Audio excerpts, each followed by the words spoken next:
Sampson. Good afternoon, sir. Good afternoon, Madam President. I rise first to thank my good colleague, Senator John Kissel, for his excellent remarks on the bill that is before us. I concur with certainly the majority, possibly everything that he said. I don't know that I caught every word, but I appreciate his remarks very much. This indeed is a pernicious bill, and I want to start by just expressing my disappointment that it's actually before us today. You know, every session there's a lot of bills that go through this legislature. Many things are proposed at the committee level. In fact, thousands of bills on occasion. But we don't pass everything into law. And in my experience, some of the more egregious items are really more for show than for go, and they end up dying off in the committee process, or they will go through one chamber or even just be debated in one chamber without ever even being voted on. And I'm disappointed, to say the least, that this particular bill is actually in the Senate chamber after already having passed the House, which means effectively we are final action if this bill is acted on and voted on in this chamber today. And I didn't think it was going to happen, to be honest with you. I was hoping that there would be cooler heads prevailing on the majority side and recognizing that this bill is in fact a bridge too far. It goes very deeply into an area of law that is going to create untold drama in our state for a lot of innocent people who have nothing to be blamed for.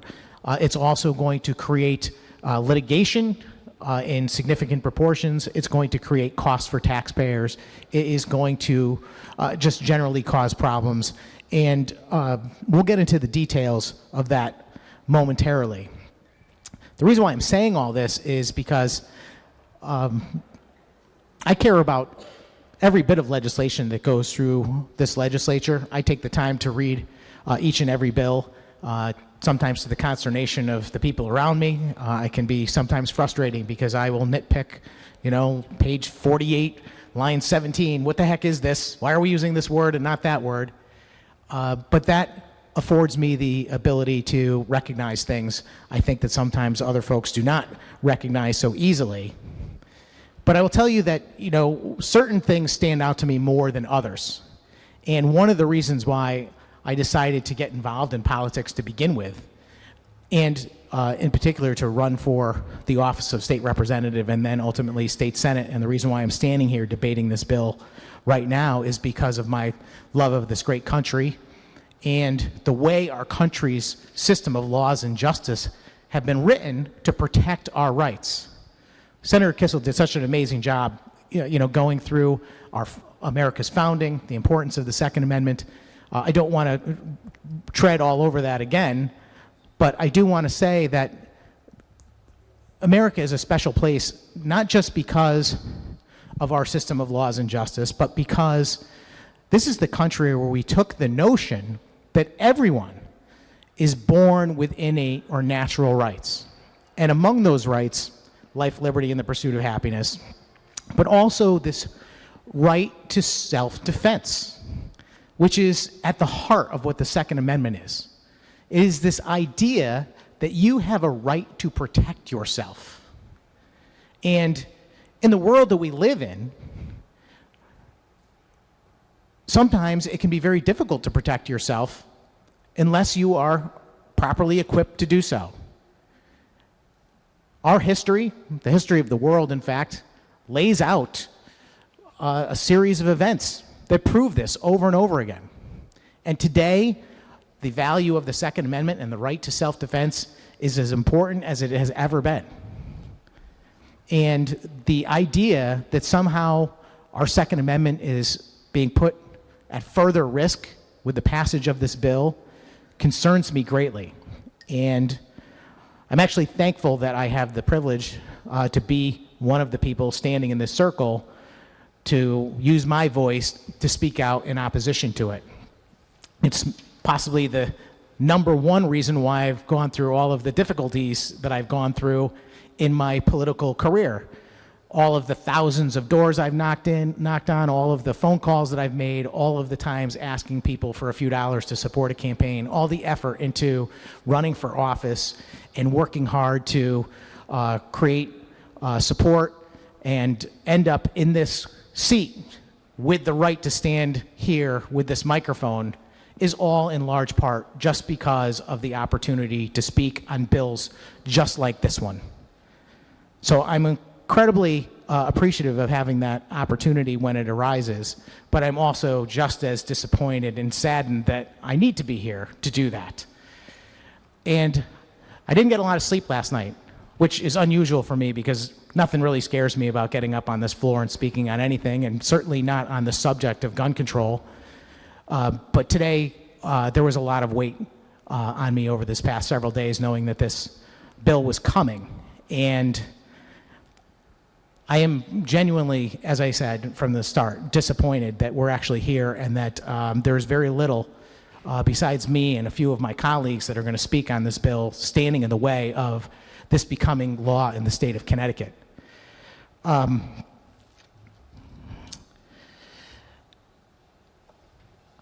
just make a few points about the bill generally, and then I want to take the time to kind of go through the language of the bill and kind of discuss what is actually happening here.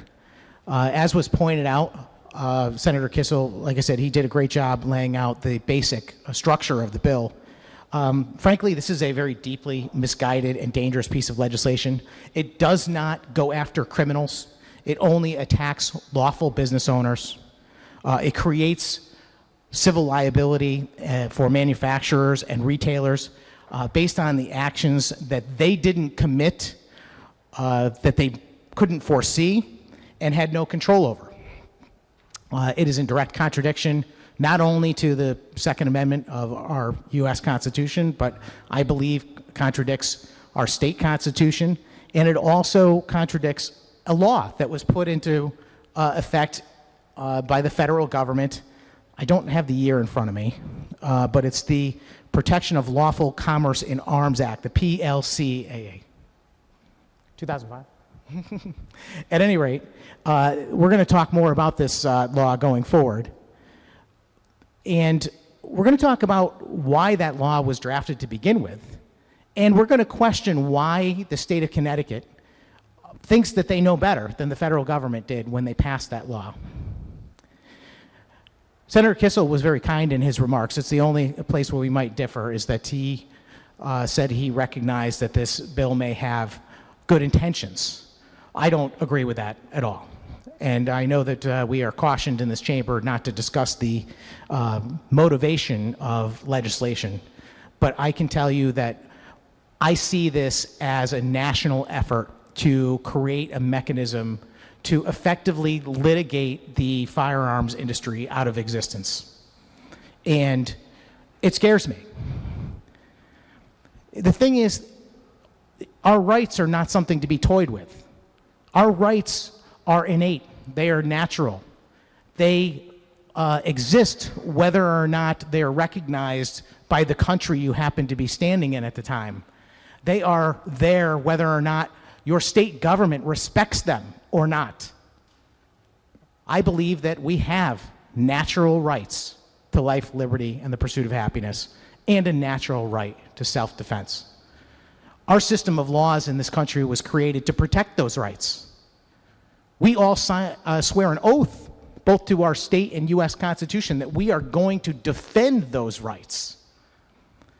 So it surprises me when we have legislation that so clearly contradicts our founding documents and the notion that we are here as a result of the desire of our constituents back home sending us here to do their bidding, to represent them, and above all, protect their rights. I've said on this floor before, even in cases where I had a personal opinion that I might have agreed or disagreed with the legislation before us, that when a decision came up to violate the rights of my constituents, I'm simply not going to do it. I'm just not going to violate the rights of my constituents, even if they're asking me to. So I know that there are people watching this debate who like this bill, who want to see this happen. But they should know and understand that this bill violates their rights just as much as it violates mine and everyone else's. And I just don't want to take your right from you, whether you care about it or not. I care about it.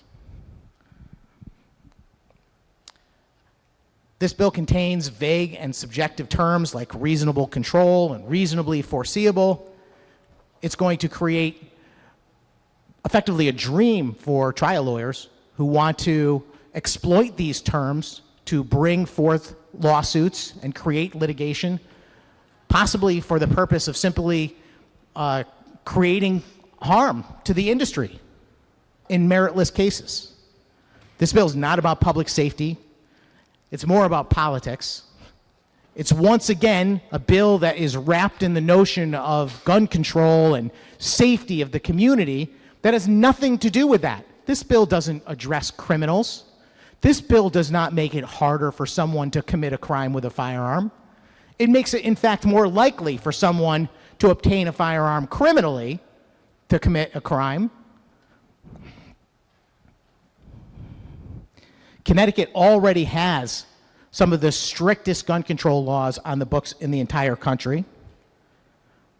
And the net effect of this law is not only denying the rights of individuals all across our state, but it is also that it's going to drive out businesses, it's going to drive out jobs, and of course, taxes and revenue that the state would benefit from. The message is clear. If you make or sell legal firearms in Connecticut, you will no longer be welcome here. Absolutely.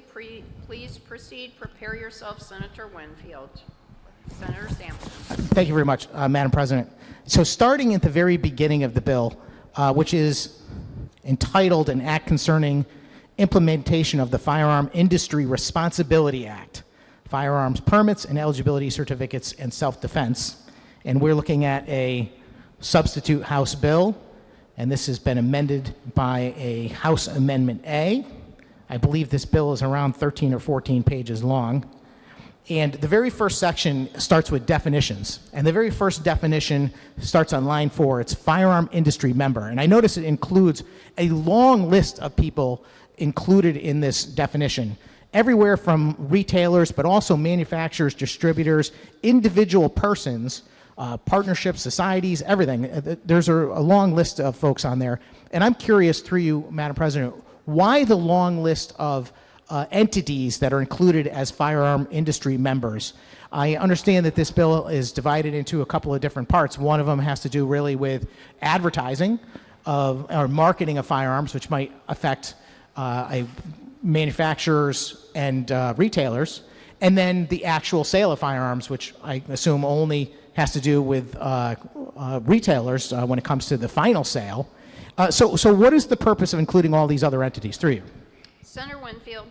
Thank you, Madam President, and through you, Madam President. The definition section of our bills are sometimes and almost all the time the most important sections of the bill. They give clarity to the portions of the bill that are the action, right? And so under this bill, when we are talking about members of the industry, I think the goal was to be very specific as to who we mean when we use that term firearm industry member, and thus that pretty exhaustive list of individuals through you, of entities and individuals through you, Madam President. Thank you. Senator Sampson. Thank you very much, Madam President.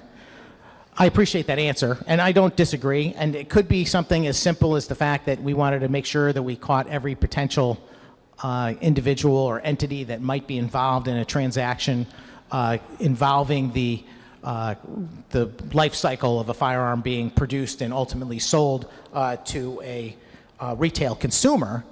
But the maybe, I guess, more critical, or I don't know what the term I want to use is, side of me says that we're looking for opportunities to open the door for more entities that might have deep pockets in the case of a lawsuit. Moving on line 13, I noticed that ammunition is also defined. And I'm just curious, since this bill has a lot to do with tracking firearms and ultimately what happens with that firearm and whether it's used in a negative light, or it has to do with the advertising of different products. Ammunition's a little different than a firearm in that while we do require in Connecticut to have special permit to purchase ammunition, that's very unusual across the country. Most states do not require that, and that's a relatively recent invention here in Connecticut. In fact, I know that there is mountains, I mean literally mountains and thousands of rounds that pre-exist the law being passed that are still in possession by Connecticut citizens. And you know, a crazy number of that ammunition probably still exists. And effectively, ammunition is impossible to track. I mean, once a bullet is purchased and it's used, certainly it can be tracked back to a firearm through a forensic process, but it really can't be tracked back to its point of manufacture, sale, or distribution in most cases, I would say. So I think that's somewhat interesting to include that. I also noticed that we're referring to the definition of a firearm in section 53A-3. And just out of curiosity, sometimes when you're looking at a bill, these bills often refer to other existing statutes, and it's just real easy to blow by that part of the bill language because it's not going to register for you. Oh, it's the definition of a firearm. But I just like to pull these up once in a while and just see exactly what we're referring to. So I pulled up that definition, and I noticed the definition of firearm that is in 53A-3 is firearm means any sawed-off shotgun, okay, machine gun, rifle, shotgun, pistol, revolver, okay, but then it says, or other weapon, whether loaded or unloaded, from which a shot may be discharged. And I just wanted to make sure what we're talking about here, through you, Madam President. Are we talking about anything beyond what's traditionally understood to be a gun? Because it looks to me like, or other weapon, loaded or unloaded, from which a shot may discharge, might include a lot of things besides guns. It might include a cannon or a bow and arrow. A bow and arrow is a weapon that can be loaded or unloaded, from which a shot may be discharged. A slingshot, for example. Through you, Madam President, based on this definition and the reference, are we including these items in this bill? Through you. Thank you, Senator Winfield. Thank you, Madam President. Through you, Madam President, and to the good senator. I think that the statutory reference currently sits and is not new, and generally does not refer to a bow and arrow or a slingshot. It refers to some form of mechanism from which a projectile, like a bullet, is discharged. I think it's sat there long enough that there's a general understanding, and there's been cases that involve this, so that this is not a new place in the law, and it's pretty well defined in our legal system. Through you, Madam President. Thank you, Senator Sampson. Thank you very much, Madam President. I appreciate the good chairman's remarks and his opinion that that definition of firearm, despite the words on the paper, really means a traditional gun. And I mean, I'll take him at his word at that, but the bill and the statute that is referred to very clearly to me could include other things. It says other weapon. I mean, they go through the trouble of listing different types of actual guns, and then they include other weapon, and then they also say loaded or unloaded, from which a shot may be discharged as the only qualifier. You know, a potato gun, for example, could fall under this category as far as I can tell. And I'm just curious whether or not that could ultimately create a whole set of new liability for people that sell these other products, bows and arrows and slingshots and that kind of thing. And that's the reason for my question. Is it your opinion, for legislative intent, through you, Madam President, that those industries have nothing to fear from this bill? Through you. Thank you, Senator Winfield. Madam President, I do not believe that the intention of the piece of legislation before us, my intention is to deal with bows, arrows, and slingshots. It is to deal with the conversation that we've been having in this building for a very long time, which I recognize as a point of disagreement, but it's the traditional firearms industry that we're talking about here. Through you, Madam President. Thank you, Senator Sampson. Thank you very much, Madam President. I appreciate that for legislative intent, but I hope the good senator understands why I'm asking these questions. I do believe that the words on the paper matter, and I've seen many situations where the courts have completely ignored our conversation in the chamber and went by the words on the paper. And I can certainly see how other weapon, whether loaded or unloaded, from which a shot may be discharged, being the definition of a firearm, does open the door to other entities. But I'm glad we at least have stated the legislative intent from the proponent's perspective. Going on, and again, this is maybe a little drier part of the conversation, and it will definitely pick up shortly, but I wanted to make sure that we cover this groundwork about what we're actually talking about with the bill. The next line is about an unfinished frame or lower receiver. This is line 16 of the bill, and it says, as defined in section 53206J. And I pulled that up too, just because a number of years ago, I think it was in 2019, we had a debate in this chamber about so-called ghost guns. And I remember the substance of the conversation was really about whether or not a unfinished gun was actually a gun or not. And I went and searched this statute like the other one, and I discovered that in the definition that is in that 53-206J, it says an unfinished frame or lower receiver means a blank casting or machined body intended to be turned into the frame or lower receiver of a firearm. Fascinating.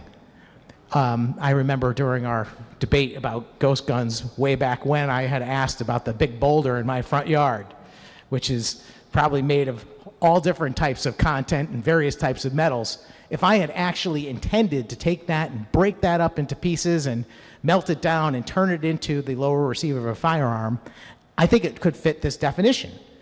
Certainly an unfinished product intended to be turned into a firearm. And I guess my larger question is, if I'm in possession of a firearm part, let's use the lower receiver right out of this item, and I have no intention of ever assembling this into a firearm, it is a paperweight on my desk, that is my only intent, would that classify as an unfinished frame or lower receiver based on this definition? Through you, Madam President. Thank you, Senator Winfield. Thank you, Madam President. Through you, Madam President. According to the definition that has intent built into it, it wouldn't, and also just maybe anticipating a question, maybe not, but also it would not. There would be no action for it if one were to just have it as a paperweight, because you would never trip over the provisions of the bill. But just to be crystal clear, those two things are true. Through you, Madam President. Thank you, Senator Sampson. Well, thank you very much, Madam President. I can see how you could trip over the language of the bill, though, because if I'm in possession of a lower receiver, that my intent is to use it as a paperweight, and I have no other firearm parts in my possession. It's just being used because it's an identifiable, an interesting piece to discuss, and it's good at holding papers down on the corner of my desk. But someone might obtain that from me. They might purchase it from me. They might steal it. I don't know if there's a difference in that case. But this is the reason why we're asking these questions, to find out exactly what my potential liability is just for being in possession of an unfinished frame or lower receiver without the intent of turning it into a gun, that it ultimately becomes used in a way that could be tracked back to me. Through you, Madam President. Thank you, Senator Winfield. Thank you, Madam President. That's a slightly different thing than leaving it on one's desk. So I just want to be clear. I was asking the question as posed. If the scenario is actually that you currently have it on the desk, but that you want to do something else with it, then it depends on how one acts and what information one has in taking those steps, right? So it's not just so that we're clear. The reasonable person that we're talking about is not responsible just because of what happened. It's also the context of what happened. So it's not just that a crime was committed. It is the knowledge that the person has in taking the action that they've taken, the ability of not just that individual, but what a reasonable person would have foreseen. And that doesn't mean that any crime, when we talk about reasonableness in this standard, we're talking about the particular crime. So it really is fact dependent, but it's not just a crime happens and therefore you are liable. Through you, Madam President. Thank you, Senator Sampson. Thank you very much, Madam President. I appreciate that, and I completely understand that this reasonable person standard is a large part of this bill, but we're going to talk about that too. I'm just trying to break down what the definition of a unfinished frame or lower receiver is, and wanted to declare very clearly for legislative intent that it is required to be intended to be used as a firearm or lower receiver in order for it to be considered one, and if it is considered for another purpose, it is not. Going on to the next section, it says a rate of firearm enhancement. And I did not pull this section, although I think that's actually part of the same section, so I might even have that in front of me. What's interesting about this is that this is something really new in the area of gun control legislation, which is that we normally refer to actual firearms in the statutes that are drafted, and not firearm parts, because firearm parts are things that inherently are not part of a firearm until they are assembled, and without the firearm itself, they mean little. To have a scope, for example, that's nothing more than a device for magnifying your sight. That's not going to be inherently part of a firearm until it's assembled and actually becomes part of the firearm. So I'm just wondering here, does this line 18, is the purpose here to include other gun parts and not just guns themselves? And what if it's a non-gun part that might be used as a firearm enhancement? Through you. Thank you, Senator Winfield. Madam President, it is a part that would accomplish the task as defined there, and I'm trying to get to the specific statute to be very specific in my answer to the question. So give me a moment, I will pull up the statute, if my computer will work.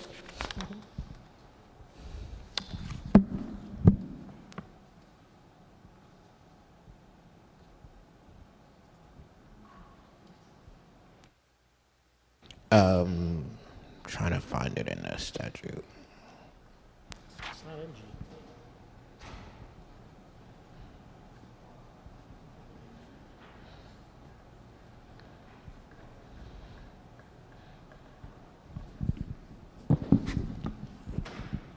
Madam President, I think the answer is, as I just said, that it is not just the gun, but a part that would deal with the rate by which that particular gun or any item as defined in the last conversation that we just had is able to discharge the projectile through you, Madam President. Thank you, Senator Sampson. Thank you, Madam President. I appreciate that response. Although I'm thinking we may have discovered a drafting error in the bill. I'm not certain at this point, but I have 553-206G in front of me, which is where the definition of rate of firearm enhancement is supposed to be located in our statutes. I don't know if maybe this version I have is an older version or not, but I cannot find, it's a rather lengthy paragraph, but I don't see a reference to that. Can the good chairman just confirm that, in fact, that rate of firearm enhancement definition does exist in that particular statute through you? Thank you, Senator Winfield.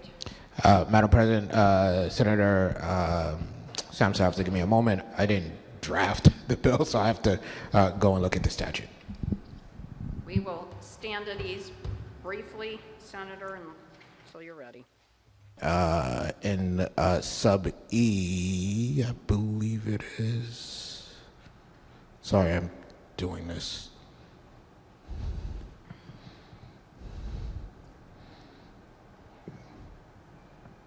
So throughout, I believe that the senator said he was in 206G, and it does talk about the rate of firearm enhancement. It says means any device, component, part, combination, or parts that use the energy from recoil of a firearm to generate a reciprocating action. It causes repeated function of trigger, including but not limited to a bump stock, repeatedly pulls the trigger of a firearm, and it goes on. So that would be the definition that it's referring to. Thank you, Senator Sampson. And thank you very much, Madam President. I appreciate you looking that up and taking the time, Mr. Chairman. It's very interesting hearing that definition. It seems like almost anything, it says device, part, etc., that could be used for the purpose of enhancing the rate of fire. I don't know if the good chairman or anyone else listening has ever bothered to go onto YouTube and look up, bump stocks or rate of fire enhancement or anything like that. But I think what you would find is that there are thousands of different ways people have ingeniously come up to increase the rate of fire of firearms without actually altering the firearm itself. Simply, people can actually do it cleverly without any implements if they are good about the way they handle the firearm and they understand the ability to use the recoil as a mechanism to aid them in firing the next round quickly. But people use all types of implements for that purpose. And what concerns me about that is that, as we write these bills, when you decide you're going to include other items, now we're concluding gun parts instead of actual guns themselves, you're opening up a can of worms for all other industries. Industries that have no direct knowledge of even how their product might even be used in these particular cases, that could ultimately find themselves in a courtroom as a direct result. And I just wanted to point that out because it is important. Going down to the meat of the bill, we start to get into the definition of reasonable controls. And I guess we'll talk about it more once we are using it as the operative term. But that is defined as means a procedure, act, and practice that are designed, implemented, and forced to do all of the following. And I guess rather than read all of this from the bill, through you, Madam President, maybe the good chairman can tell us what is meant by reasonable controls. Thank you, Senator Winfield.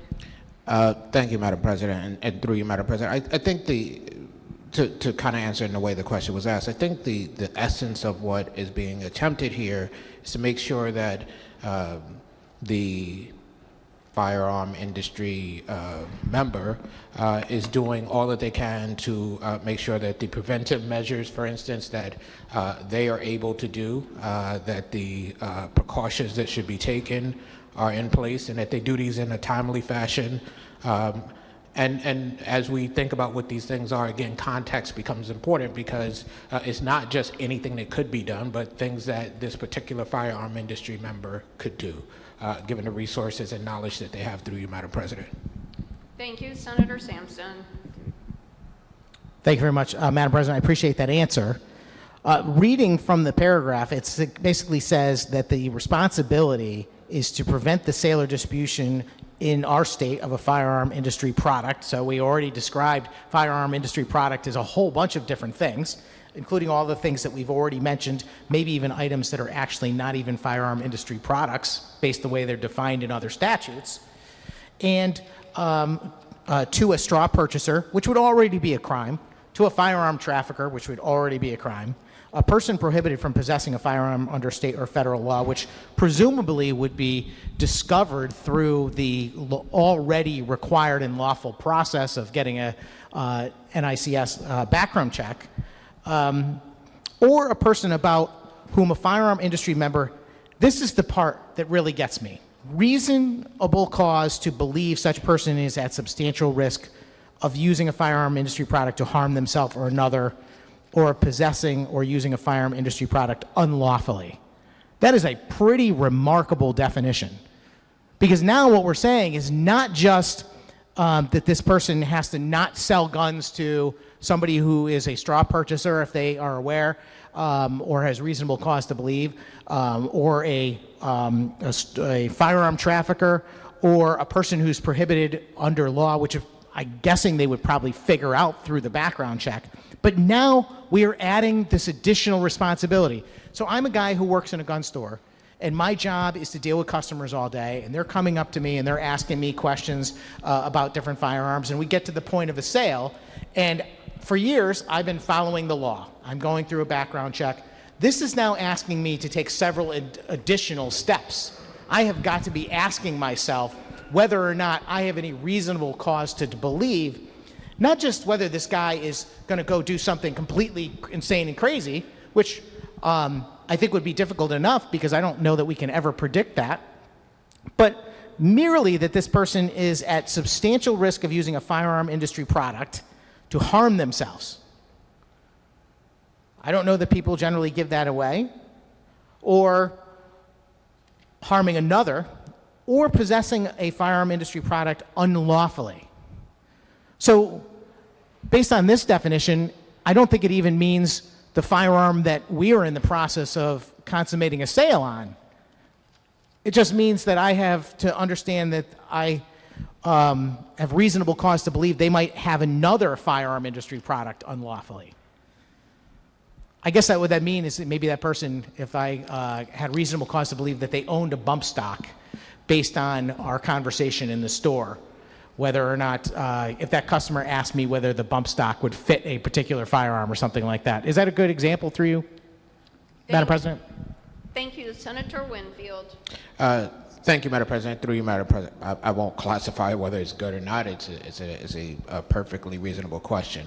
Madam President, two things. One, I want to apologize if my answer to the prior question didn't sit right in the question. I felt that because Senator Sampson just asked, what does this mean, that I would give an answer that would answer that particular question.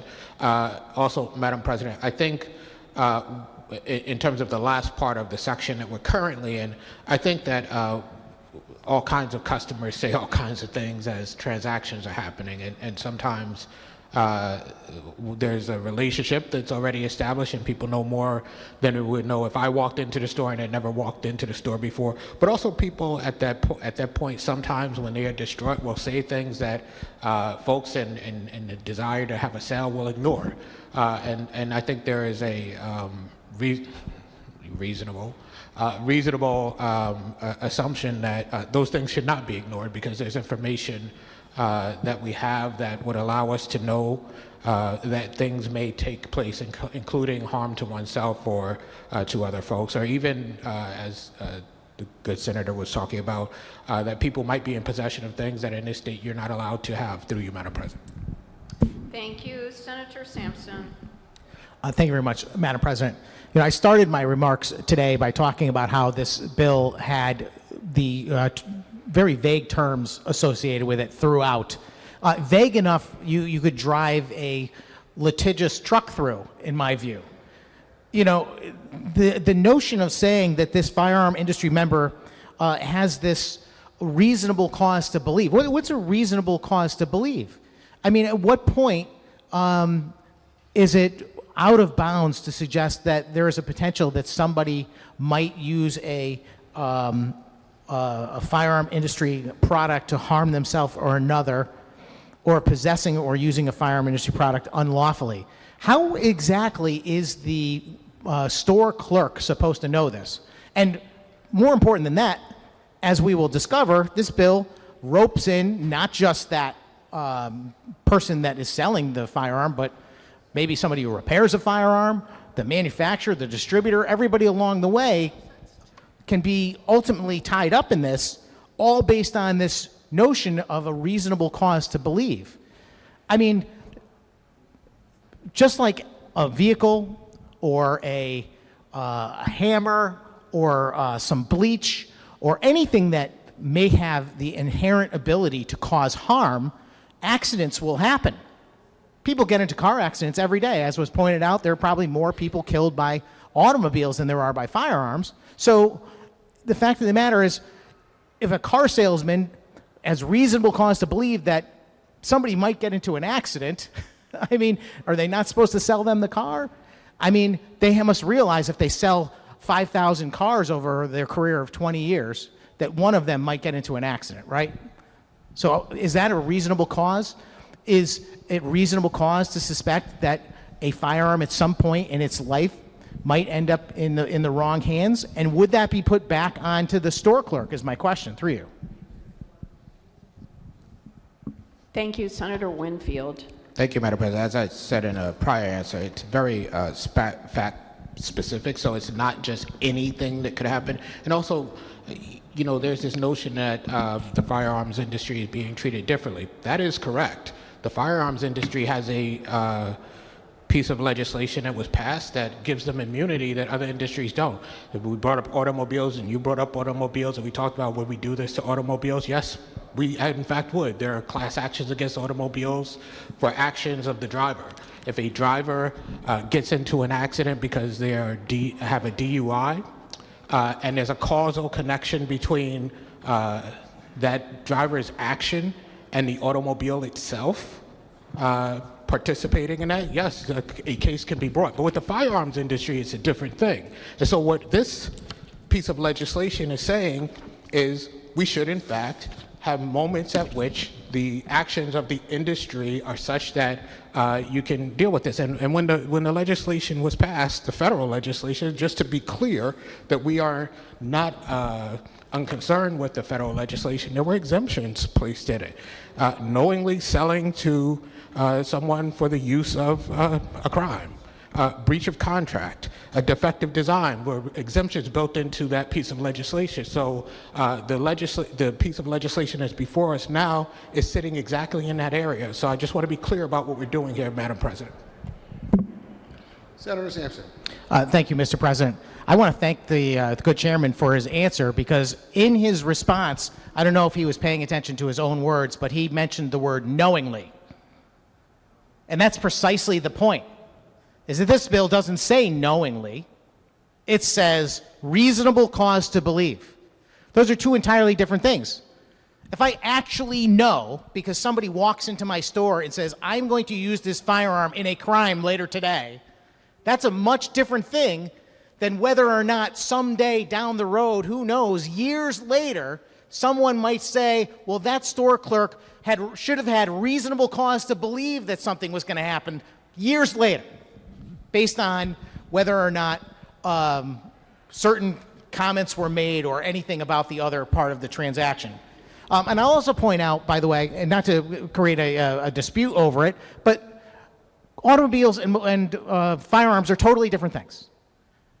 There is no constitutional protection for your natural right to self-defense or your constitutionally protected right in our state and U.S. constitutions to own and possess a firearm.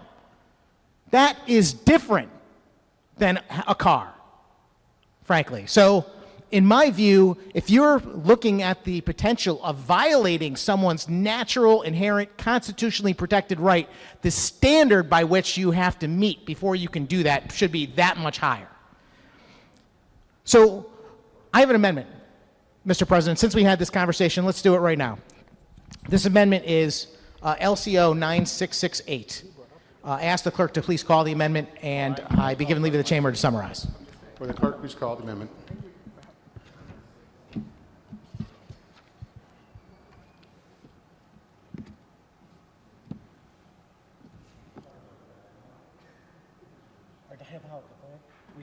LCO number 9668, Senate Amendment A. Senator Sampson. There's rules.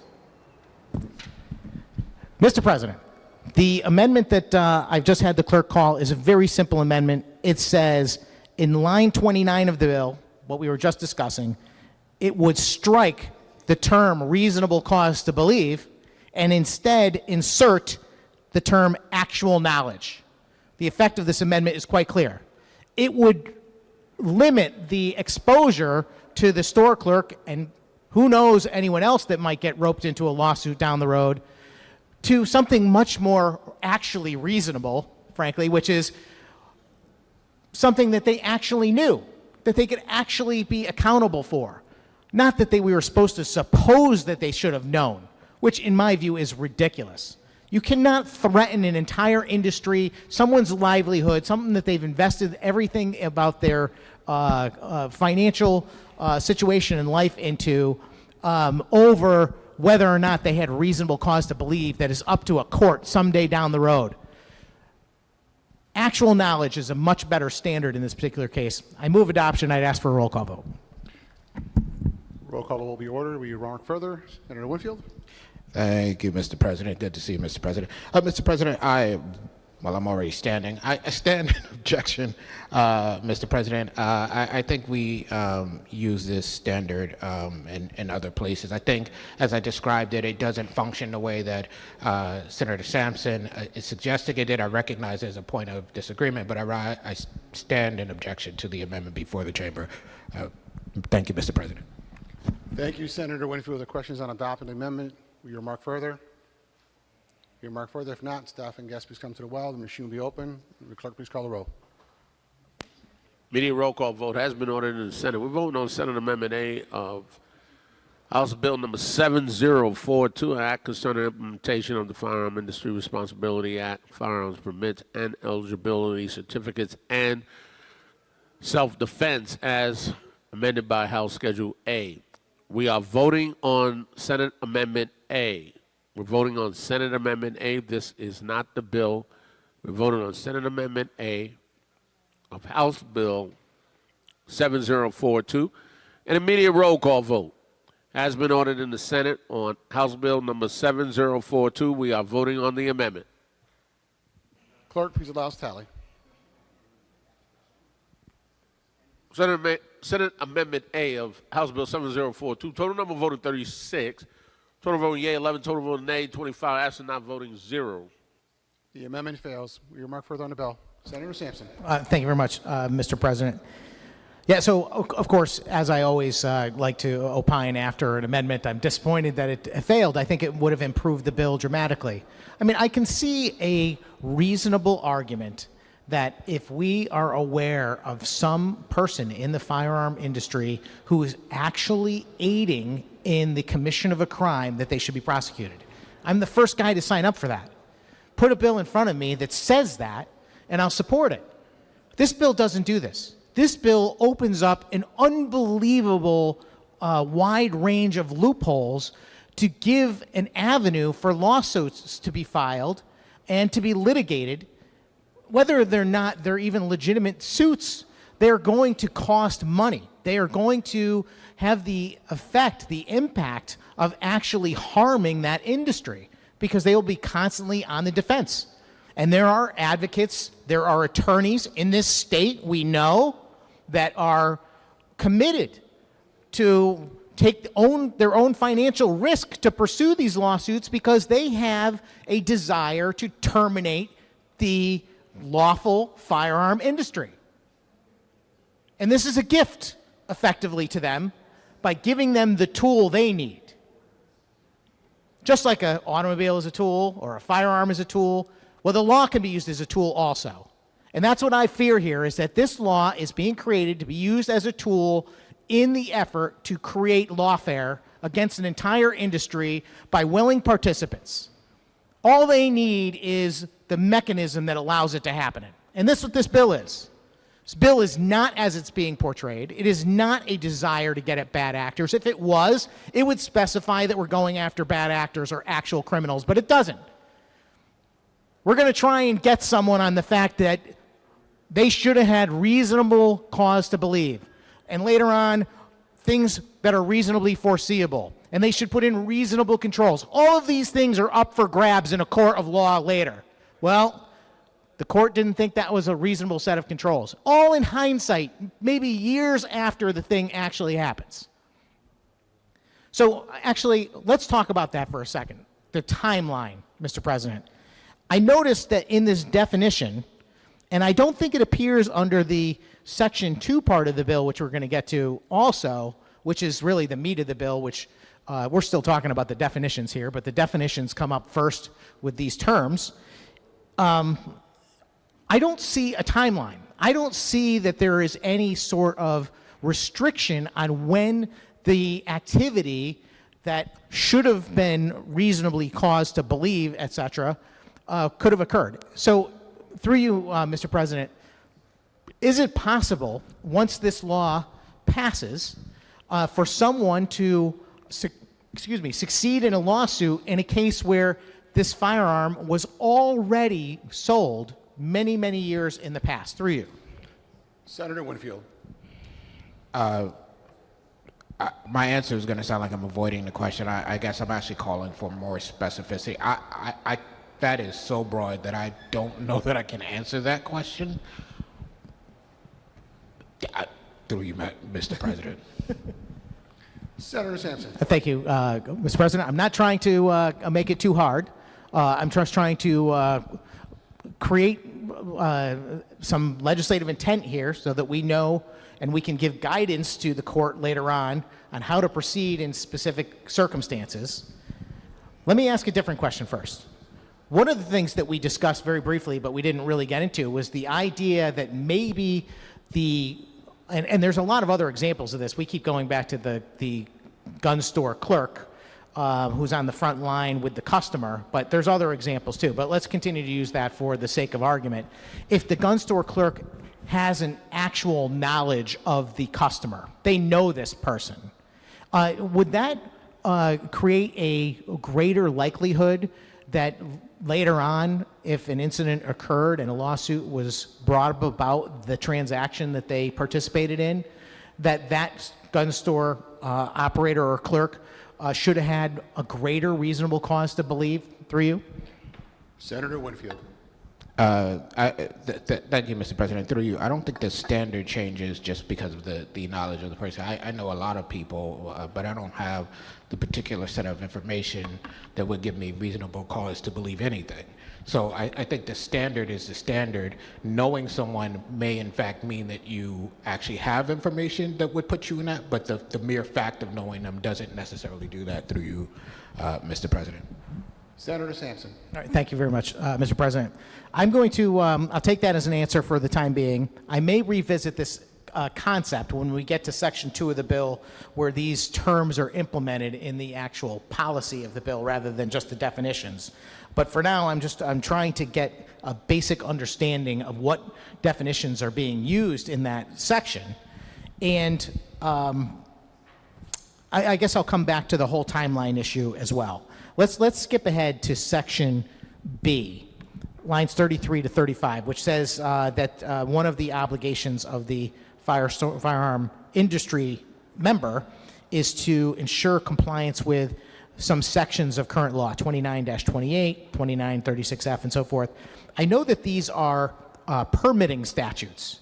These are the statutes that determine how someone gets a pistol permit in the state through a municipality and then through the state itself.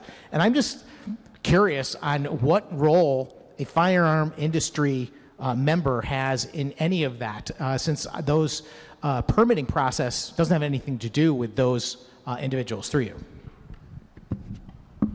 Senator Winfield. So I believe what they're getting at is to ensure that if the role is to make sure that the person with whom you're interacting has a permit, that they have a permit, through you, Mr. President. Senator Sampson. Thank you very much, Mr. President. I didn't read those sections in detail. I don't know that they have anything to do with whether or not you have an active permit, since they are mostly focused on the process for obtaining one. But I will just I'll move ahead because I don't think it's that important. Although I do want to just once again raise a small concern that once you're putting more requirements in the law on more individuals, suddenly because you decide that you want to get hired to work at a firearm company, corporation, firm, or trade association associated with firearms, the moment you make a decision to do that, you now are part of this law. You are now the potential subject of a lawsuit in the future based on these very vague terms.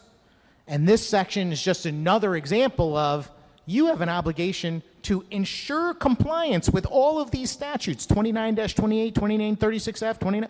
Your job is now to ensure compliance with other laws. I just want to point out for a second just how rare this is. This does not happen very often, frankly. We do not require citizens of this state, even people that are in industries, to ensure other people's compliance with the law. You are required to ensure your own compliance with the law, You know, if you are in a particular industry and we write a law that says, you know, if you're running a bakery, you have to have these permits in place, et cetera, that's perfectly fine. That makes perfect sense. But when you start to say that you're going to be required to make sure your customer is in compliance with the law, well, now I think you're reaching out into a whole new area that I don't think is prudent. I think that what you're doing is you're trying to create a chilling effect on an entire industry, and I think doing so very effectively. And I will tell you that anyone who doubts that should contact any local gun store in this state.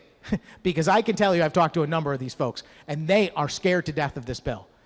And I just can't imagine the fact that people that we represent, our constituents, the people that vote for us and send us up here, that anyone would say, I'm afraid of my government. I am afraid of what my government is doing. I am afraid of the laws they're passing are going to put me out of business. I'm a decent, honest person. I don't sell to criminals. I'm following the law. There's a very detailed procedure. We go through background checks. We make sure people have permits. Why am I being targeted to be put out of business? That's how they feel. And I can't argue with them, because I read this bill and I'm like, oh yeah, that's exactly what's happening. No one's here trying to pass a law that's just going to make sure that you're actually following the law and you're not selling to criminals or anything. We already have laws for that. You can't sell to a criminal. You can't sell to a straw purchaser. You can't do any of those things. If you do that knowingly, you're going to end up in trouble. That's the law already. You don't need a new law for that. What we got here is a mechanism for lawyers to come and file lawsuits for the actions of people that you may not have been in contact with for ages based on something they did, just because you were part of the process that led to them having the firearm to begin with. I can't believe that this bill is before us and it's being taken in a reasonable light, because it's not a reasonable thing. It's completely ridiculous. The next paragraph is the next example of this ultimately vague language, vague terms that are designed to be exploited by lawyers. That's why these vague terms are in here. They're not there because we want to write a bill that captures things more appropriately. They're in there for lawyers to exploit down the road. That's what they're there for. That's the reason why you put reasonable cause to believe. That's the reason why you put reasonable controls. If you really want them to have certain controls, you spell it out. These are the controls you have to have. But when you say reasonable controls, later on somebody can say, well, you didn't have reasonable controls. And that's going to be up to someone's opinion. When you make laws that are based on opinions, you have a problem. The reason why we write laws and we put them down is to protect people so that they know what the deal is. Laws are supposed to be clear. They're supposed to apply to everyone equally. I say this a lot in this chamber because it's forgotten. Because this chamber, we have a tendency to write laws that transfer the decision-making over to a bureaucratic individual or entity all the time. Department of Public Health Commissioner will decide. No, we should say. And if we're going to say that you are in the firearm industry, you should have controls to prevent a firearm falling in the hands of someone, then say what they are. Reasonable controls. It's just asking for lawyers to dig in. Those terms are not in the interest of the sovereign citizens that we represent, who are our boss. So in lines 36 through 39, it says, prevent the sale or distribution in the state of a firearm industry product that is designed in a manner, I love this, that is reasonably foreseeable to promote conversion of a legal firearm industry product into an illegal firearm industry product. Through you, Mr. President, what exactly is meant by reasonably foreseeable in this particular paragraph? Senator Winfield. I didn't catch the line, so if Senator Sampson could direct me to the line again, I would be happy to speak. Senator Sampson, will you rephrase your question?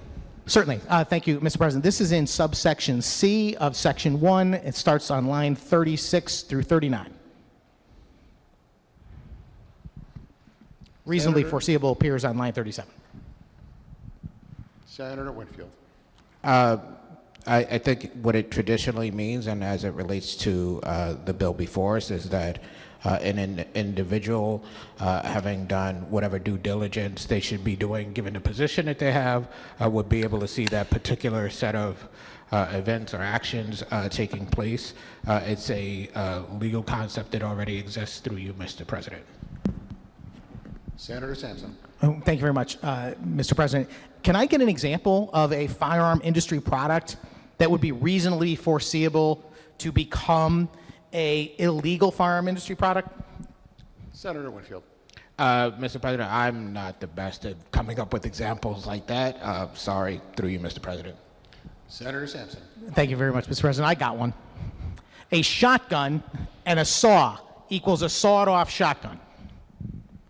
So if I'm a firearm industry, what's the term again? Firearm industry member, and I sell a shotgun, a firearm industry product, would it be reasonably foreseeable that someone could cut off a few inches of that and it could become an illegal firearm industry product, a sawed-off shotgun? Through you. Senator Winfield. I may have to ask a second question, but I'm happy to try to get it what Senator Sampson is suggesting. But it seems to me that what he's asking is, if I sell it, should I reasonably see that someone might do that? No, that's not reasonable, right? There's not a particular context, in, at least as described, in which one would have a reasonable belief or be able to reasonably foresee that to happen, because what Senator Sampson is suggesting is that any sale of that type of weapon, because there's a possibility, right? So any sale, therefore, would lead to that, and that's not reasonable through you, Mr. President. Senator Sampson. Thank you very much, Mr. President, and I appreciate the good chairman and his comments, and that's exactly what I mean, and I believe that's exactly what the bill says. Because I think that anyone in the world would say that it's reasonably foreseeable that someone could cut off the barrel of a shotgun and make it a sawed-off shotgun. I won't put the good chairman on the spot to ask if there's a possibility that someone could actually sue over that exact circumstance, because we know anyone can sue for any reason. But boy, wouldn't it be terrible to be the gun store owner, or in fact the manufacturer of the firearm, or the distributor, or the wholesaler, and you're all sitting in court one day because somebody bought a shotgun and cut off the barrel of that shotgun and then used it in a terrible tragedy, and you were the ones with the deep pockets. So they're coming for you now because, well, you should have known that somebody can convert your shotgun into a sawed-off shotgun very easily. I mean, makes sense to me. And I don't get there by accident. I'm going to tell you how I got there. You know how I got there? I got there because I was watching the House Democrat leadership being interviewed, where they said that simply selling a firearm at an inexpensive price would be enough to not put in a reasonable control, that it would make it so it's easier to be used in a crime.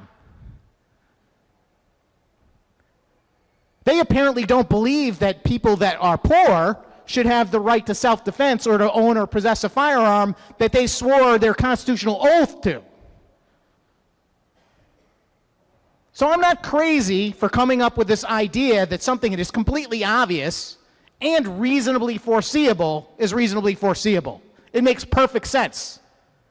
And when you start to stretch the idea that somehow because a firearm manufacturer is trying to get sales and offers an inexpensive firearm that might be accessible to an impoverished community, that somehow they're up to trying to put guns in the hands of criminals and could be prosecuted for it. They actually suggested that. Now, granted, that didn't happen on the floor of the House, but nonetheless,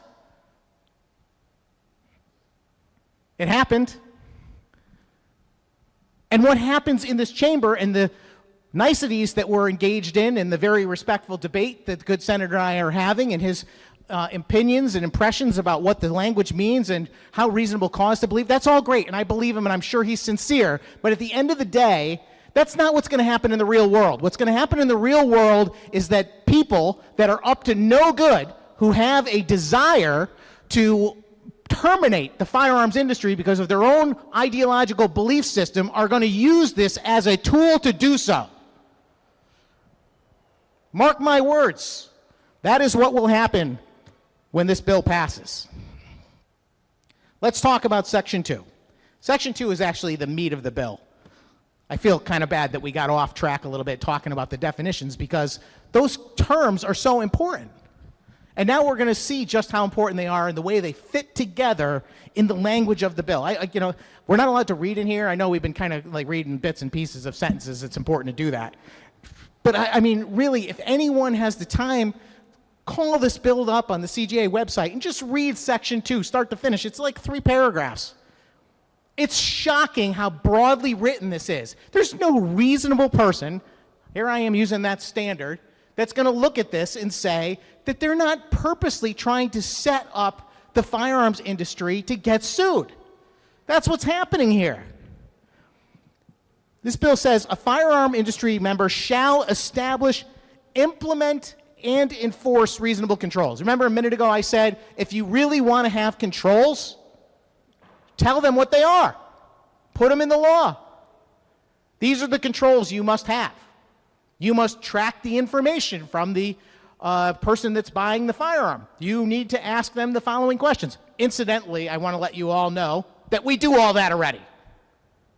When you go to buy a firearm in Connecticut, they just don't take one off the shelf like a pack of cigarettes or some milk. You've got to go through a process. You've got to go through a background check. By the way, this is the state of Connecticut and the federal government that are engaging in the process supposedly to ensure safety. They're the ones taking the responsibility currently, as they should, for determining whether or not this person is an eligible purchaser. This bill flips that all around and says, you know what? We're no longer going to allow you to be protected as a gun store operator because you're following these laws that we put in place, which I don't think are necessarily onerous, but they're a pain in the butt, I'm sure, compared to selling any other type of product.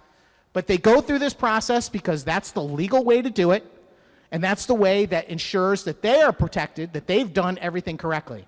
This bill says, forget all that.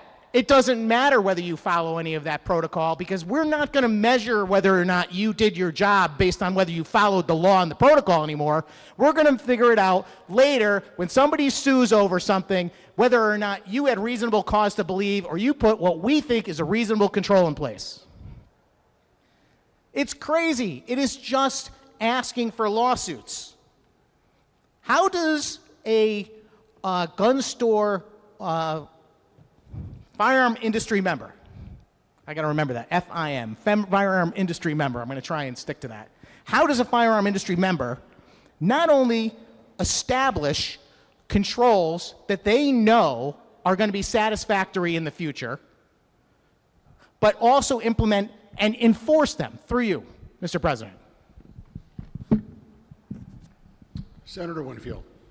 Through you, Mr. President, let me just ask first, is Senator Sampson in Section 2, Sub B?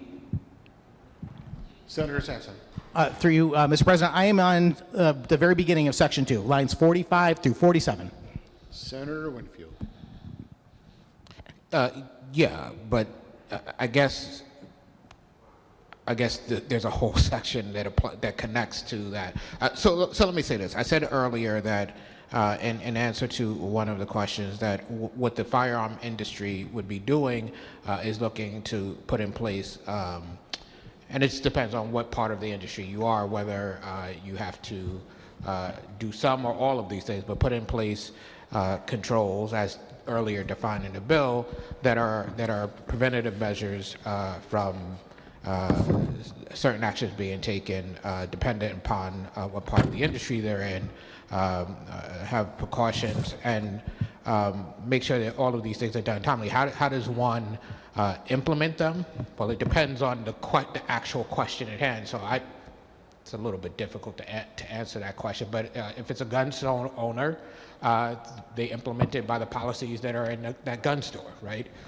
So it really is dependent upon what the specific question is. This is a bill, again, that is context dependent.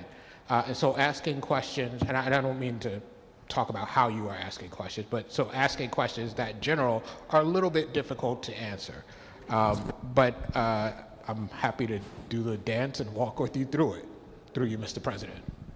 Senator Sampson. Thank you, Mr. President. I appreciate the good chairman's response. Questions like this are difficult to answer because of the potential for many different circumstances. Am I correct that that's really what we're saying through you? Senator Winfield. Through you, Mr. President, as I have represented earlier, many of the standards of reasonableness are context specific. Reasonable person takes into account totality of circumstances. So without the circumstances being laid out before me, it's a little difficult to answer whether or not one has tripped over the provisions of the bill. Senator Sampson. Thank you very much, Mr. President. I hope everyone's listening very clearly to our conversation, because this is extremely important, the dialogue that we're having right now. The question I'm asking is about what a firearm industry member has to do right now, today, if this law is passed, which is a firearm industry member shall establish, implement, and enforce reasonable controls. That's what is required in the law, says so, Section 2, lines 45 to lines 47. We already established what reasonable controls are, which is another whole bunch of vague paragraphs that they have to watch out for things they reasonably cause to believe, etc. Okay, a bunch of vague nonsense.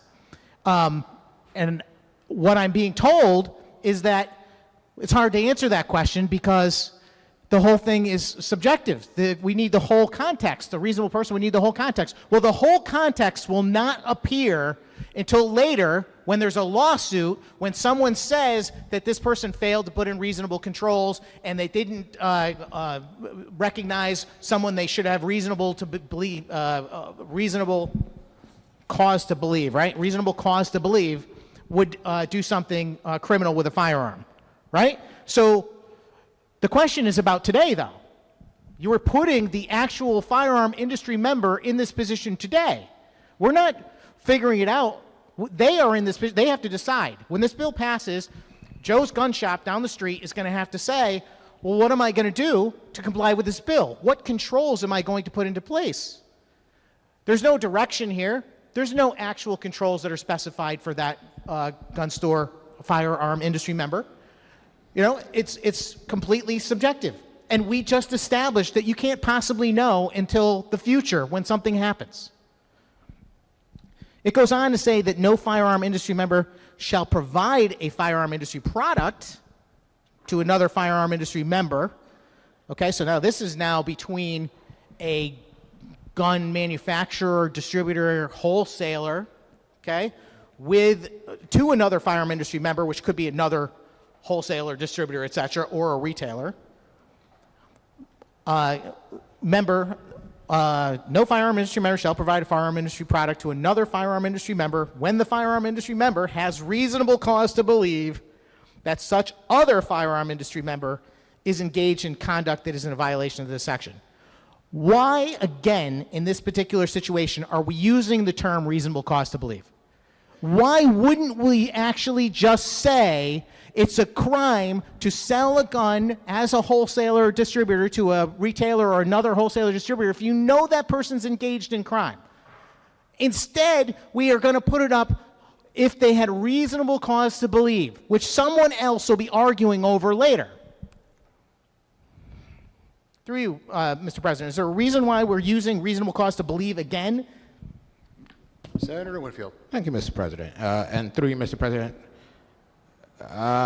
so a couple of things. Senator Sampson talks about the future-looking aspect of the way in which I answered his question. I answered his question not because it's down the road, but because I had no context from which to answer the question, and it's a context-specific thing. The individual who's acting will actually be in that context. So, for instance, if the individual should know that the individual has a permit and they don't have controls in place to say that you're supposed to do that, or whatever the case may be, specific to that context, it's not the same for every member of the industry, which is why I said it is not easy to answer without the context. But in the moment, if they're not following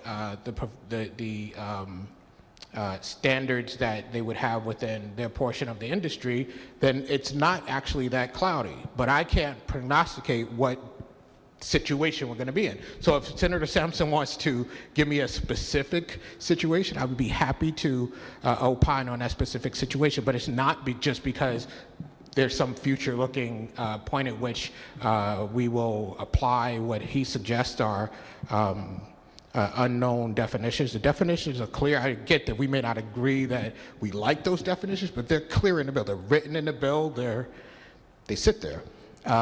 In terms of why we use a reasonable standard, I think I've already defined what that standard means. We use that standard because what we are doing here is not creating a new crime, but figuring a way in which we allow for the suit to be brought under Section 2. And that's the standard that would allow us to do it. So the reason we use it is because that allows us to effectuate the bill through you, Mr. President. Senator Sampson. Thank you very much, Mr. President. I appreciate the effort the good senator goes into trying to answer my questions. But once again, he said that it's impossible to prognosticate what's going to happen in the future. And I'm suggesting that that is entirely the problem. You are asking the firearm industry members that are involved in this language, starting on line 45 through line 51, you're telling them that they have to set up reasonable controls. Reasonable defined by who? You can say it's defined by them, but it's not. It will be defined by someone else in the future in the courtroom, okay?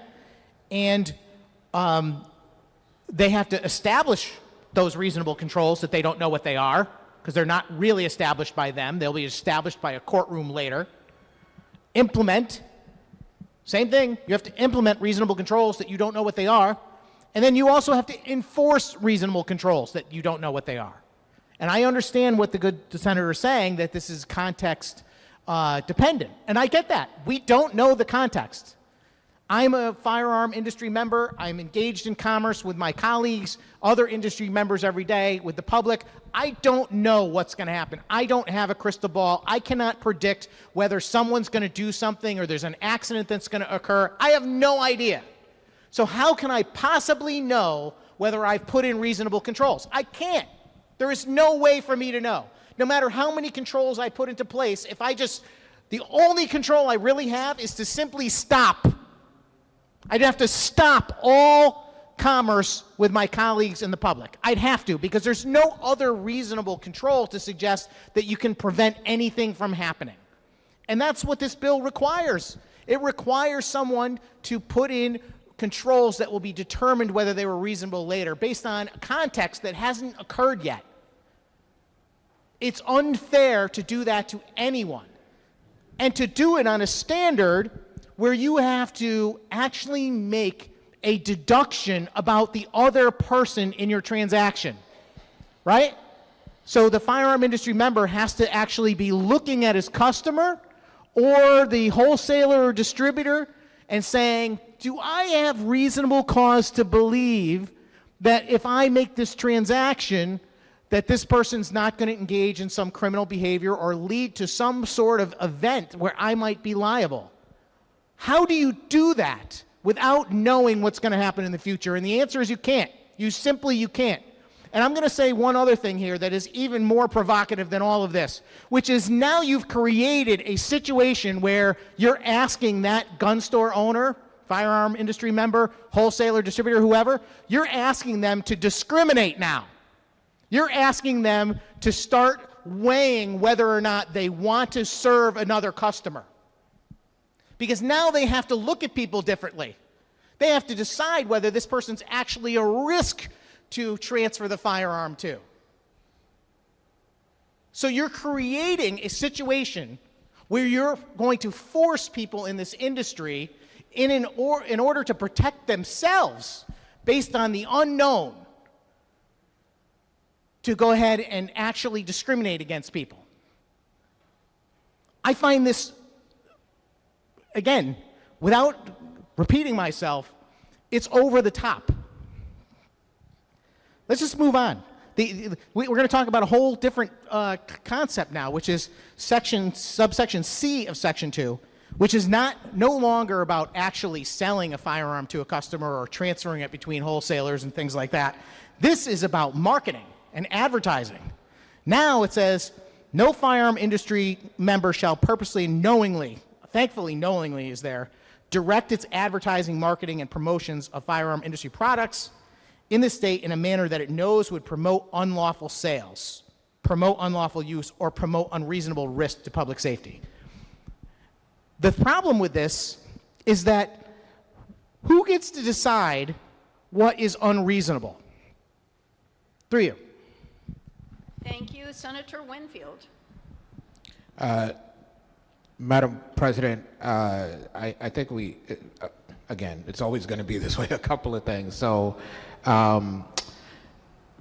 the promote unlawful use or unreasonable risk to public safety. I think that's another, using the term unreasonable, I think it's another determination as we do in our statutes where I know this is not going to be great for Senator Sampson, it is dependent upon the context that we're talking about. But I just want to jump back for a second to what we can't know. The fact that I can't speak to circumstances that haven't been laid out before me doesn't mean we can't know things, right? So because we are trying to allow for suit in certain circumstances, when we talk about context specific, if you're required to have a permit here, again, I'll go to that. If you're required to have a permit here and there wasn't put in place checks to make sure a permit, that is a problem, right? We know that, but I wasn't given that as a circumstance. If you're only allowed to buy a certain amount of products per whatever period of time, and we haven't put in place the protocols to make sure that that happens, that is a problem. And so there are laws in place, and what the reasonable controls have to pertain to are those laws, those things that, depending on where you are in the industry, you should be doing, you should be setting up controls for. We do know. I just don't know what circumstance was put before me because, and this is not a slam on Senator Sampson at all, but there wasn't. It was a general question through you, Madam President. Thank you, Senator Sampson. Thank you, Madam President, and I appreciate the senator going through all that. I listened very carefully to these responses, and I know that the good senator is trying to paint a picture that setting up a framework for the potential for something to happen in the future doesn't preclude or require us to know every potential outcome. I don't disagree with that. You can build a framework like that. But the more that you open up that framework to interpretation by a third party or a courtroom down the road, the more you are exposing the person that we are writing the requirement for. That's clear as day. I don't think anyone would disagree with that. And my argument here is that you've opened the door wide open. This is a, were you born in a barn kind of a comment. This is not how we should be writing policy that affects people's lives and their occupations, their businesses. And as a result, through you, Madam President, I'm going to offer another amendment to solve this problem again. This one is LCO 9669. I ask the clerk please call the amendment, and I be given leave of the chamber to summarize. Mr. Clerk. LCO 9669, Senate Amendment B. Please do summarize, Senator Sampson. Thank you very much, Madam President. Another very simple amendment, not trying to confuse the issue, trying to keep it as simple and tight as I possibly can. This exchanges the words on line 50 of the bill, where it says reasonable cause to believe. And remember, we're talking about the relationship between various firearm industry members. And we are going to say that no firearm industry member shall provide another firearm industry member with a product if they have reasonable cause to believe that that other firearm industry member is engaged in contact that isn't a violation of the section of the bill, which is all about what you have reasonable to believe too. It's kind of a series of open doors and trap doors for people to fall through. But I am going to change reasonable cause to believe, if I'm sensible, to the term actual knowledge. So this amendment, that's exactly what it does, Madam President. It changes reasonable cause to believe to actual knowledge. I move adoption, and when the vote is taken, I'd like it to be called, taken by roll.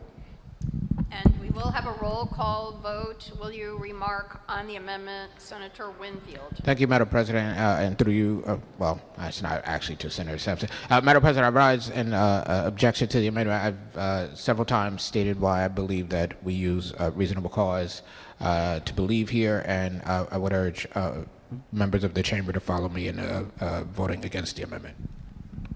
Thank you. Will you remark further? If not, Mr. Clerk. Meeting roll call vote has been ordered in the Senate. We're voting on Senate Amendment B of House Bill number 7042, an act concerning implementation of the Firearm Industry Responsibility Act, firearms permits and eligibility certificates, and self-defense. This is not the bill. We are voting on Senate Amendment B. We're voting on Senate Amendment B of House Bill number 7042. An immediate roll call vote in the Senate on Senate Amendment B of House Bill number 7042.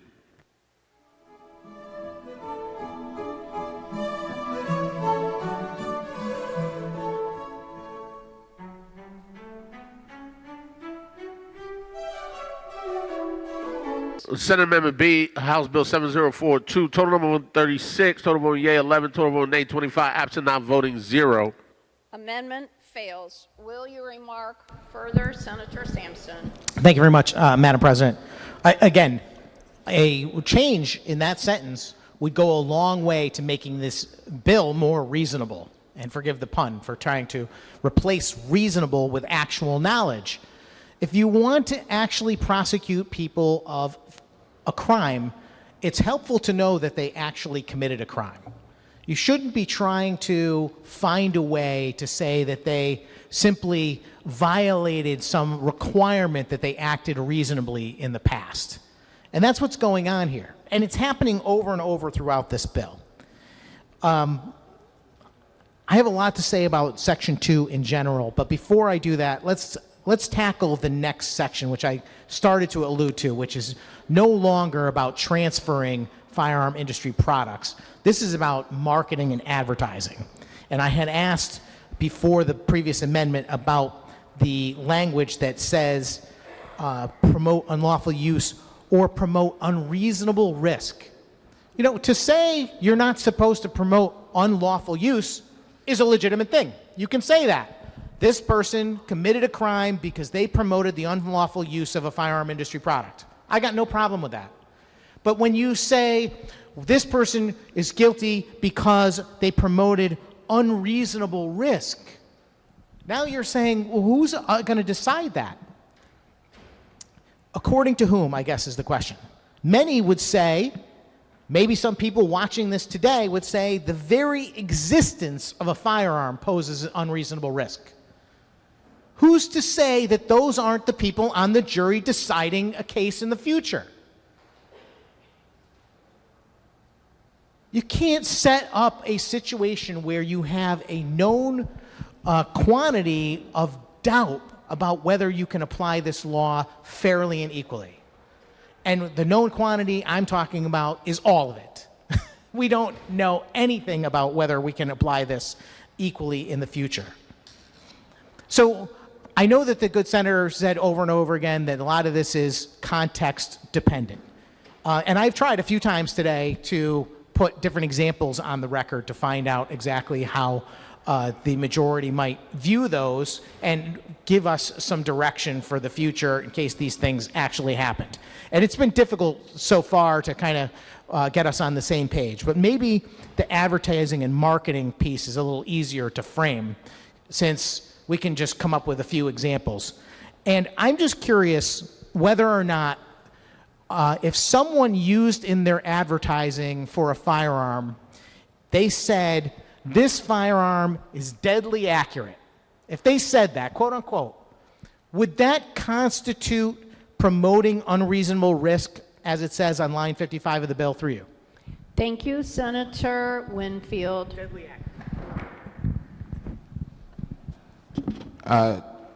Through you, Madam President,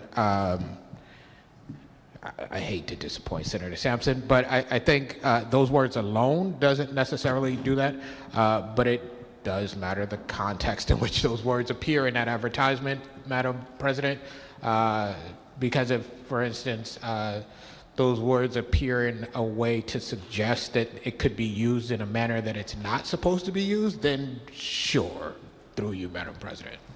Thank you, Senator Sampson. Through you, Madam President, in an effort to provide context, let me say this is an ad in a magazine. It is a white background. It is black text. It says, the new XYZ firearm. It's deadly accurate. That's it. There's nothing else on the ad at all. Would that rise to the level of promoting an unreasonable risk? Through you. Thank you, Senator Winfield.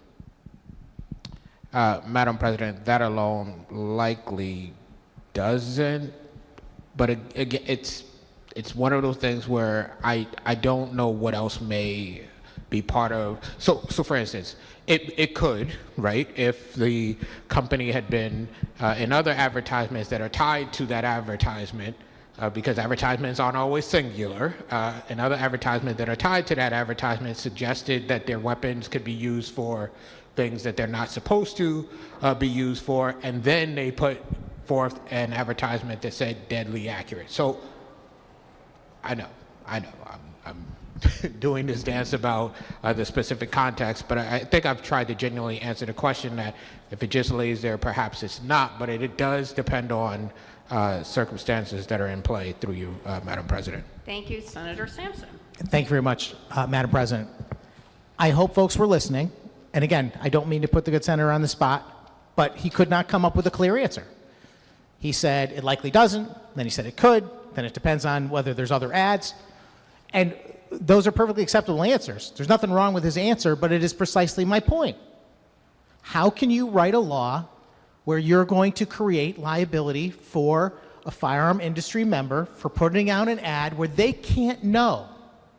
They can't know today, when the requirements being put on them, what they can and cannot say. And even the Senate chairman of the committee pushing this bill cannot give us a direct answer on whether or not this applies. How about another one? How about if they said, this is a defense weapon? Through you. Thank you, Senator Winfield. So I just want to clarify what I'm saying. I'm not saying what you cannot know. I'm saying how you have to know it. And the good senator could take that to mean whatever he believes it means.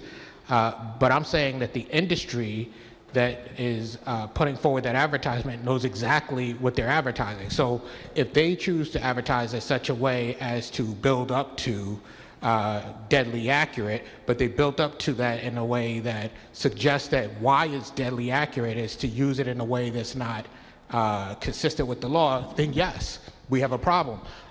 Again, I am extremely clear about what I'm saying. I'm just making sure that the context that needs to be applied here, the actors know the actions they've taken.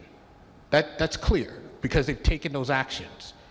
So they're not unclear at that point in time what actions they have taken. This is not about some guess about what might happen in the future. The actions are taken on the part of the actors we're talking about here. So I want to be clear. In response to the question, as it's laid out, I don't think that that's necessarily a problem under the bill. Thank you, Senator Sampson. Thank you, Madam President. The actions that have been taken by the firearm industry member are indeed known to the firearm industry member. There's no question about that. I don't disagree. But what is unknown to the firearm industry member is whether or not they will be perceived, given the potential of some outcome at a later point, whether they will have been seen by a court or a judge or a bunch of attorneys arguing in a back room about a settlement, whether or not that constitutes promoting an unreasonable risk. Let me just say a word here. This language in this bill comes from facts that have already happened. After the terrible tragedy that occurred in Newtown, the Soto family brought a lawsuit against Bushmaster Firearms. And that lawsuit basically says, and again, I'm going to put this in layman's terms, and I don't know all of the facts specifically, so I'm open to being corrected, that somehow Bushmaster is responsible in a way for what the perpetrator of that terrible, heinous crime did because of the advertising of the firearm that was used in the crime. And I wish I had brought those ads with me today, because I looked at all those ads. I did not see a single thing in any of their advertising that implied in any which way that you should use their firearm in a criminal act or to gun down children or anything even remotely unlawful. And yet, the Supreme Court of this state decided that that case could go forward based on that claim. Now, they didn't decide that ultimately because it was decided out of court, because the folks at Bushmaster couldn't dare let that case go forward and be decided against them, because effectively that would put them and every other firearm manufacturer in the country out of business. So they settled for a big sum. And the issue is that this bill is before us to create a legal mechanism for that to be repeated over and over again ad nauseum in a much more easier way for people that really have it out for gun manufacturers and sellers. That's what's happening here. That's what this bill is about. It's about opening the door to lawsuits on very, very shaky grounds. And we've just established that when you write a law that says the firearm industry member cannot use advertising that promotes an unreasonable risk to public safety, who can they ask, through you, Mr. President, who can the firearm industry member ask? Hi, this is Rob's gun manufacturing operation. I'm going to run an ad, and I'm going to put in my ad that this gun has great stopping power. Okay? I'm going to just put that in my ad. It's a brand new product. I've never advertised anything before. The new XYZ gun has great stopping power. That's the whole ad. Who can I ask to find out whether or not someday in the future I could be held responsible for not using that or for promoting an unreasonable risk? Through you. Thank you, Senator Winfield. Thank you, Madam President. I appreciate the question. I just don't think most of the way the law works the way where you just go and have ombuds person or something where you just ask questions, right? Most industries have attorneys that they deal with because they have to deal with a lot of legal questions. That's usually where they turn when there's a question of the law, but there's not some, I guess if the question is who, like amongst us or somewhere in government, there's no one that just sits there to answer that question. Through you, Madam President, sorry about that. Yeah, no, that's okay. Thank you, Senator Sampson. Right, so I think the answer is there's nobody to ask. They can ask their own attorneys, but through you, Madam President, are their own attorneys the decider in a future legal case? Through you. Thank you, Senator Winfield. Thank you, Madam President. I think we all know that the answer to that question, no. The attorneys are not the decider, just as they're not the decider in any of the legal matters that we have. We do our best to hire competent attorneys who are aware of the boundaries of the law and case law as it grows up in the state, and we rely upon their counsel. Through you, Madam President. Thank you, Senator Sampson. Thank you very much, Madam President. I think I've made my point quite clear, which is that we're setting up a legal framework here in this bill that is a series of trapdoors that a firearm industry member is guaranteed to fall through, that they have no mechanism to protect themselves, they can't ask for guidance. They sell a product that is inherently lethal. That is the reason why guns exist. And maybe people don't like guns in the hands of private citizens, but there's reasons for that also, and we can debate the merits of that. But I doubt there's anybody in this chamber that says we shouldn't have guns. Anytime you're in trouble, you want to call a policeman. If somebody's attacking you, if there's a bear in your yard that's mauling your child, do you want somebody there with a gun or not? And if a gun manufacturer puts in their ad, this has great stopping power, Maybe I'm considering the fact that that's the gun I want to have in my household in case there's a bear attacking my grandson.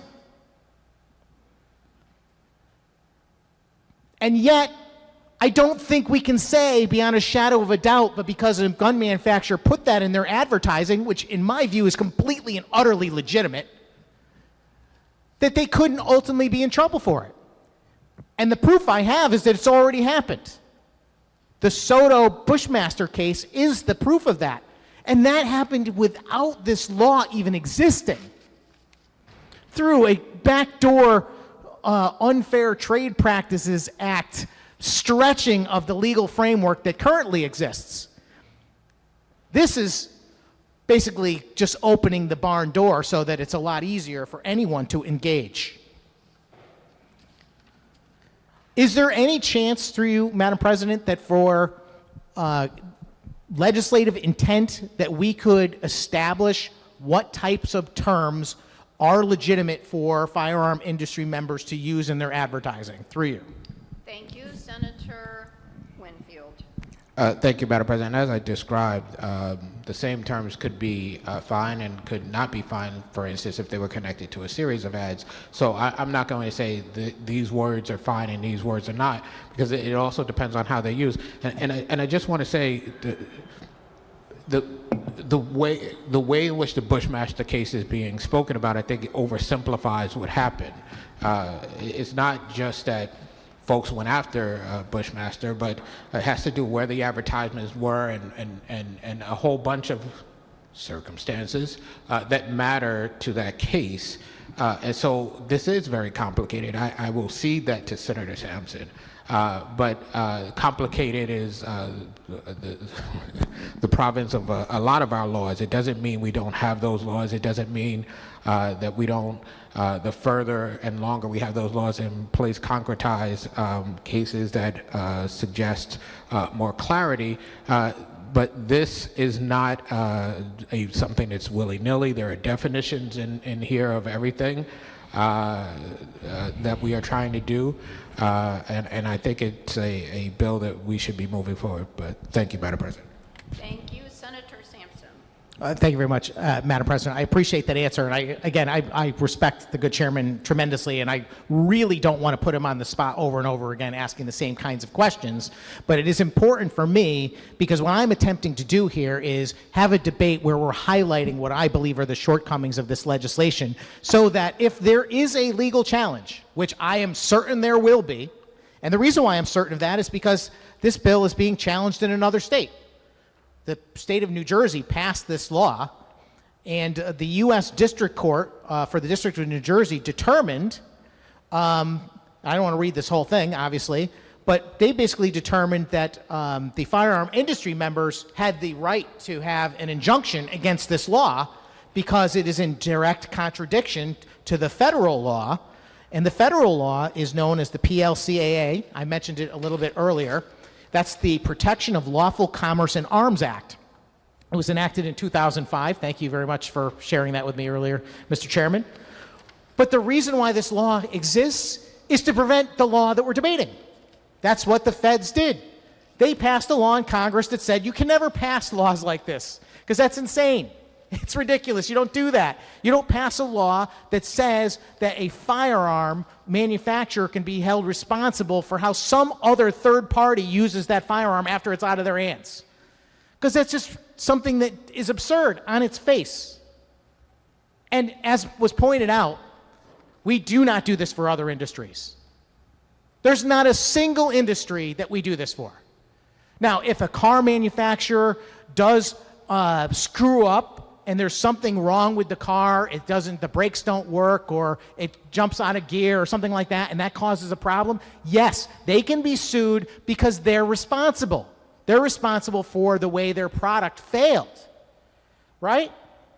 That is a known premise. When you are in the insurance industry, for example, you study the different types of risks that are inherent in different types of businesses. If you have a business where people are customers that come to your front door, you need to have premises and operations insurance because you have the exposure of someone being hurt on your premises. If you sell a product that you make Then you have to have products and completed operations insurance to protect you from the liability from if your product fails in some way. Even gun manufacturers, if the gun fails and someone's injured, they can be held responsible for that. But what we're saying here is that we're going to try and hold a manufacturer of a product responsible for it working properly, but being used improperly by someone else.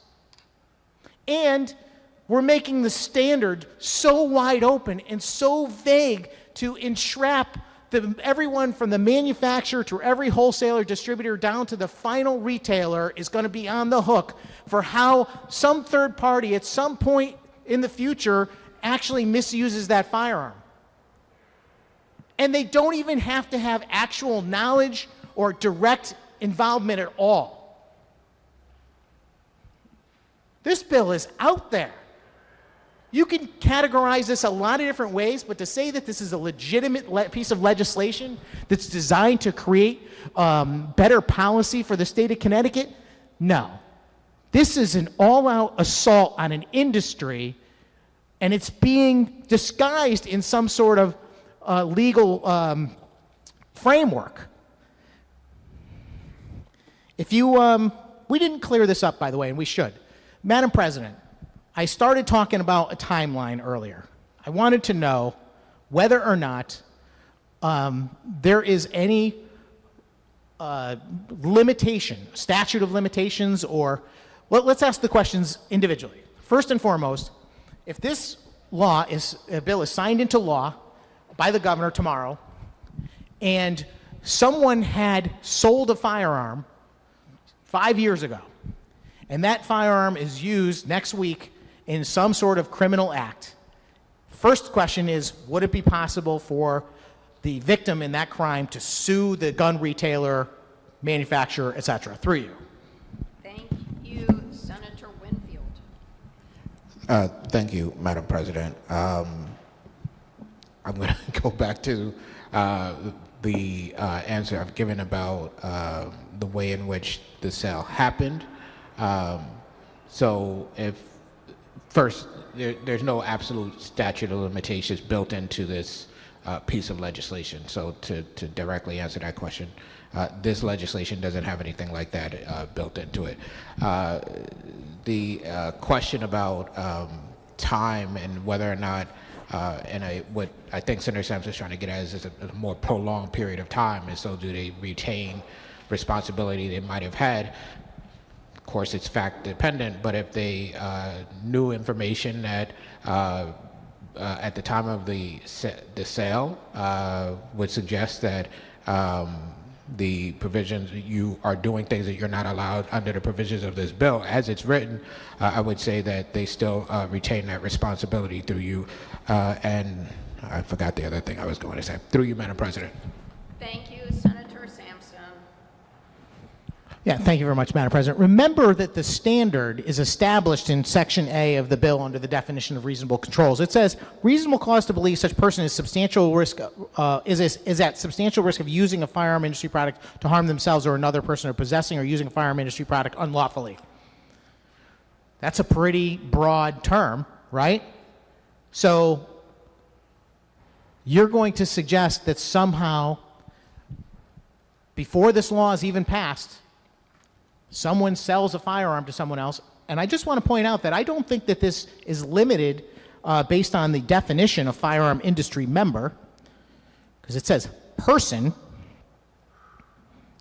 although retail sale, I don't know, hard to say, but certainly a gun store, but I think it could reach certainly to a local federally licensed firearm dealer, and maybe even an individual who is transferring a firearm to another individual. And they could commit a crime next week with a firearm they bought years ago. And what will be decided is whether or not that person selling the firearm had reasonable cause to believe that that person is at substantial risk, another vague term, of using that firearm industry product to harm themselves or another, or possessing or using a firearm industry product unlawfully, including another firearm industry product, presumably. and also whether or not that person or entity actually put in reasonable controls to prevent it from happening. So they've got both those obligations under this bill. And those obligations are created now, even though the actual sale took place in the past. Is that possible through you, Thank you. Madam President? Thank you, Senator Winfield. So, Madam President, to that question, this bill goes into effect October 1st, 2025. So the law at the time of sale, I don't think actually pertains, and it is applicable to the civil actions that are filed on or after the date. That's at the very, very beginning of the bill. So I don't think the scenario that Senator Sampson is placing forward is applicable to this bill. Thank you, Senator Sampson. Thank you very much, Madam President. Can I just ask why not? I'm suggesting that the actual incident that led to the lawsuit, the civil action, occurs in the future after this bill is passed. I'm just suggesting that the purchase or transfer of the firearm occurred prior to this occurring. Through you. Thank you, Senator Winfield. I think the reason why I believe that that's the case is because this bill is effective from the time of passage. The law at the time of the action would be different than the law at the point of the future-looking scenarios presented by Senator Sampson. Thank you, Senator Sampson. Basically, I'm saying you can't violate a law that doesn't exist. Senator Sampson. Thank you very much, Madam President, and I appreciate that response. Well, that's good to know. Can we say for legislative intent that that is true in every case, that a firearm seller, a firearm industry member who's transferring a firearm is not going to be held to the standard of reasonable controls, or that they did not promote an unreasonable risk, or they did not fail to prevent the sale or distribution of a firearm to an industry member who has reasonable, to a person they reasonably cause to believe is at substantial risk of using the firearm in an unlawful manner. If that's the case, I would like to have that on the record. Through you. Thank you, Senator Winfield. Through you, Madam President, as I read Section 1 in its totality, given the effective date, establishing the law, and then talking about the civil actions that are filed from that period going forward, that would be my reading. I'm sure somebody can disagree with me. People disagree with me on a lot of things, but as I read it, that would be the function of the law. Through you, Madam President. Thank you, Senator Sampson. Thank you very much. Before we go any further, I want to offer another amendment before we move on to the next Section 3. And that amendment is LCO number 9666. And I ask the clerk to please call this amendment, and I'd be given leave of the chamber to summarize. Mr. Clerk.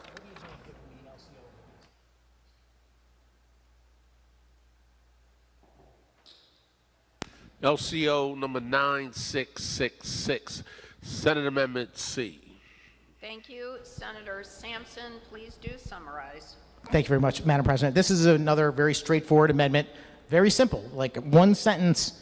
Basically, what I'd be doing here is striking the lines 55 and 56 in their entirety. This is the part that says, no firearm industry member shall purposely and knowingly direct its advertising, marketing, or promotions of firearm industry products in this state in a manner that it knows would promote, and this is the part we would take out, unlawful sales, promote unlawful use, or promote unreasonable risk to public safety. And instead, we would simply say unlawful sales or promote unlawful use. A reasonable limitation to make this bill back into something that is actually workable, that we would agree with is common sense, that we should enforce a law that says that firearm industry members should not be using their marketing to promote unlawful sales or unlawful use. That is reasonable. To try and say that they are also responsible for not promoting unreasonable risk when that cannot be defined, determined, or known in advance is just unfair to them on its face. I move adoption of this amendment, Madam President, and I'd ask for a roll call vote when the vote was taken. We will have a roll call vote. Will you remark on the amendment, Senator Winfield? Yes, Madam President. I just raised an objection to the amendment, which would change the underlying bill. I think the underlying bill as presented to us is constructed in a way that we should follow the House. Through you, Madam President. Thank you. Thank you. Will you remark further on the amendment? Good afternoon, Senator. Firearms permits and eligibility certificates and self-defense. An immediate roll call vote in the Senate. We're voting on the amendment. This is Amendment C of House Bill 7042. This is not the bill. An immediate roll call vote in the Senate. On Senate Amendment C. We are voting on the amendment. This is Senate Amendment C. An immediate roll call vote in the Senate. Voted. The machine is locked. Mr. Clerk, give us the tally on the amendment.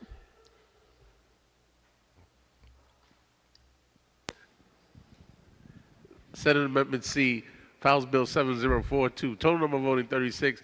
Total voting yea 11. Total voting nay 25. Absent not voting 0. Amendment fails. Senator Sampson. Very much, Madam President. Yeah, so again, another party line vote on another amendment, which I think would have gone a long way to making this bill in the realm of reasonable, in the sense that we want to actually prosecute people that are engaging in criminal activity or causing harm in our society, unlike the language that remains as a result of the failed amendment, which I think simply promotes the potential for perfectly honest and decent people just engaging in commerce to get wrapped up into this exposure. And I think that that's just a bridge too far to try and expect any of us to come in and support a policy that endangers our own constituents in such a manner. You know, I was thinking while we were voting on that amendment that we really only discussed firearms being transferred in this section because it's about firearm industry member directing its marketing and promotion, about firearm industry products, and then the other part is obviously about transfers of firearm industry products too. But I want to remind everyone that firearm industry products was defined earlier on in the bill to have include all of those things that were somewhat speculative. Clearly firearms, but also ammunition, but also firearm accessories and firearm parts. And as we established, even things that really have nothing to do with firearms, but could be used in conjunction with a firearm to create a purpose, such as a faster action time, something like that was described earlier. So I just want to ask a couple of questions regarding firearm products versus firearms. In the advertising, for example, we had a tough time trying to determine what would be acceptable language. We talked about deadly accurate, we talked about a defense weapon, we talked about stopping power. There's another word that I think happens all the time in firearm advertising, which is tactical. And I'd be curious if that had any real impact on whether or not that could be legitimately used by a firearm industry member in their advertising. But what I want to talk about is ammunition, because ammunition is a very interesting topic. Ammunition, as I mentioned, is kind of hard to trace its origin. Unlike a firearm, you can identify who the manufacturer is. Typically, it'll have a serial number. Even if it doesn't, you can identify who at least manufactured it, and therefore, the path it may have taken to ultimately get in the hands of the final situation. Ammunition is also sold and marketed just like firearms are, and ammunition varies tremendously. There are types of ammunition that are marketed as for target shooting. And I would imagine that if you're marketing ammunition for target shooting, you're probably a little safer, hard to say with this bill, but you're probably a little safer than you are if you're advertising ammunition that is for self-defense. So my question has to do with hollow points.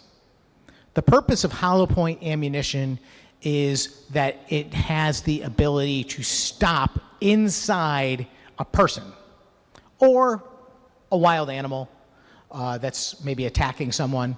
But the idea behind it is that unlike traditional ammunition, which has a point and will likely go right through a target or a person, hollow point ammunition is designed to get caught up and stop and maybe even bounce around and create havoc.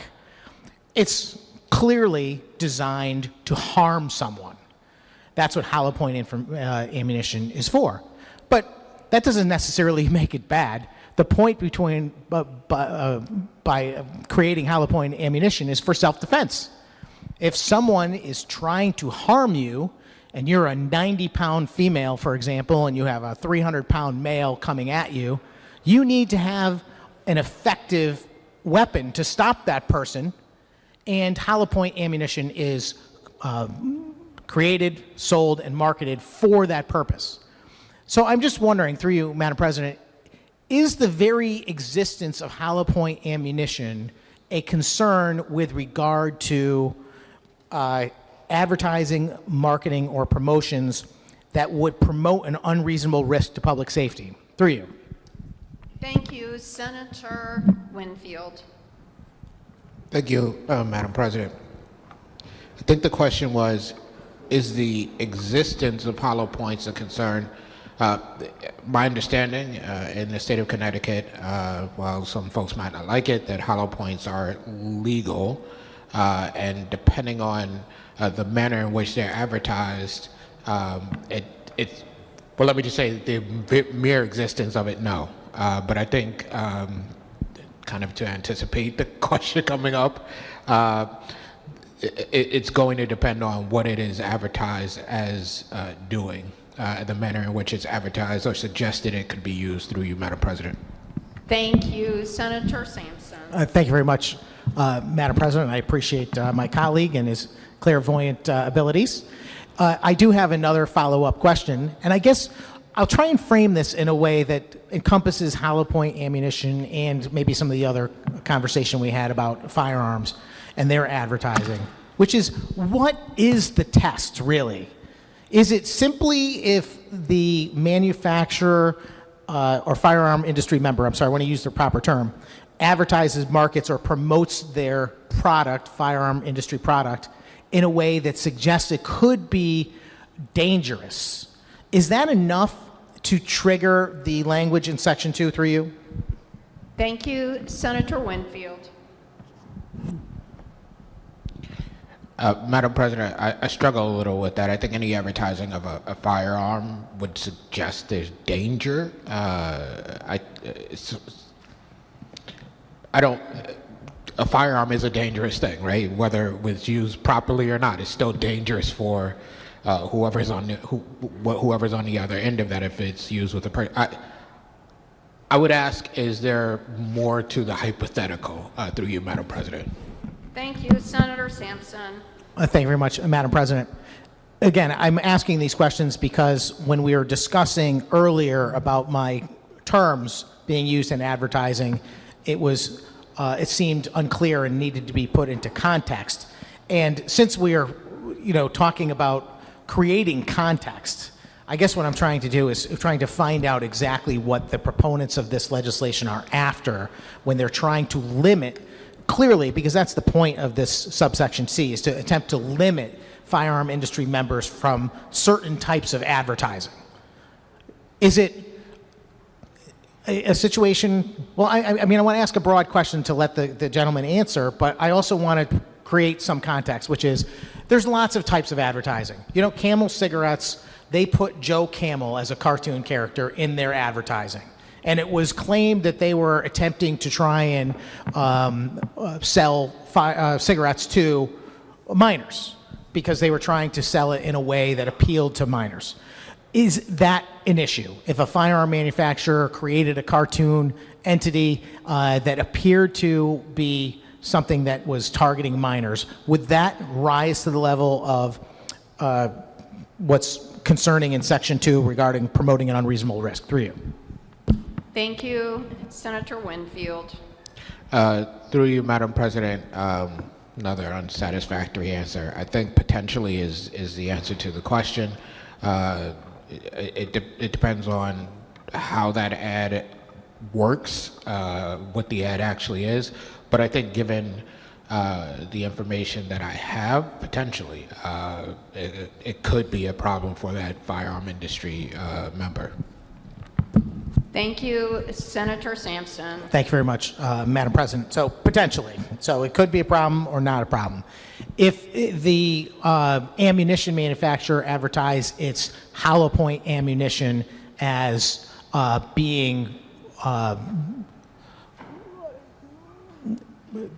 for use in self-defense, but they imply that that's because it has greater ability to stop an attacker than target ammunition, for example, would that cross a line in Section 2 through you? Thank you. Senator Winfield.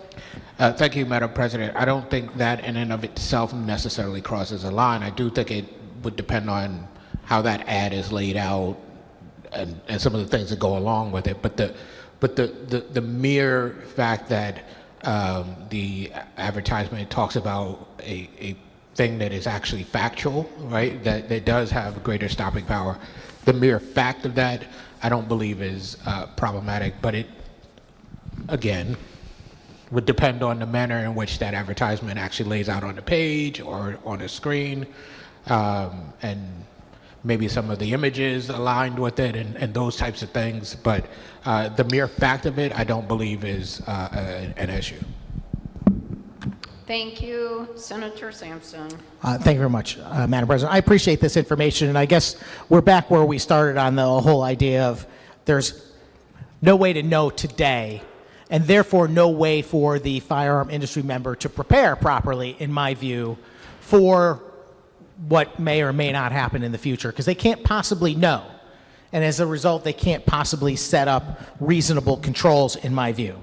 They can attempt controls, but that doesn't necessarily mean they will be deemed to have been reasonable if something happens. So I guess where I want to go from here is to kind of establish, number one, we agreed earlier that this bill has an effective date for each section that begins October 1, 2025. And I believe the good chairman said that this would not apply to any transfers or advertising that occurred prior to this day, because those sections only put those laws into effect as of October 1st, 2025. So they wouldn't, an action that took place prior to that would not be a follow of these, the laws that are here. What I wanted to find out next is, how long does this last? So we enact this bill, October 1st comes around, and for the next 25 years, there are lots and lots of firearm industry advertising going on. There's lots of firearm transactions going on, wholesalers, distributors, retailers, et cetera, lots of things going on.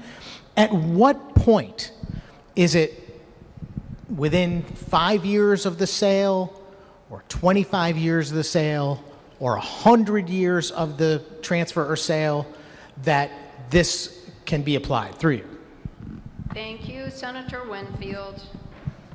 Thank you, Madam President. I'm not sure I'm going to answer the question because I'm not sure I completely understand what Senator Sampson is trying to get at. The law will sit unless it's changed. It will be applicable going into the future. A reasonable person can't predict 100 years into the future, so I just don't see how this would apply to that. I think there is a point at which it becomes unreasonable to predict things, and I'm sure Senator Sampson will ask me, well, what point is that? And I will give an unsatisfactory answer because that's to be determined. But I don't think that it would be reasonable to suggest that a person walks into a store today and holds a gun for 25 years, and one is to predict what they are going to do in 25 years. That seems, to use a technical term, absurd. Through you, Madam President. Thank you, Senator Sampson. Thank you very much, Madam President. I appreciate that technical term. I've been using it a lot today. And that's good news that the good senator believes that it would be absurd. However, I just would caution the folks reading this bill with us that we're still talking about the same exact parameters, which is we're going to be measuring the actions of someone in hindsight. And firearms have a long history. There are firearms around today that were manufactured in the 1860s. And there are companies around. There are companies that have pre-existed the 1860s, in fact. In fact, there's firearm manufacturers that have existed since the 1860s in perpetuity. And my fear with this type of legislation is that the goal here is to find deep pockets. And some of the companies I'm talking about, they actually have substantial assets that they've created over time. And I think it's not easy for us to say in this circle today, knowing what we know about how things change over time. I mean, think about some of the products that were sold in the past. You know, various tonics, you know, for different things, you know, were sold in the 18 and early 1900s. You know, and they were sold by companies, some of which exist today. You know, so it'd be very, very interesting to find out what amount of liability might exist for those types of products that potentially were involved in a situation that resulted in harm, and how that would extend back into the past. And this bill is kind of a test run, in my view. And not a good one, because what you're doing effectively is saying that a company today can engage in this industry's conduct like any other seller, producing a product, marketing it, selling it, and so forth. But there is a very good chance that in the future, they will be judged about their actions at some point after this bill is passed into law, but maybe decades afterwards. And I just wanted to raise a red flag about that.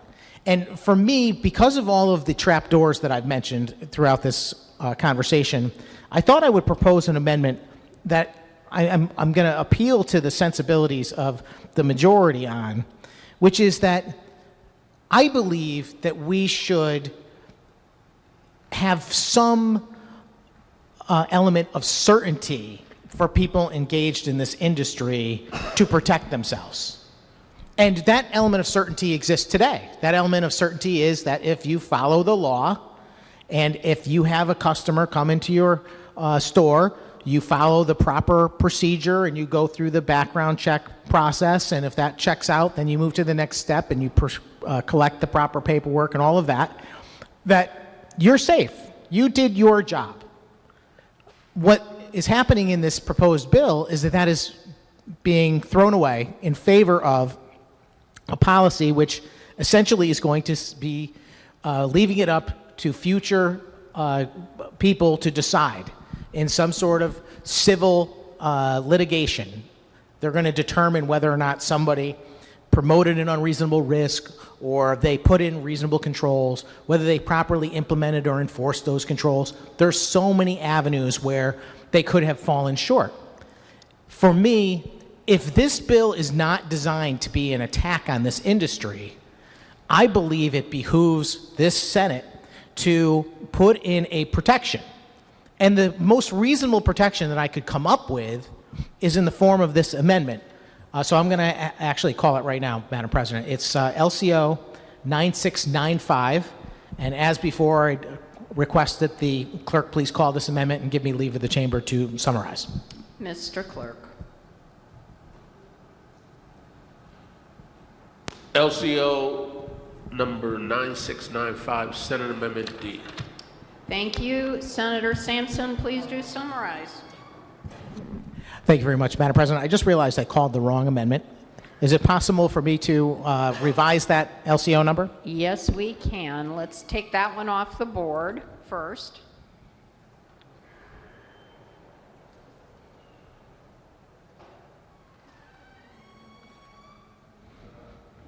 Okay, which amendment would you like, sir? My apologies to the chamber.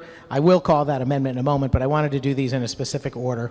This amendment is 9663. Yes, Mr. Clerk.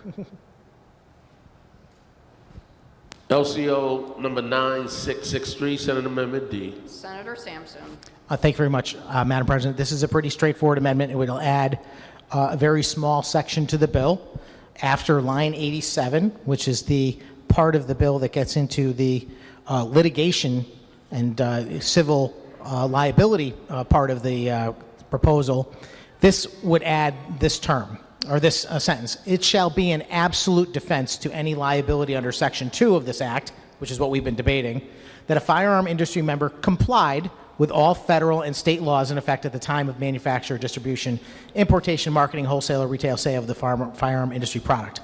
In other words, what we would be saying with this amendment is that as long as that firearm industry member was following all the requirements of the law, doing the background check, collecting the paperwork, that they are in compliance, and that they can use that as a defense to say that they are not responsible for what a customer did with a firearm industry product at some point in the future, maybe a week, a year, or 100 years.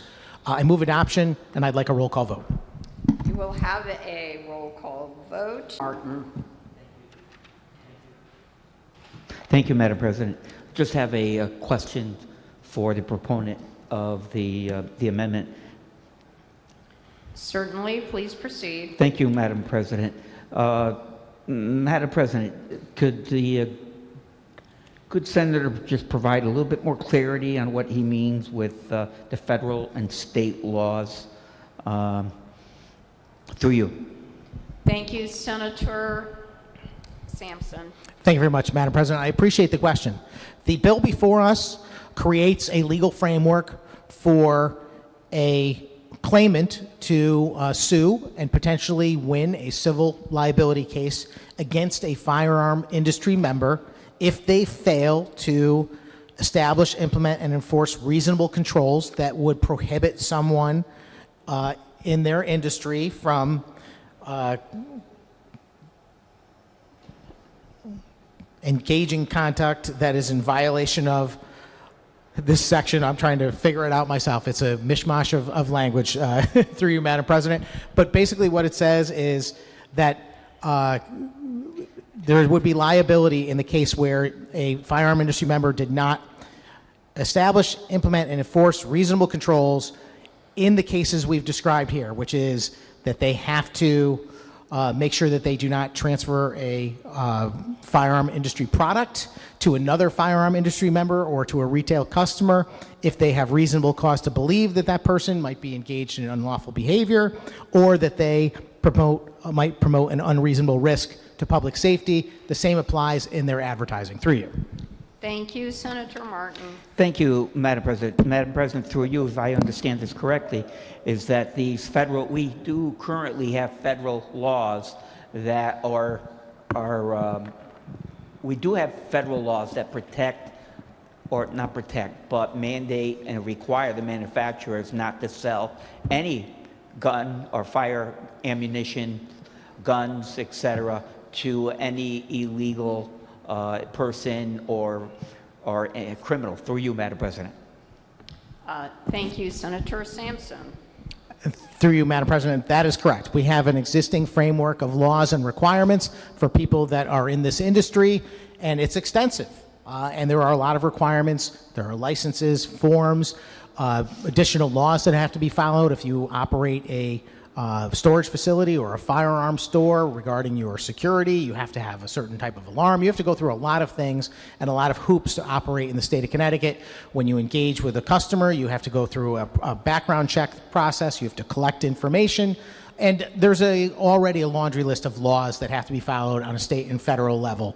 And the amendment simply suggests that if you follow all that protocol that's already in law, that would be an absolute defense in case you were ever sued for failure to comply with the law that's before us, or the bill that's before us. Thank you, Yeah. Senator Martin. Yeah, thank you, Madam President. That's all I have. Thank you. Thank you. Will you remark further, Senator Winfield? Yes, Madam President, I thank Senator Sampson for bringing forward the amendment, but I rise in objection to the amendment. Thank you. Will you remark further? If not, machine is open. Mr. Clerk.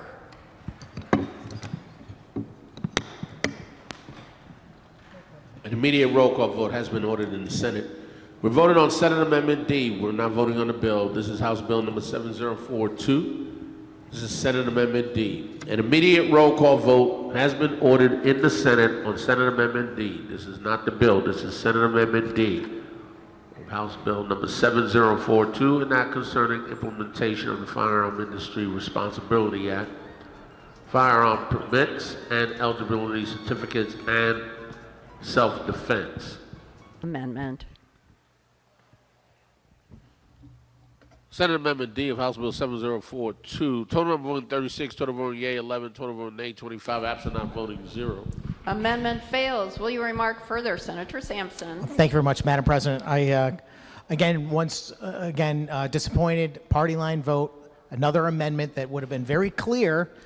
And I think it's edifying in a way in that now we know where the majority stands on this issue, which is that they don't believe that someone who is a firearm industry member should be held only to the standard of complying with the laws that we've set out for them.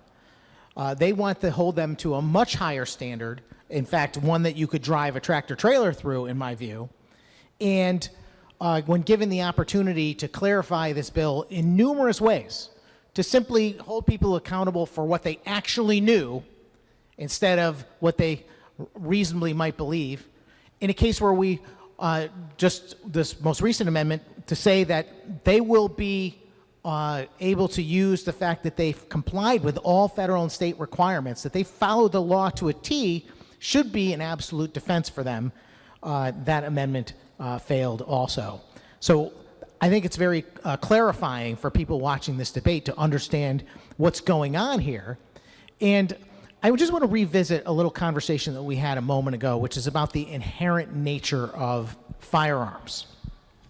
It's a very interesting topic because clearly there's a great divide in this country over gun control legislation, the existence of firearms, et cetera. And there are certainly people all across the spectrum on the topic. And some people absolutely believe that there should be no private gun ownership at all.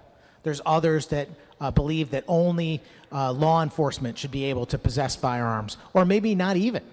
And there's a lot of reasons for their views. There's other people who might believe that we have, as our Constitution states, a natural right to defend ourselves, and therefore the right to whatever firearm that the military might have, so should civilians, because one of the reasons for the existence of our constitutional protections is to make sure that not only can we defend ourselves against other neighbors if they are hostile, against the wilds, a bear, breaking into your home looking for dinner, or to protect a child in your backyard maybe, or in an extreme case, which I hope never happens, to defend oneself against an authoritarian government. Frankly, the bill that's before us looks very much like an authoritarian government in my view. I want to just harken back to a point that Senator Kissel made, which he did very, very eloquently, which he said that this looks somewhat dictatorial. When you write a law which ultimately opens the door for civil liability or prosecution based on such vague terms, the way that is going to be interpreted and enforced is not fair to the person who's on the receiving end of that. In America, people, I believe, have a right to understand the laws as they will apply to them. And this law is not going to apply equally to people no matter what. And it surprises me that some of the folks in this chamber who are always concerned about making sure that we are treated equally under the law would be okay with a bill that actually says that it's going to be completely subjective. And it could be subjective based on a lot of factors, where this particular situation occurs, who's involved, when it occurs, whether it's in the near future or decades from now. All of those things will play a part in determining whether someone put forth the proper reasonable controls or had reasonable cause to believe, etc., or promoted an unreasonable risk. All of those things are up for grabs in this legislation. None of it's clear. None of it we have on the record. The one thing we were able to establish today that I'm thankful for is that this is not retroactive. But conversely, it also goes infinitely into the future, which in my view is almost as concerning. The next part of this bill is about the actual process by which someone would end up being responsible. That's Section 3. It says an act or omission by a firearm industry member that fails to comply with any provision of Section 2, which is the whole thing we just discussed about what their responsibilities are with reasonable controls, etc., will constitute a violation of said section and shall be actionable under this section. And it lays out several mechanisms for how that will occur. Such action may be brought in Superior Court for the judicial district where this act, omission, or harm is alleged to have occurred. By the person who suffered the harm is one option. A corporation counsel or other chief legal officer in a municipality, which I think is very interesting to include an entity such as that. And then finally, the Attorney General of the state, which is also more common in this chamber, but also up for some speculation as to why. So I'll ask my first question on this section through you, Madam President, and that is, why have we included these other entities beyond just the person who suffered harm, and why in particular are we including the corporation counsel or other chief legal officer of a municipality through you? Thank you, Senator Winfield.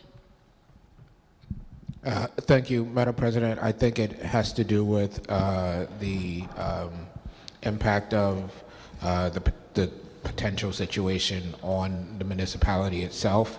I don't have a better answer than that through you, Madam President. Clearly, these occur within our municipalities and may have impact beyond just harming an individual, may have impact that affects the municipality itself in some way. Through you, Madam President. Thank you, Senator Sampson. Thank you very much, Madam President. I'm a little disappointed because I thought that this is something that sticks out so significantly in this bill. There had to be a reason that we can point to and say, this is why this is included, because of these specific circumstances. And for me, it's nonsensical. You know, when someone is harmed in any kind of incident, typically, I think that it's that actual person who's got the right to go ahead and make a claim and put in an action in Superior Court. Why we're going to encompass the chief officer of a municipality, unless that's the person actually being harmed, strikes me as just some kind of mechanism to stir up trouble, frankly. It's what it looks like. It looks like a way to find another plaintiff that actually has the ability to start the ball rolling to put in a claim for damages. That's what it looks like. It's just like, let's find some random other party that we can put as a plaintiff so that we can get the ball rolling for these claims. And I can't think of another reason why that would be the case. The inclusion of the Attorney General, seems to show up in a lot of bills. Again, the Attorney General's duties are not necessarily to engage in private litigation for the citizens of the state on an individual basis. The Attorney General's job is to act as a chief counsel of the state of Connecticut and to defend the state if necessary, or prosecute people that are enemies of the state, I suppose. And the thing is that the Attorney General's inclusion here doesn't surprise me, because we've been seeing it more and more often. And clearly, the current Attorney General is someone whose feelings on gun control are widely known. I've debated him personally in the House of Representatives on a number of gun control bills, so I kind of know where he comes from. But to include him seems wholly political to me. I don't believe that there is a legitimate reason to include the Attorney General in this case, other than, once again, not trying to find justice, not trying to find a resolution, not trying to end up with a fair result, not only for the injured party, but also for the firearm industry members that are involved. No, it's all about creating a mechanism to put weight on the scale, to make it much more difficult to operate in this industry in the state of Connecticut. And these items that I'm pointing out throughout this bill, one after another, are just heaps of evidence that point to that. It's clear to any objective person, and I know that we don't have a lot of objective people in this room, but out in the wilderness, outside this chamber, there's objective people. And I'm hopeful that those objective people are listening to this and watching this and going, I can't even believe it. How could you write such a one-sided bill? It's quite clear what you're doing here. You're not after good policy. You're after finding a way to create more damage and insecurity for an entire industry, a lawful industry, by the way, that has contributed to our economy since the beginning of our state. And I know a lot of folks that are in this industry, and they are some of the finest people that I know. People that would, be the first to dive in front of danger to protect someone else. And further down in this section, there's this discussion about what happens as far as the processing of the case, and it reads that if the court determines that the firearm industry has violated any of the provisions of Section 2, again, the court may award any or all of the following. These are not the typical things that are awarded in a case similar to this.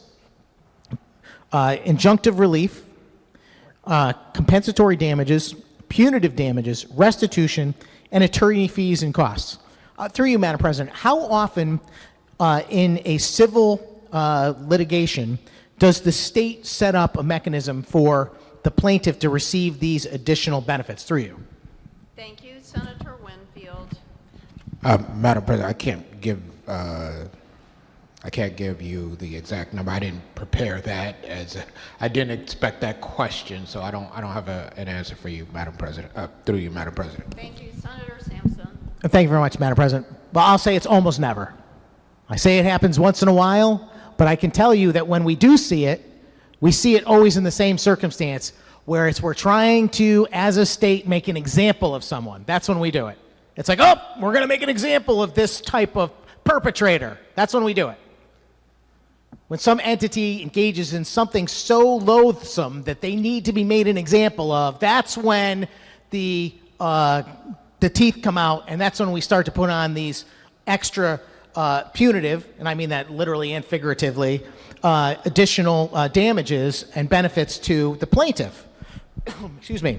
The situation here is, what happens to the defendant if this case goes forward and the firearm industry member defends themselves? Would they be eligible for any of these benefits? Through you, Madam President.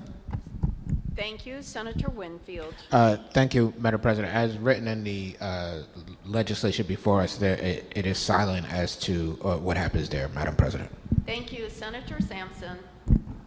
Through you, Madam President. By silent, do you mean that they do not get those benefits? Through you. Thank you, Senator Winfield. Thank you, Madam President. It would have to be in the bill in order for that to happen, through you, Madam President. So, no, they would not get those benefits. Thank you, Senator Sampson. Thank you very much, Madam President. So here we go once again, yet another thing heaped on here. Isn't it obvious to those listening that we are treating firearm industry members as if they're criminals in this bill? That's the way it looks to me.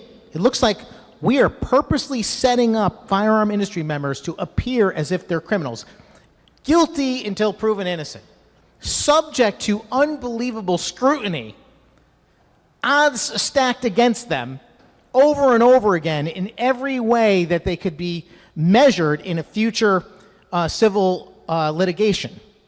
And even when it comes to the damages, they are very clearly one-sidedly in favor of the plaintiff. The defendant has no such recourse.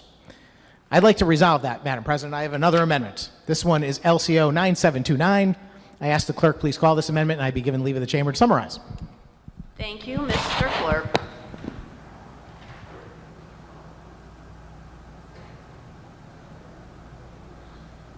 LCO number 9729, Senate Amendment E. Please do summarize, Senator Sampson. Thank you very much, Madam President. Another very straightforward amendment. This says, after line 87, insert very brief sentence, and it says, if the firearm industry member prevails in an action brought under subsection B, again, the section having to do with all of the reasonable protocols, etc., a court may award costs and reasonable attorney's fees to such firearm industry member. This is not an additional benefit. This is just putting them on the same level playing field with a plaintiff in one of these litigations. Through you, Madam President, I'd like to move this amendment and ask for a roll call vote when the vote is taken. And we will have a roll call vote on the amendment. Will you remark further on the amendment? Will you remark further on the amendment? If not, the machine is open. Mr. Clerk. Immediate roll call vote has been ordered in the Senate. We're voting on Senate Amendment E of House Bill number 7042, an act concerning implementation of the Firearm Industry Responsibility Act, firearm permits and eligibility certificates, and self-defense. An immediate roll call vote in the Senate. We're voting on the amendment. This is Senate Amendment E. This is not the bill. The substitute for House Bill number 7042, Senate Amendment E. We're voting on the amendment. This is Senate Amendment E of House Bill number 7042. An immediate roll call vote in the Senate on Senate Amendment E of House Bill number 7042. Amendment E of House Bill 7042. Total number voting 36, total voting yeah 11, total voting nay 25, not voting 0. Amendment fails. Will you remark further on the bill?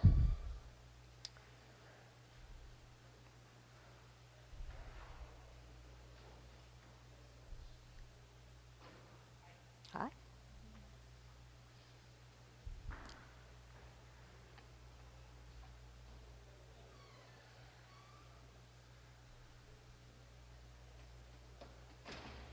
Will you remark further on the bill? Senator Sampson. Thank you very much, Madam President. Once again, disappointed that we didn't get over the finish line on that most recent amendment. And what's remarkable is that while I'm sitting here reading where I'm going next in the bill, I'm just finishing up on this section. And not only would the plaintiff receive compensatory, punitive, restitution, cost and reasonable attorney's fees, I just realized that there's an additional sentence in this section that says, any other appropriate relief necessary to enforce the provisions of Chapter 529 of the General Statutes and remedy the harm caused by the conduct. Through you, Madam President, what else could be heaped upon the firearm industry member beyond all of the things that were listed that could be included in this subsection 6, lines 85 through 87 through you? Thank you. Senator Winfield. Madam President, I'm not sure we have punitive, compensatory. I'm not sure, Madam President.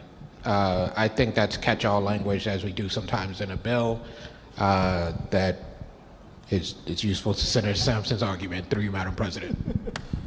Thank you, Senator Sampson. Thank you very much, Madam President, and I appreciate that answer. Yeah, catch-all language. It seems very, very particular, specific, that what is being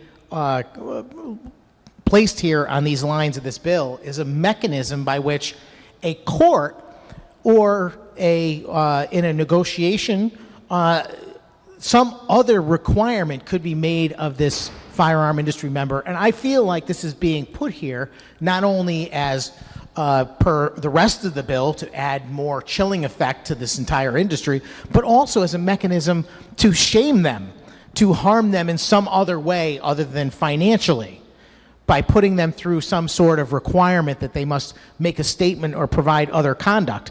Why on earth would anyone put something like this, any other appropriate relief necessary?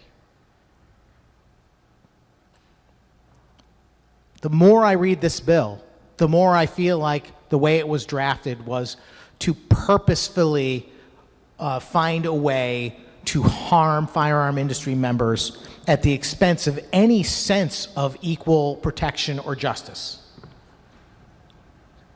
And I believe that this debate and this conversation has proved that beyond a shadow of a doubt.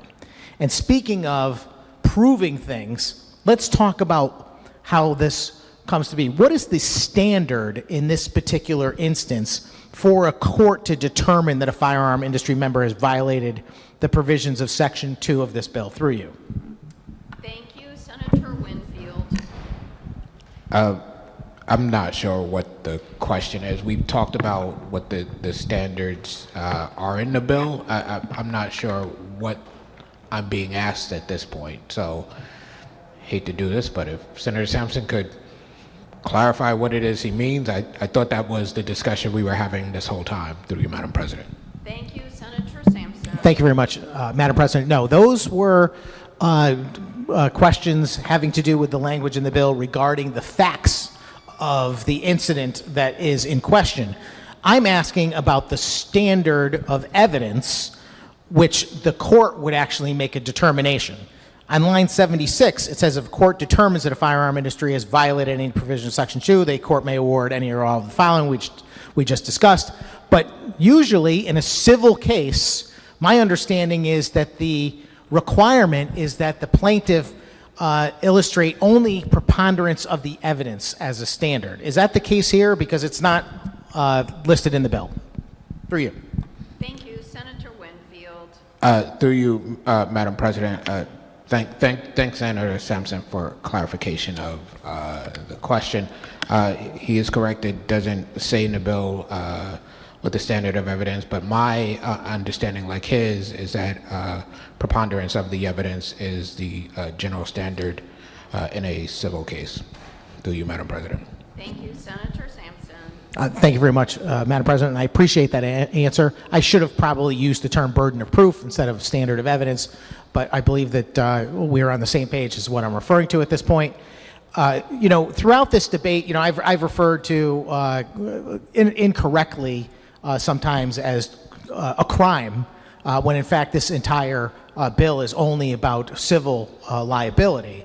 But nonetheless, it's a similar type of situation where in order for someone to be charged for a crime, they would have to be proven beyond a reasonable doubt that they are guilty. In a civil case, the standard is much less. In a civil case, preponderance of the evidence is typically enough, although I think it does vary for different types of things.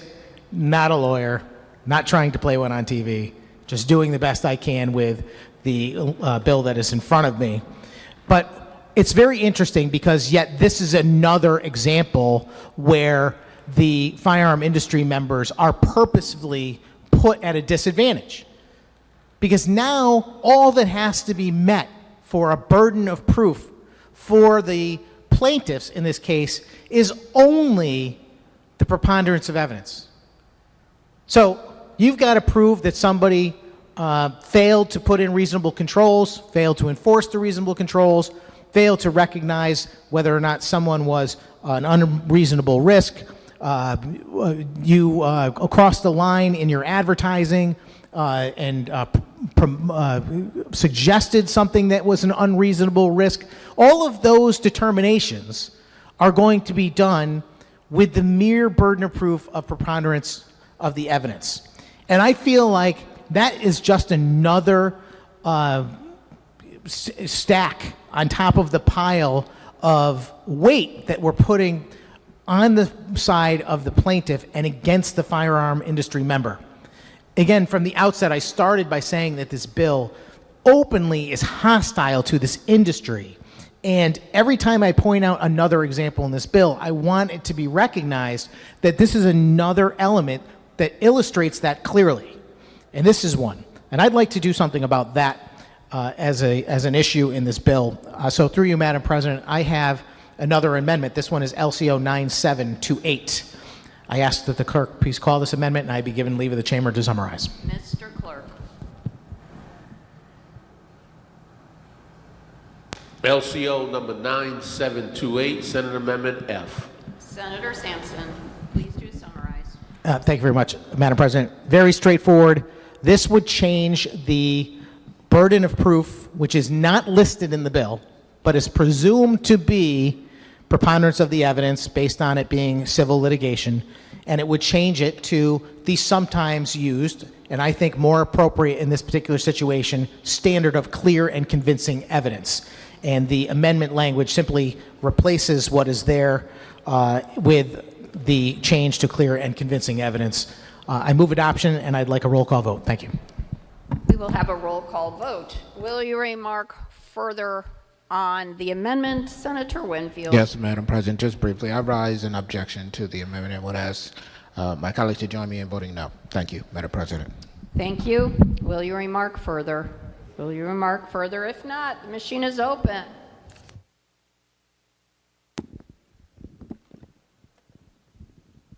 Immediate roll call vote has been ordered in the Senate. An immediate roll call vote has been ordered in the Senate. We're voting on Senate Amendment F of House Bill number 7042, an act concerning implementation of the Firearm Industry Responsibility Act, firearm permits and eligibility certificates, and self-defense. An immediate roll call vote in the Senate. We're voting on the amendment. This is Amendment F of House Bill number 7042. We are not voting on the bill. This is not the bill. This is an amendment, Senate Amendment F of House Bill number 7042. An immediate roll call vote in the Senate on Senate Amendment F. We are voting on the amendment, Senate Amendment F of House Bill number 7042. Senate Amendment F of House Bill 7042. Total number voting 36, total voting yea 11, total voting nay 25, absent not voting 0. Amendment fails. Will you remark further on the bill? Senator Sampson. Thank you very much, Madam President. I appreciate the recognition. Again, another, in my view, reasonable amendment.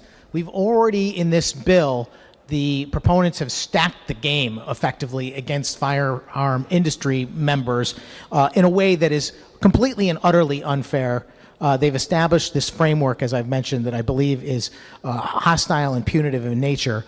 And it seems like every effort that is made by me or my colleagues to try and offer something that would bring this back into the realm of what a reasonable person might actually say is a way to handle this situation is rejected. And that's unfortunate. I have a question through you, Madam President. Is there the same liability for a municipal or state entity in a similar situation? Say, you know, one of our state agencies that's involved with firearms that are turned in or confiscated or procured through a buyback system. Suppose they lose one of those firearms and it's used in a crime. Is there any liability for our state or municipal entities through you? Thank you. Senator Winfield. Madam President, the question is about the loss of a firearm? I don't believe so, but sure, I'll just leave it there. Thank you, Madam President. Thank you. Senator Sampson. Well, thank you very much, Madam President. The reason why I asked that question is because presumably if you are a firearm industry member and something happens and you lose track of a firearm, for example, and that firearm ends up being used in some heinous crime, I'd say that under this proposed bill, there's a high probability that you're going to get sued by the victims. And I believe that the same kind of circumstances can easily occur when it comes to our government entities. And I'm just curious whether we're holding those government entities to the same standard that we would hold a private firearm industry member to. Through you. Thank you. Senator Winfield. Madam President, I'm sorry, I can't follow because I don't see how the bill does what Senator Sampson says it does in regard to the loss of the firearm. So if he could point me to that, I'd be happy to try to then respond through you, Madam President. Thank you. Senator Sampson. Well, thank you very much, Madam President. I think it's quite clear in the bill that firearm industry members are required to put in reasonable controls to establish, implement, and enforce The fact that firearms are not misused, used in crimes, transferred to people irresponsibly, promote unreasonable risk to the public safety. I would say just the failure to keep track of a firearm counts as a risk to public safety. For me, that's the exposure right there. And if there is some sort of tragedy, as we've already witnessed, I brought up the Bushmaster v. Soto case earlier. That is a case where they went shopping for who had the deepest pockets. They found a way to find money. And again, I mean, I'm not casting any aspersions on people who are devastated by the loss of their child. That is a separate issue entirely. But what I'm talking about is from the legal community, those are the folks that, in my view, tried to use a mechanism to find what is arguably a completely innocent entity. It had nothing to do other than the fact that they produced the firearm to begin with. They were not guilty of anything in that action, and yet they were blamed and ultimately had to pay out some undisclosed sum as a result. I can see that happening all over again very easily in the case of a lost or misplaced firearm. Through you, that's the exposure that I'm referring to. Thank you. Senator Winfield. Thank you, Madam President. I recognize that argument, but I think those reasonable controls are set in place to effectuate Section 2, and so I'm not sure that that's the case, but I appreciate it. I don't have an answer because I don't see the reasonable controls as they relate to Section 2 allowing for what Senator Sampson is saying, but we can have a difference of opinion there. Thank you. Senator Sampson. Well, thank you very much, Madam President. I don't want to spend a lot of time belaboring it, but I think it's clear. You know, we have on our books today a huge number of statutes that govern the possession, transfer, distribution of firearms. And I can tell you that if you're a firearm industry member, you've got to account for every firearm that you've got under your care, custody, and control. You're not allowed to be missing firearms if the Department of Public Safety comes to inspect your facility. You'll lose your license to operate in a heartbeat. Now, I just want to take a quick second to bring something up, too, by the way. In my district, okay, which is 5 towns, just in the last couple of years, 2 gun stores, two separate gun stores have been burglarized. And in both cases, the same thing happened where somebody took and drove a car right into the front of their building to break in, and then they grabbed a whole bunch of guns and took off. And I believe in at least one of those cases, the Wolcott one, which was more recent, I think they actually apprehended the folks. But this is an industry that's difficult as it is. And these folks are the target of criminals. You know, so the idea that you're going to also make them the target of the state government, which ought to, in my view, be protecting a lawful industry, to make them the scapegoats and to make them potentially liable for things that they have nothing to do with, to me, is a big issue, and why I'm investing the effort in trying to stop this bill.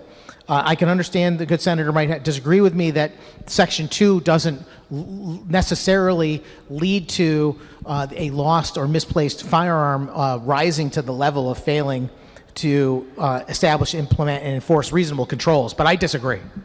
I believe it is a clear-cut situation that I believe would certainly be pursued in a case where there was a death or some other tragedy, and there were lawyers looking for deep pockets. I can guarantee you they would go right to this section and say, this is the mechanism by which we're going to make you liable. And we've already set up all of the rules of the game in the favor of the plaintiff, so why wouldn't they try?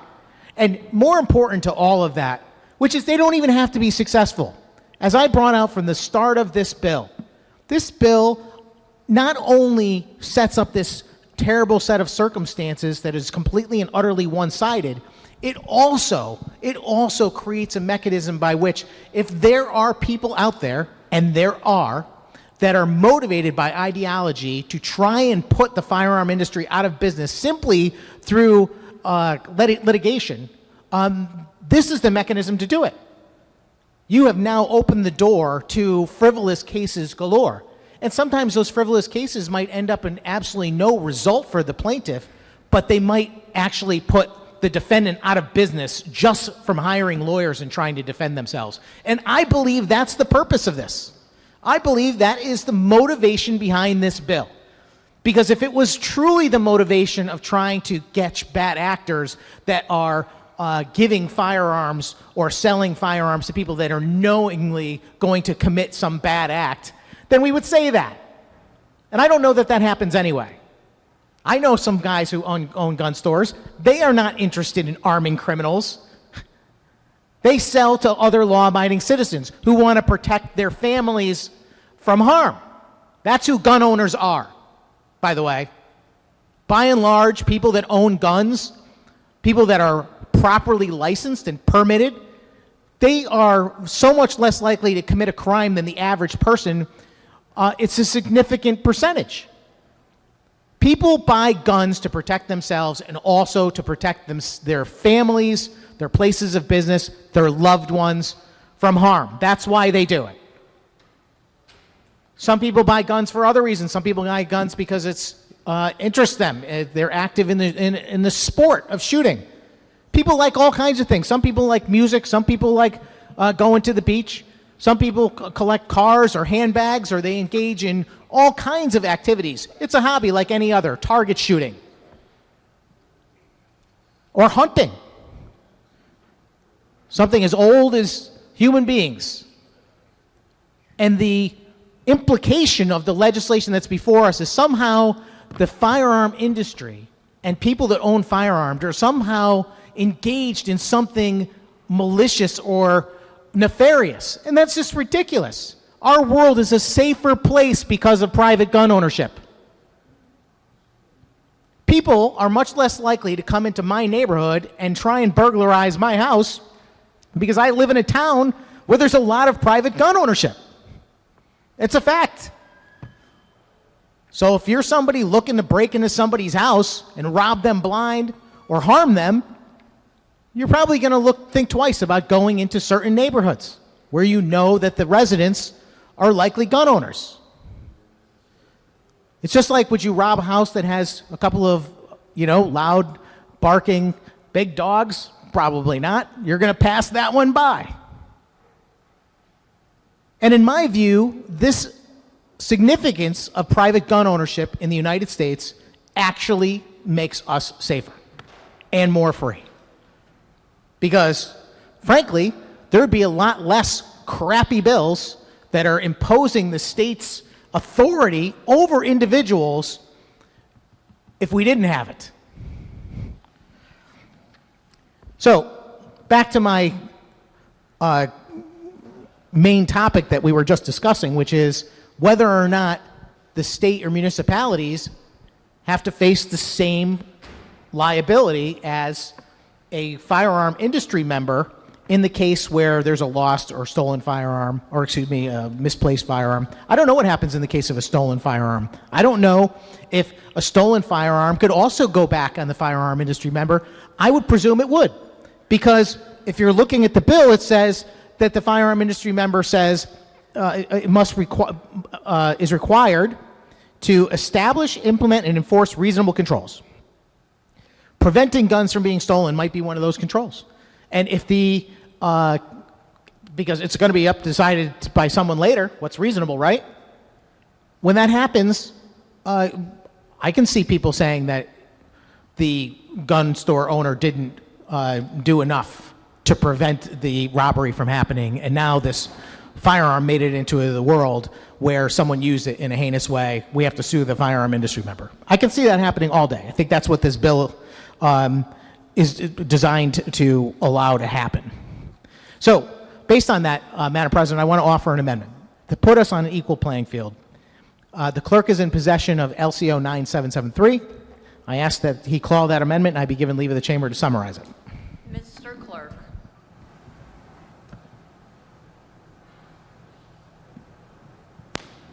LCO number 9773, Senate Amendment G. Thank you. Senator Sampson, please do summarize. Thank you very much, Madam President. Unlike my previous amendments, this one actually is about a page and a half, but most of it is the similar language that's in the bill. What this does is very straightforward.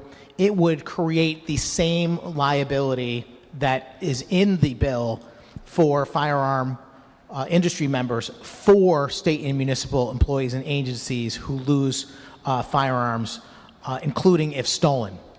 This would actually create that same level of parity, and as a result, I think it's good policy. What's good for the goose, so to speak, I ask for moving adoption of this amendment and a roll call vote when the vote is taken. Thank you.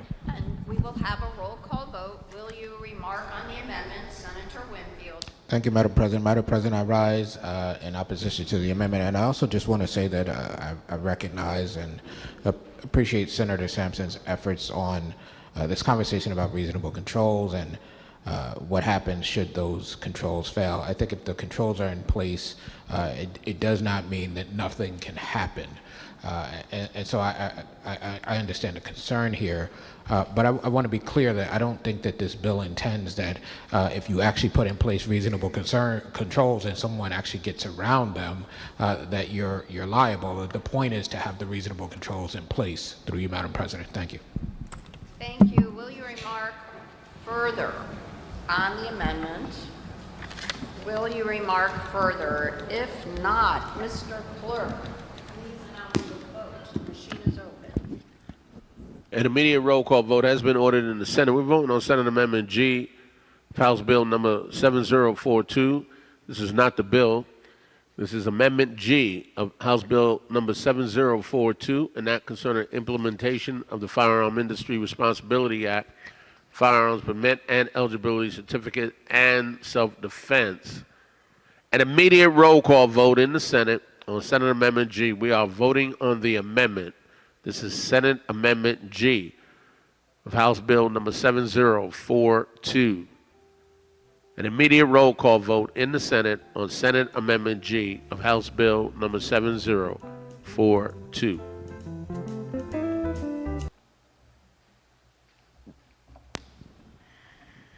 Senate Amendment G of House Bill 7042.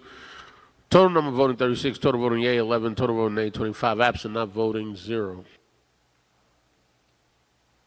Amendment fails. Will you remark further on the bill, Senator Sampson? Thank you very much, Madam President. Once again, deeply disappointed that we could not get over the finish line on yet another amendment that fails on a party line vote. I'll note that the good chairman, before we took the vote, mentioned that he didn't believe that the terms in Section 2 would actually reach the level of causing a firearm industry member to become responsible. And we can have a pleasant disagreement about that, but I do want to point out that in Section 3, it says very clearly, an act or omission by a firearm industry member that fails to comply with any provision of Section 2 of this act constitute a violation of said section and shall be actionable under this section. So basically what this says is that any piece of this, whether you have merely failed to establish reasonable controls, whether you have failed to implement or enforce them, whether you have failed to prevent the transfer because you have reasonable cause to believe that another firearm industry member is engaged in conduct, whether or not you've purposely and knowingly directed your advertising, etc., to promote in what is, again, subjectively unreasonably risk. And finally, no firearm industry member shall knowingly violate state or federal law relating to the manufacture, distribution, importation, marketing, wholesale, or retail sale of firearm industry products. And I am certain that the folks that are in this industry are required to maintain a very, very strict list of the firearms that are in their care, custody, and control at all times. And if they were to let a firearm go missing or even stolen without reporting it properly, I believe that they could very easily find themselves subject to what's under Section 2 of the bill. If the good gentleman wants to respond, I'm more than happy to let him. Through you. Thank you. Will you remark, Senator Winfield? Yes, thank you, Madam President. Briefly, I guess I was just saying that you can institute the reasonable controls, and I would make note of the term reasonable. You can make note. You could institute the reasonable controls, but there are things that are beyond the point of reason.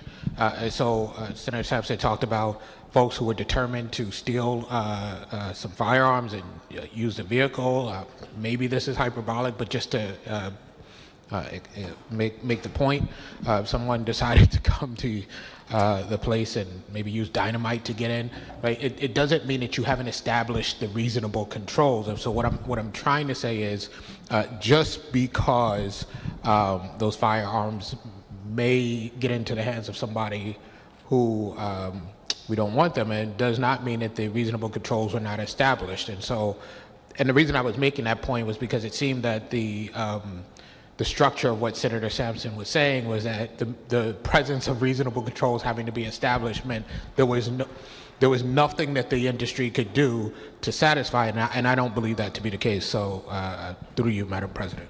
Thank you, Senator Sampson. Thank you very much, Madam President, and I appreciate that clarification, and I don't disagree with that. And I wasn't trying to create an additional exposure for the state and municipal entities either.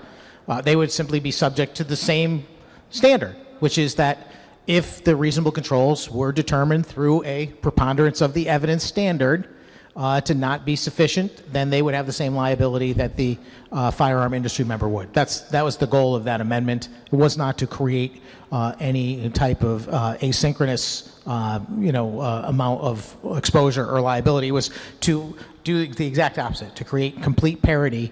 And in my view, if you're going to impose these standards on the private entities, you should have the same responsibility as a state agency as well. So there are a few other sections to this bill that have to do with permitting and so forth, which I'm going to briefly talk about. But I want to offer one final amendment on this portion of the bill before I get into that. And this amendment is LCO 9658. Once again, I ask the clerk to kindly, and I apologize for all the work I'm requiring today, to call this amendment and give me leave of the chamber to summarize. Mr. Clerk. LCO number 9658, Senate Amendment H. Senator Sampson. Thank you very much, Madam President. This amendment is very straightforward.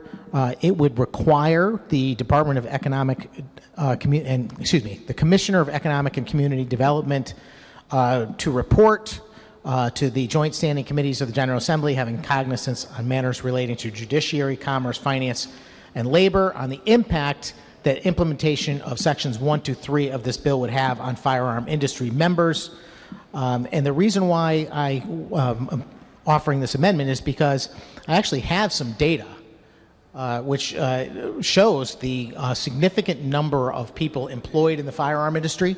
The National Shooting Sports Foundation put out a report recently that shows that there are approximately 1,761 direct employees of firearm industry members in the state. There are around 1,400 supplier employees and a total of close to 5,000. And that the economic impact of this industry in the state of Connecticut is around $1.6 billion. I fear that if we enact this policy into law, there is a very high probability we will lose a significant portion, if not all, of that economic development, that financial engine for the state of Connecticut, not to mention these good-paying jobs. These jobs pay in the neighborhood of $95,000 in wages and benefits. And I don't want to see these people forced from our state because of bad policy making that is hostile to their industry. So I move adoption of this amendment, which, as I said, is a very straightforward request to have the Commissioner of Economic and Community Development study the impact on this policy to that industry. I move adoption, and I'd ask for a roll call vote. We will have a roll call vote, sir. Will you remark further on the amendment? Will you remark further on the amendment? If not, the machine is open. Mr. Clerk, announce the vote, please. An immediate roll call vote has been ordered in the Senate. We're now voting on Senate Amendment H of House Bill number 7042, an act concerning implementation of the Firearm Industry Responsibility Act, firearm permits, and eligibility certificates and self-defense. An immediate roll call vote in the Senate. We're not voting on the bill. This is Senate Amendment H. We're voting on the amendment. This is Senate Amendment H of House Bill number 7042. An immediate roll call vote in the Senate on Senate Amendment H of House Bill number 7042. An immediate roll call vote in the Senate.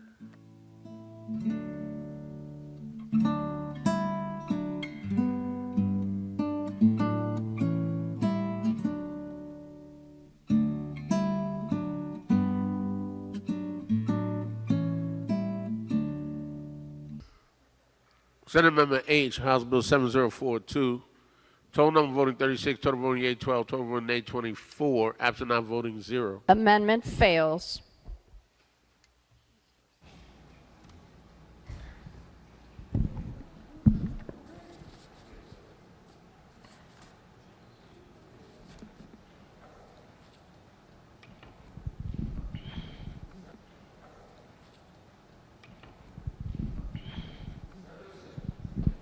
Whoops. Senator Sampson. Thank you very much, Mr. President. Good to see you up there. We cycled through quite a few folks on the dais and a few times. So I'm going to move on to Section 4 of the bill. I don't know that I've got real satisfaction out of Sections 1, 2, or 3, so let's see if we can find something good on Section 4. Section 4, and I think this goes for the remaining sections of the bill, have to do with changing the standard by which someone can be issued a pistol permit or a long gun eligibility certificate or forgive me, I'm trying to find the pages in the bill. And it looks like the standard is being changed notably to require the chief officer of a municipality who still retains the authority to determine whether or not someone is eligible to get a pistol permit or these other types of entities, to include misdemeanor violations in other states, federal, tribal, military court, or any foreign jurisdiction in their review. And I'm just curious what this is for. Where did it come from? What is the purpose of this language being added in our current statute? Through you, Mr. President. Senator Winfield. Thank you, Mr. President. I think what they were concerned about was that folks who were from outside of our jurisdiction wouldn't have the same type of look back as residents of the state, and that didn't seem to make a lot of sense. And then there was back and forth about the 20 years, and once we started to institute that, having folks outside the state have a shorter period of time than folks within the state, and through conversations, as the senator knows how these things get negotiated, downstairs they came up with the number of years that now would pertain to all of us. Through you, Madam, Mr. President, sorry about that. Been saying madam all day. On day, no worries. Senator Sampson. Thank you very much, Mr. President. I appreciate that answer. And, you know, reading through this, I didn't spend a lot of time on this. Obviously, this doesn't rise to the level of concern in the bill as the aforementioned sections. But I did read one thing that was concerning. And I want to couch this in the terms that I certainly respect the desire to improve this statute and to certainly make that correction about the length of look back and so forth for parity's sake. And I'm certainly supportive of that. However, one thing stands out to me in this that I just can't abide, and that is the note that we are going to actually look at the experience in a foreign jurisdiction as a mechanism for determining whether or not someone should be eligible. And I just find that somewhat surprising that we would recognize a foreign jurisdiction based on the fact that every jurisdiction is going to be different and the way they apply their laws is going to be different. And you may run afoul of a crime in another country that's not even a crime in our country or in our state. Generally speaking, I mean, I think that if that person hasn't run afoul of a law that is illegal in the state of Connecticut, then we ought to forgive that. Is there any protection in here, through you, Mr. President, that suggests that they would only be held to account on a crime in a foreign jurisdiction that is also a crime in Connecticut, through you? Senator Winfield. Through you, Mr. President, I don't think the construct here says exactly what Senator Sampson is suggesting, but I think for instance, the language around cannabis and other parts of this that tries to align with our law suggests that you wouldn't, if you got the misdemeanor in a state where cannabis wasn't, they didn't have the legal status we have, it wouldn't apply the same. So again, on that part of the bill, I wasn't involved in the language of it, but I know that was the attempt they were trying to make there to try to get at what Senator Sampson is suggesting. I think it's one of those things that, as the language is constructed, we in following years might update that, but the attempt was made to try to find some parity there, through you, Mr. President. Senator Sampson. Thank you very much, Mr. President, and thank you to the good chairman for his response. Yeah, so my view on this is maybe a little simplistic, which is that I don't approve of any of this language at all. I'm a firm believer in constitutional carry. I prefer we go back to the law that we used to have, where you weren't required to have a long gun eligibility certificate or an ammunition certificate, or weren't even required to have a pistol permit to own a firearm, for example. All things that have been created in the last 10 to 15 years, and with, I believe, no discernible impact on fighting crime or improving the lives of the citizens of Connecticut. So I wouldn't support any of this anyway. But I do believe that it is worth pointing out that we should be very careful if we are going to start holding our citizens accountable for crimes in foreign jurisdictions. And I do appreciate the fact that there was some attempt made, clearly, when it comes to things which do vary state by state, when it comes to illicit drugs in one place that are perfectly fine somewhere else, etc. So I get it, and I'll just leave that there. In an effort to address these sections of the bill, and I'm not attempting to remove them, although I do have some concerns, as I just mentioned. I'm going to offer an amendment, and this amendment mirrors a bill proposal that I have been proposing, I think probably since the first couple of years that I've served in the legislature, based on a frustration that exists where some municipalities, I believe, are not treating applicants for pistol permits the same as other ones.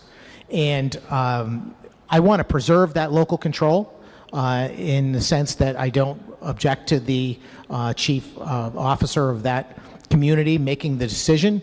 But what I do object to is when certain applicants are forced to jump through hoops and they're told, oh, you need to get 3 additional references, or you need to get this document, and they're asked to do a lot extra, versus someone who might live a town over that doesn't have to go through those things. The fact of the matter is that we have a right under our state and U.S. Constitution to keep and bear arms. It's unfortunate, in my view, that the state of Connecticut requires you to pay to exercise that right by having to obtain a pistol permit. You got to buy your own right back from the state of Connecticut, which to me is absurd.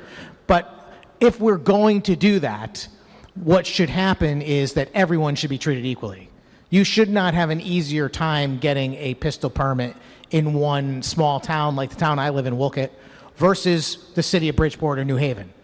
For one thing, I do believe that in the jurisdictions where it has become more difficult to get a pistol permit approved, it's typically in places that have higher poverty levels, higher minority populations, and I believe that those folks have every much right to have a pistol permit as anyone else. And for there to be additional items placed in their way as obstacles, for me, is unacceptable. So I do have an amendment through you, Mr. President, that will address that. It is LCO 9764. As before, I'd ask the clerk to please call this amendment and give me leave of the chamber to summarize it. Mr. Clerk. LCO number 9764, Senate Amendment I. Senator Sampson. Thank you very much, Mr. President. This is a very straightforward amendment. What it would do is require simply uniform criteria for the application for a pistol permit. It would say that it's still up to the local jurisdiction to make that decision, but what it would do, it would require all jurisdictions in the state of Connecticut to use the same exact criteria. No addition of paperwork or references or anything like that. I move adoption, and I ask for a roll call vote when the vote is taken. Roll call vote will be ordered. Would you remark further on the amendment? Would you remark further on the amendment? Senator Winfield. Yes, thank you, Mr. President. I rise in objection to the amendment, but I do have a comment. So I would ask, this is an issue that I know has been talked about in this building, debated a little bit. I would ask Senator Sampson, although I am rising in objection, to engage me in conversation about this. I don't know that we could do it the way that he wants, but I do think there is a need that has been expressed to me by folks from various districts to tackle that subject. So I would be happy to have a conversation offline and see if there's a way to find a meeting of the minds subsequent to this discussion through you, Mr. President. Thank you, Senator. The questions on the amendment. Will you remark further? Senator Kissel. Thank you very much, Mr. President. And again, another fabulous day seeing you up there on the dais. And again, I consider myself very lucky to have you as our president this evening. I stand in support of this amendment. It's an issue that has come up over the years in our Judiciary Committee. It has always struck me as odd, and it is absolutely no disparagement on our chiefs of police and our chief elected law enforcement officers and our 169 cities and towns.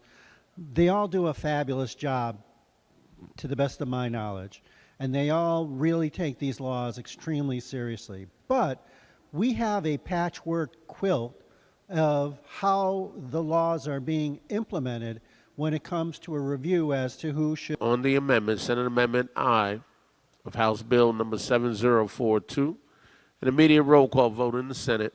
We're voting on the amendment. This is Senate Amendment I of House Bill number 7042, immediate roll call vote in the Senate. Total number voting 36. Those voting yea 11. Those voting nay 25. Those absent 0. The amendment is defeated. Senator Sampson. Much, Mr. President. That concludes my review of the language of the bill itself. But I do want to just go back and hit some of the major points a little more clearly. And I know we touched on some of the substantive concerns that I have, but I don't know that I've asked all of the questions that I think are necessary or appropriate. One of the topics that we mentioned a couple of times throughout this debate is that there is, in fact, a federal law known as the Protection of Lawful Commerce in Arms Act, the PLCAA, that was passed in 2005. And this law exists for the specific and express purpose of preempting legislation exactly like the bill that is before us. It prevents any state law creating such liability unless the manufacturer violated a specific state or federal statute in the sale process. And I offered an amendment earlier tonight to do just that, to actually say that, you know, we can actually go after folks who violate the sale process, but we should protect people that don't, or rather that do, excuse me. The thing is that this federal law is not just some vague, obtuse thing. It's been tested before. And I just wanted to note that in 2008, the city of New York tried to sue Beretta Firearms and lost because their lawsuit was blocked under the PLCAA. In Pennsylvania, Gustafson attempted to sue Springfield Inc., which is the maker of Springfield firearms. Again, the PLCAA was upheld. And then in the Fifth Circuit in 2022, these are recent cases. These are relevant cases on very much the same subject matter. Prescott versus a company named Slidefire. And again, PLCAA reaffirmed. And I would note that in that particular case, I'm pretty sure that manufacturer does not manufacture firearms, although they may. But I believe the issue had to do with a firearm part. So it's very interesting that what has transpired in recent history shows that the federal law does have the ability to override these misguided and what I consider to be dangerous action by states to try and impose this type of liability. And more recently, we already had the conversation about the U.S. District Court for the District of New Jersey that determined that, in fact, the PLCAA would also be upheld in an injunction that was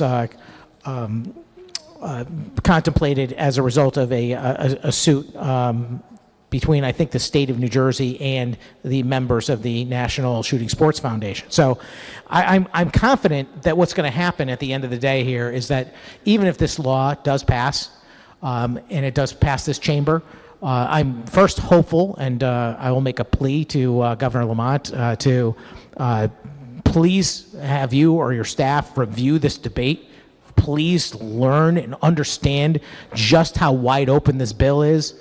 Please be fully aware of the impact to the firearms industry in the state of Connecticut, the number of people that are employed in that industry, the amount of economic impact that is involved. I just went through that a few moments ago.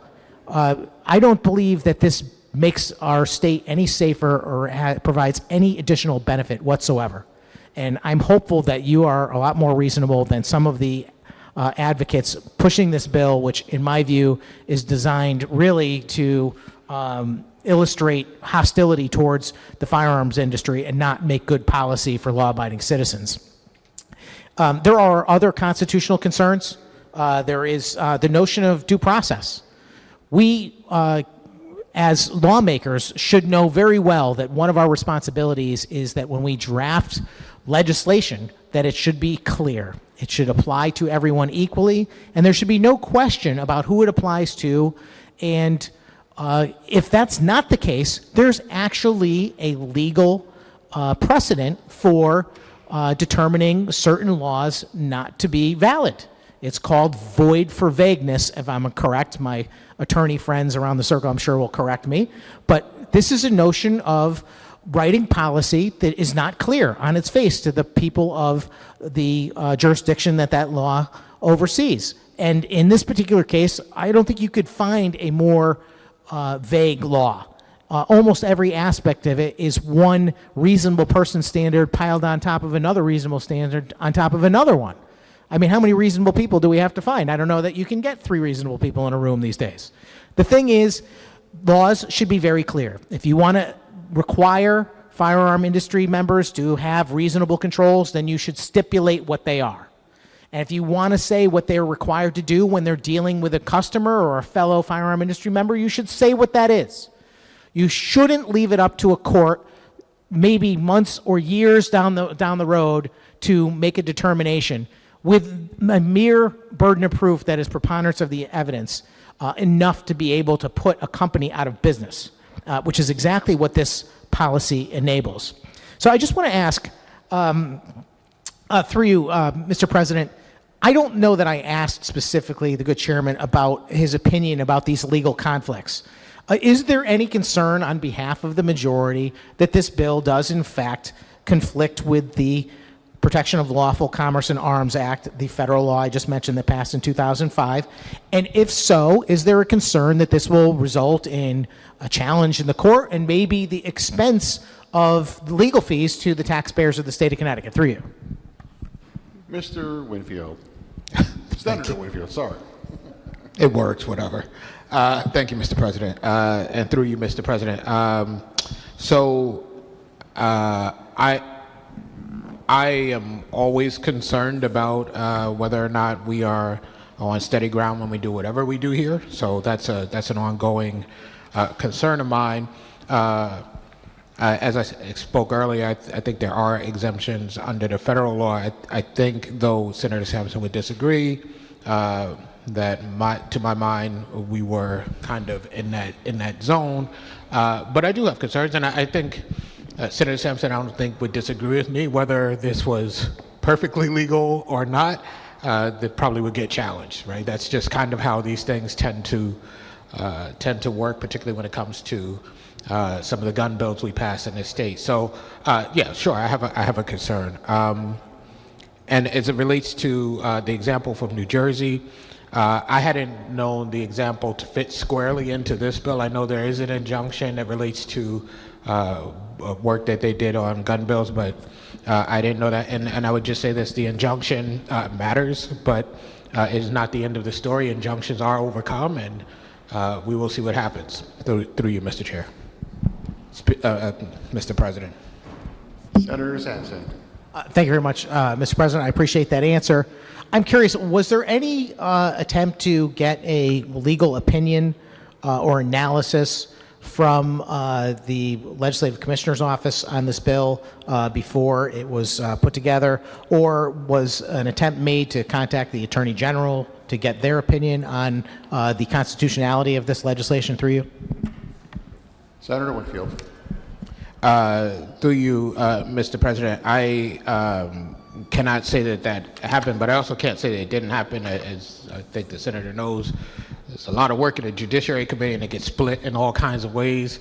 This was not primarily the work that I did, so just as sometimes the work that I do is not wholly known to my partner, it is within the realm of possibility. But there also, just for folks listening, we don't always do that with all of the bills because we have public hearings and a lot of points at which people can make those points to us through you, Mr. President.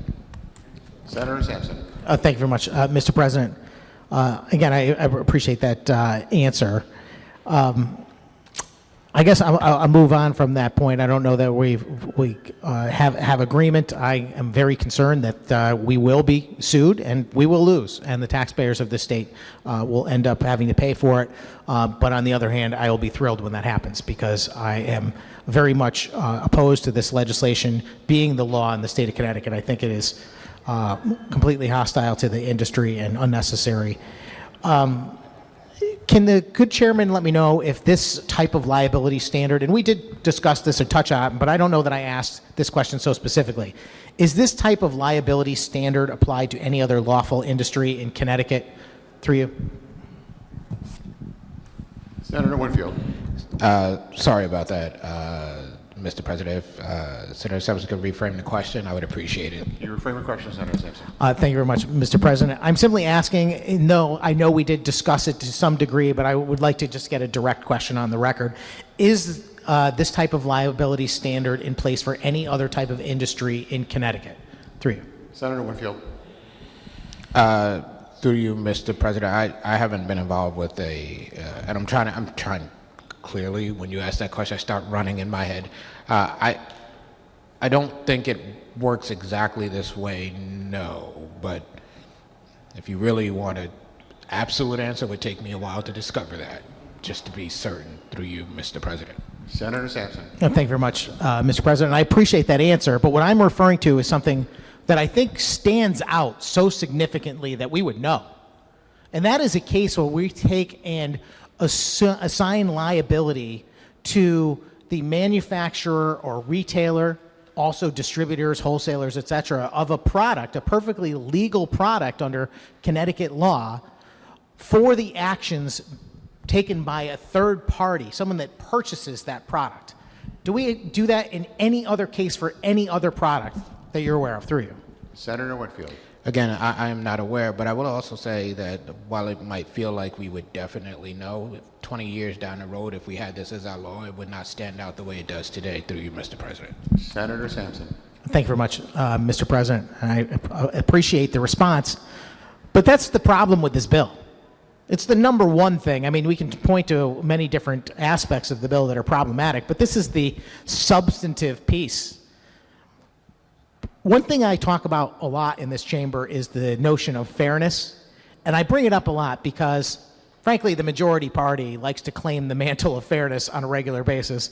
And I just want to set the record straight about what the definition of fairness really is, or in my mind should be.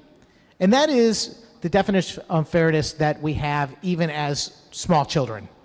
I think children get fairness better than anyone else.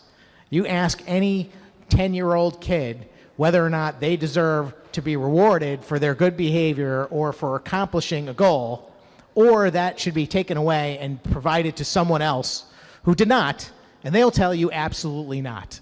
They will tell you that fairness is based on your own effort, your own merit, and your own input. Not the definition of fairness that we often see coming from the majority, which is that everyone deserves equal outcome regardless on their input, regardless of their effort, regardless of whether or not they contributed to the end result themselves. And in this particular case, that applies both to reward and also consequences, in my view.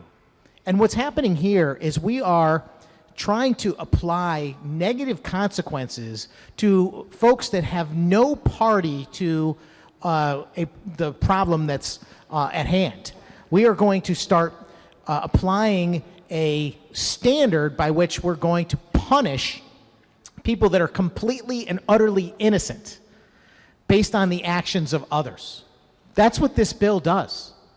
This bill holds person A responsible for the actions of person B long after they've had any interaction and not based on their interaction.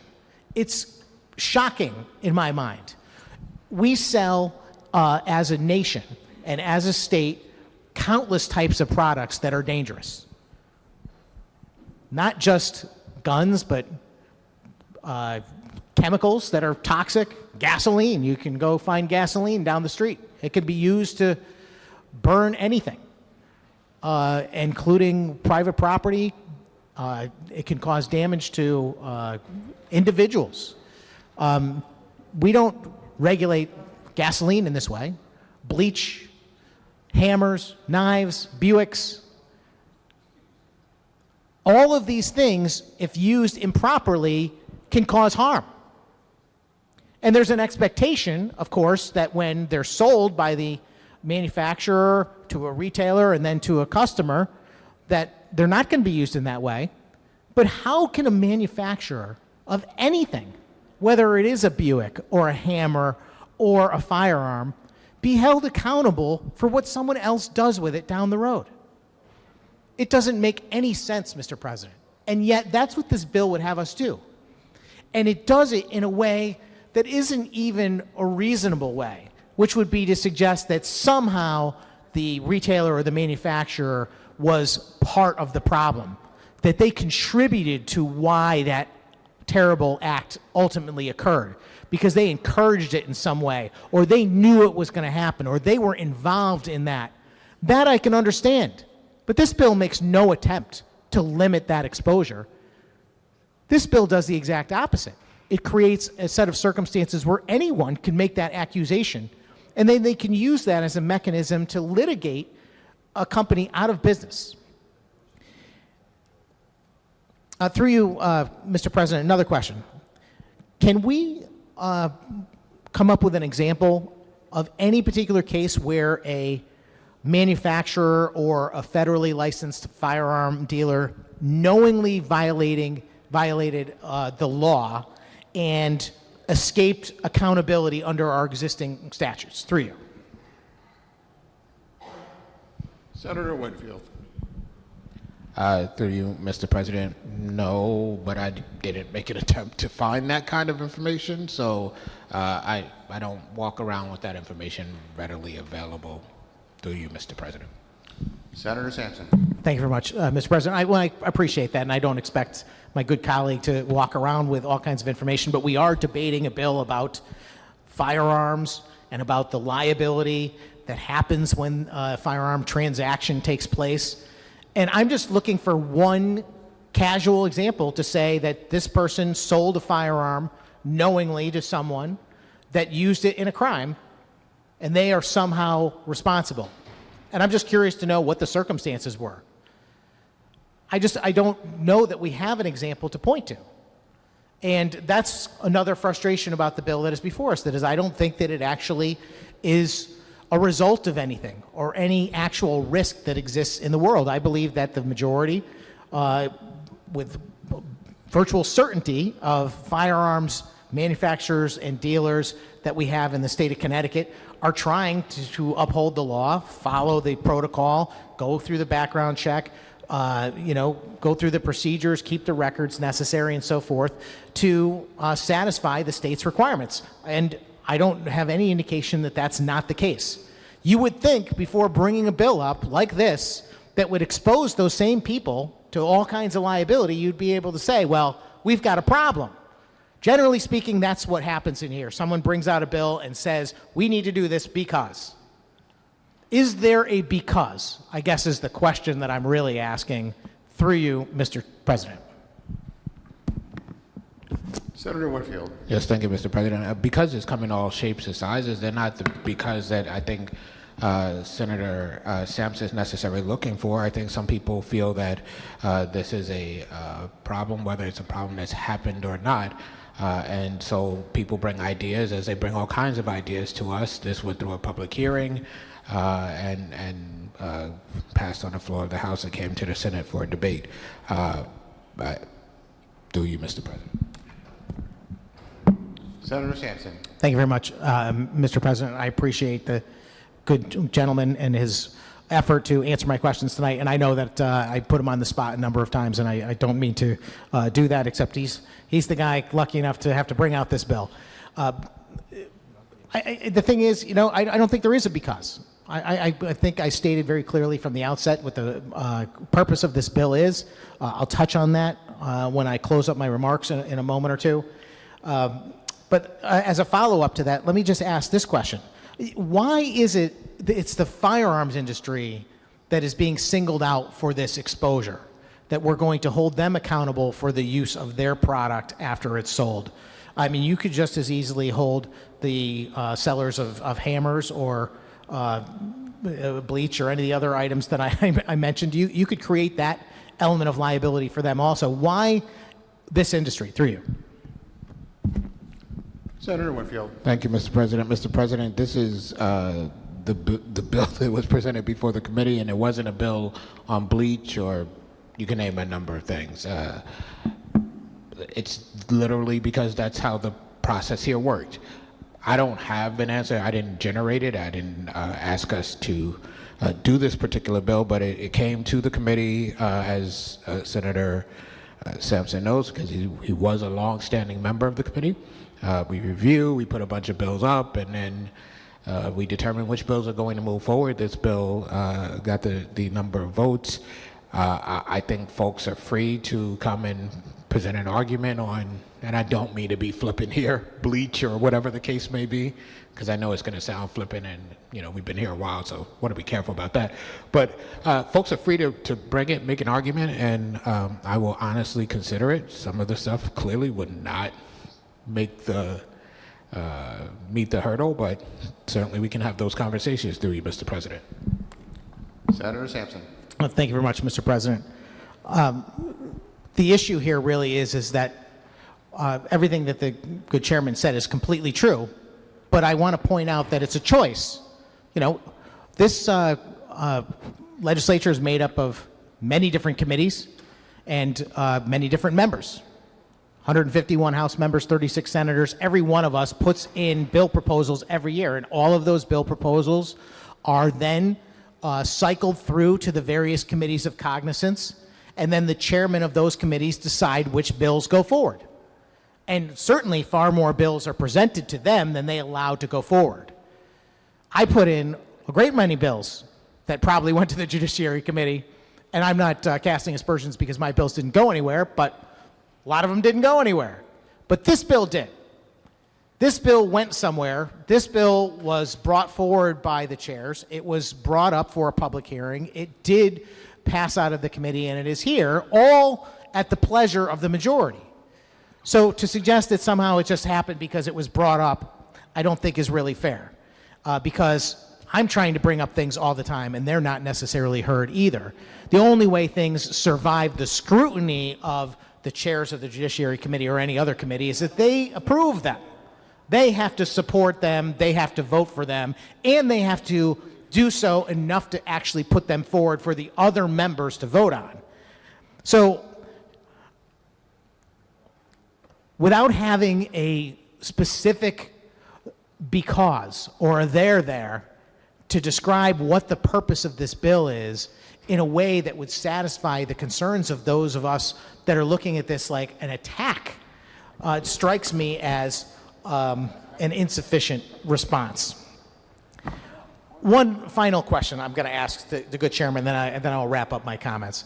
And that is, we talked about this very briefly, although I think it's a very important part of this discussion that we didn't really talk about very long, and that is the idea that by placing firearm industry members in a position of having to scrutinize who they are doing business with and their customers, we are also creating a mechanism by which they will need to protect themselves. And in the effort to protect themselves, I can see very clearly that they are going to be forced to make decisions about who they conduct business with. And I'm fearful that when they do so, they may be creating a larger problem than this bill even hopes to solve, which is they may be creating a disparate impact on who firearms are actually available to.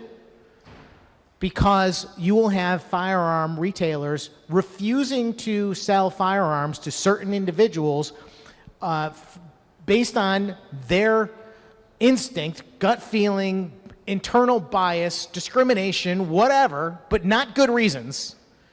And I see that impact as a natural downside of putting them in danger of being held accountable for the actions of that party. In my view, that is a situation that is being created by this bill. So I would just like to ask, does the good chairman agree with me that this policy creates a risk that retailers will wrongly discriminate against customers out of the fear of liability, leading to profiling, unfair treatment, the denial of their right to purchase a firearm, for example, through you? Senator Winfield. Through you, Mr. President, I'm not sure how that would occur unless the firearms industry member saw something inherently about a group of people that was a threat to public safety or any of the provisions of the bill. That just doesn't seem like the kind of thing that would actually happen unless it was really based on the fact that they were biased against the group. So no, I don't see it the way that Senator Sampson sees it. I understand how one could arrive at that conclusion, but I don't see that because I think that's something else going on there. And just to the point, just because I mean we've been talking for a while, so I might as well answer this question too. I just had a little colloquy with Senator Kissel. I'm the chair of the committee, and not all of my bills move forward that I really, really, really want to have happen. We try, at least, I've chaired a lot of committees in this building, as I think folks know. This committee, I think we work and try to give as much deference to our ranking members to try to get bills for their members. And I will say personally, I don't really care whose bill it is. I think if it's a good idea, it should at least get a chance. And we were just joking about how this year I came around to purple paint even. So, you know, given enough time, anything can happen.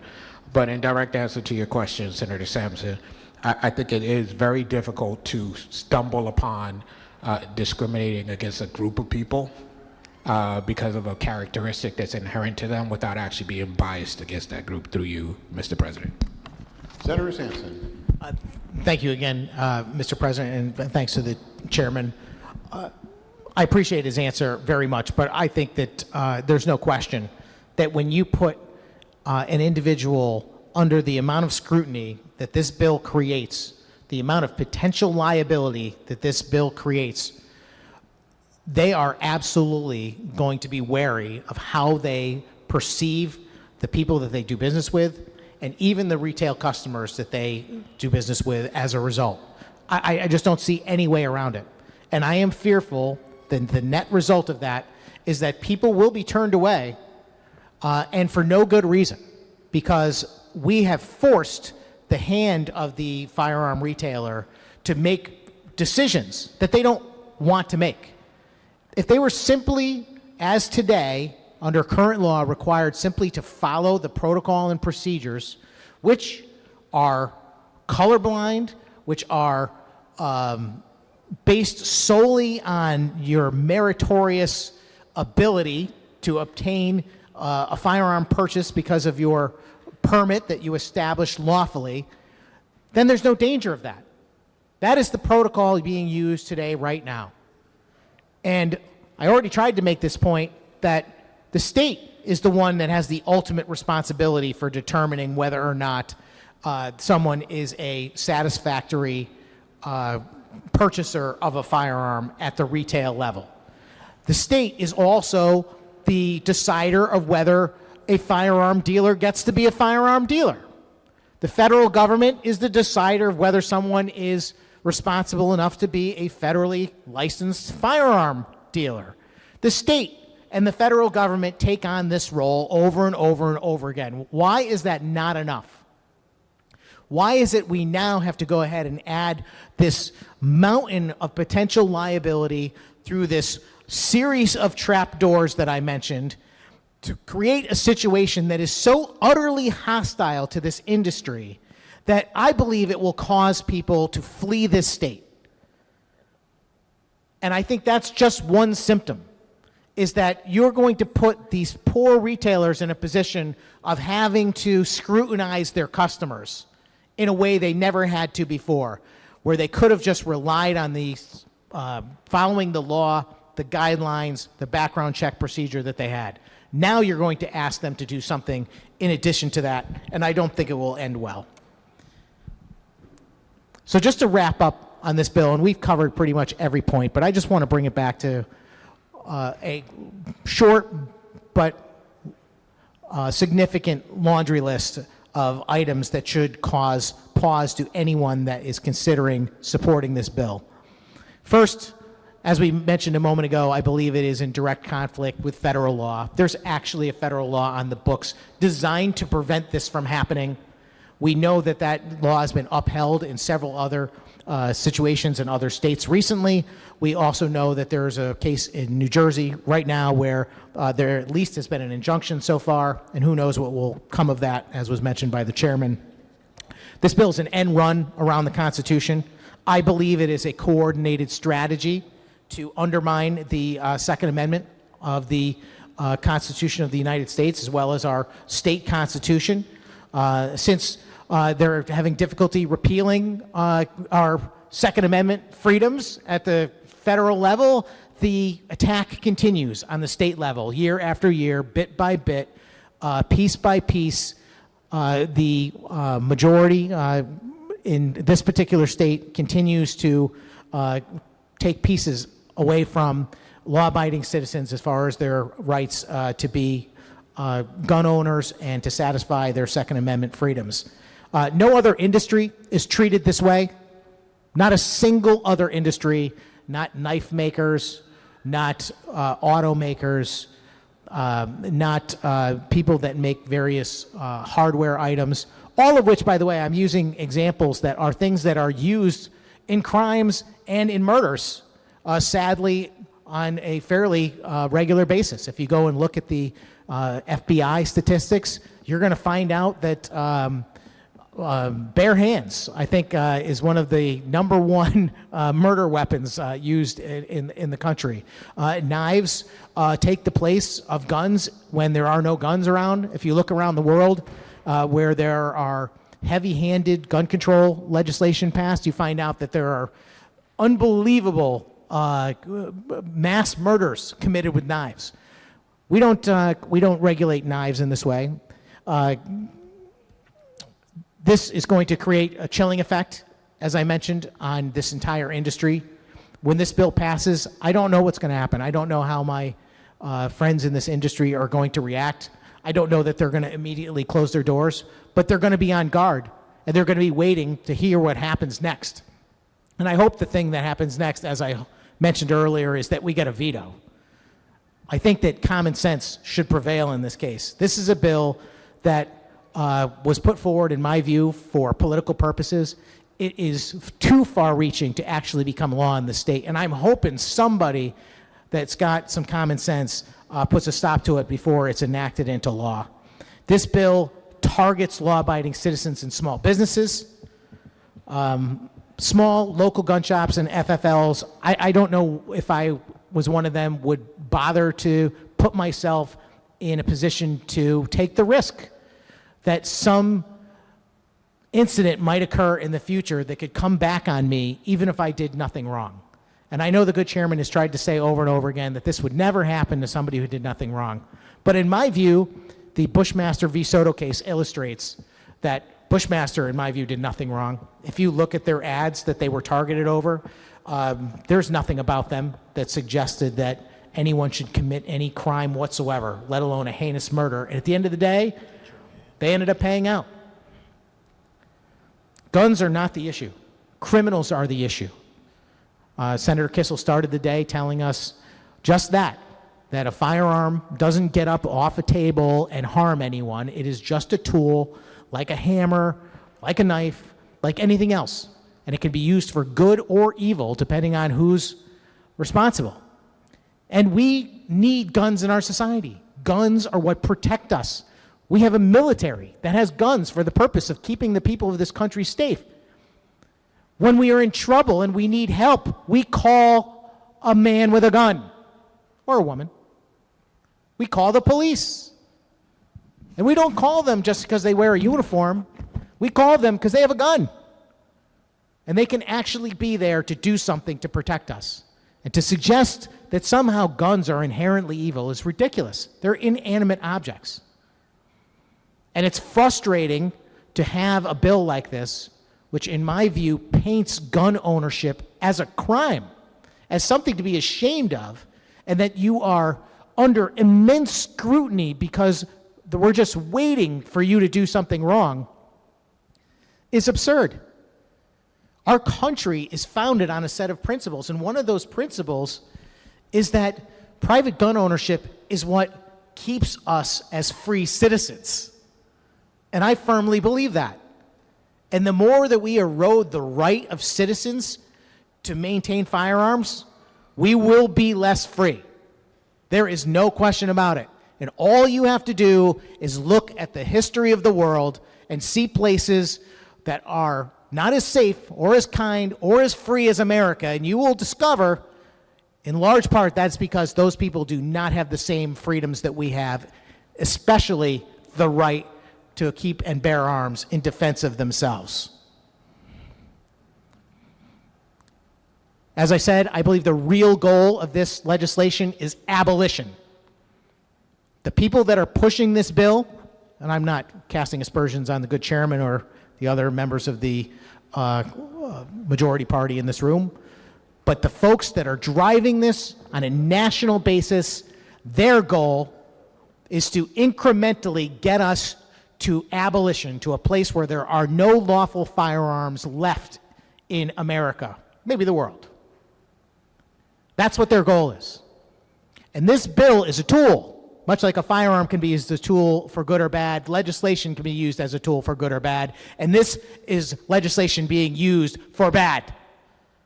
This legislation is designed to create a chilling effect, like I mentioned, and also a mechanism for people to drive people out of the firearm industry through direct lawsuits and litigation or the mere threat of lawsuits and litigation. And there are willing people who advertise themselves regularly. If you go on social media or you follow politics, you'll discover there are people that are willing to, free of charge, engage in lawsuits against perfectly lawful firearm industry members for the purpose of putting them out of business because they simply do not believe in the right of private gun ownership. And they're willing to use their skills and their money to cause that to happen. This bill is a tool in their arsenal to make that happen. If we allow politics to override our system of laws and justice and our constitutional protections, and to weaponize the courts to violate people's Second Amendment rights, no freedom is safe, let alone the Second Amendment. And a final word, this bill, despite the fact that it's been framed as some sort of protection or public safety bill, is not going to save a single life. There's no evidence that allowing lawsuits against lawful sellers of firearms is going to prevent gun violence or anything else. It is political theater. It is not public safety. I implore my colleagues to take a hard look at this bill. If this same set of policies and same set of trapdoors of liability was being established against any other industry, I don't care whether it's cars or brooms, everyone in this chamber would be like, this is ridiculous. You cannot do this to these people. For some reason, the majority thinks it's okay because the target is the firearm industry. That's fundamentally wrong and un-American, Mr. President. Please vote no. Thank you. Thank you, Madam President. I rise in support of the amendment that is before us. It looks like it's Amendment J. And this particular amendment is very similar to a bill I propose every year. And as such, I thought it was appropriate that I get up and support my colleague, Senator Gordon, for bringing this amendment out. I think it's prudent to do it on this bill. I think this bill, as our discussion proved earlier, has some sections that may be conflicting with the Constitution of the United States and also our state constitution. And we can certainly dispute that. We can argue that. I would like to see some sort of analysis done on that subject at the outset when these types of bills are originally proposed. It might result in no change whatsoever. We could end up still going through this process and battling it out and ultimately have these things before a courtroom somewhere where they're decided. But we also might come to a realization sooner that a bill needs to be amended in some way to keep us on the straight and narrow and not in conflict with our state or U.S. constitutions. I will recall serving in the House a number of years ago, we had a bill that had to do with auto glass manufacturers. And there was a lot of support for the bill because effectively I think a lot of my colleagues wanted to help these small independent auto glass providers. And so did I. You know, I mean, they had a legitimate gripe and they had a cause to be concerned. And basically what it was is they were being forced to comply with the requirements that the insurance companies were placing on them who had made an arrangement with a larger national auto glass provider. And that had to do with whether or not that larger auto glass provider nationally was able to handle the incoming claims on behalf of that insurer. And as a result, there was this speculation that somehow that led to them getting the lion's share of those claims, and these small auto glass folks were very concerned about that, and rightly so. But at the end of the day, the legislation that was drafted concerned me because it didn't really solve the problem. What it ended up doing is denying the rights of that larger auto glass company. And I tried to make that argument to folks, and sadly they didn't listen, and we ended up passing the bill. And lo and behold, within several months, there was a court decision that ultimately resulted in our law being overturned. And I use that just as an example to point out that had we had a constructive analysis ahead of time, much like we do already, where we do a financial analysis of bills, we have a legislative research analysis of bills, we should also have, as part of that, a constitutional analysis, just to let us know whether or not we are in conflict with any longstanding constitutional provisions, and to kind of put on the brakes, cause a little caution for the majority before they overstep their bounds. And I just think it's a good policy. Again, I completely concur with the remarks of my esteemed colleague, Senator Gordon. He's very well spoken on this issue. I thank him for bringing out this amendment. I encourage my colleagues to adopt this amendment. I think it is very prudent on the bill that is before us. As I mentioned many times tonight, I believe that there are constitutional concerns in the bill that is before us. What better way to highlight and illustrate that than with this amendment, which shows our commitment as a Senate to honor and respect our constitutions, both state and national. And I move adoption if it hasn't already been moved, Madam President, and I will ask for a roll call vote. Thank you. Thank you. We will have a roll. Senator Sampson. Good evening, Madam President. Thank you for the recognition. I want to thank Senator Fazio for offering this amendment. I'll also thank him for his contribution tonight to our conversation on the underlying bill, as well as a number of my colleagues who've contributed a substantial amount of time and energy today to draw attention to this House Bill 7042, which many of us have significant concerns over. And I want to say that this amendment that is being offered currently, I think, is a way to take a step in the right direction. And if it was adopted on this particular bill, I don't know that it would improve this bill to the point of being able to support it, because it is indeed a toxic and dangerous bit of policy that will only end up creating more problems for the state of Connecticut and its residents, and not do a single thing to increase the safety of any single person in the state. However, this amendment will. This amendment actually will make a difference. You know, I've been listening all day, and there's been a lot of conversation about public safety and crime, and particularly crime involving firearms, and how to deal with these things. And there is no question we have a problem in this state. Every night when I leave here and I'm headed home, I almost get run over by somebody on the highway because I think there is a lot less respect for law enforcement, particularly traffic enforcement, than there's been in a number of years. And there's a reason for that. Frankly, it's not by accident that the amount of crime and lawlessness, particularly on our roads, has increased. That's a direct result of policies that come from this legislature. And not just policies, but also an entire feeling, in fact, that's been impressed upon the nation, and the divide over whether or not people actually appreciate the work that police officers do, whether they actually believe that police officers are a benefit to our state and cities and various communities throughout. And I certainly do. But I think it's shameful that in some places across this nation, police have been vilified.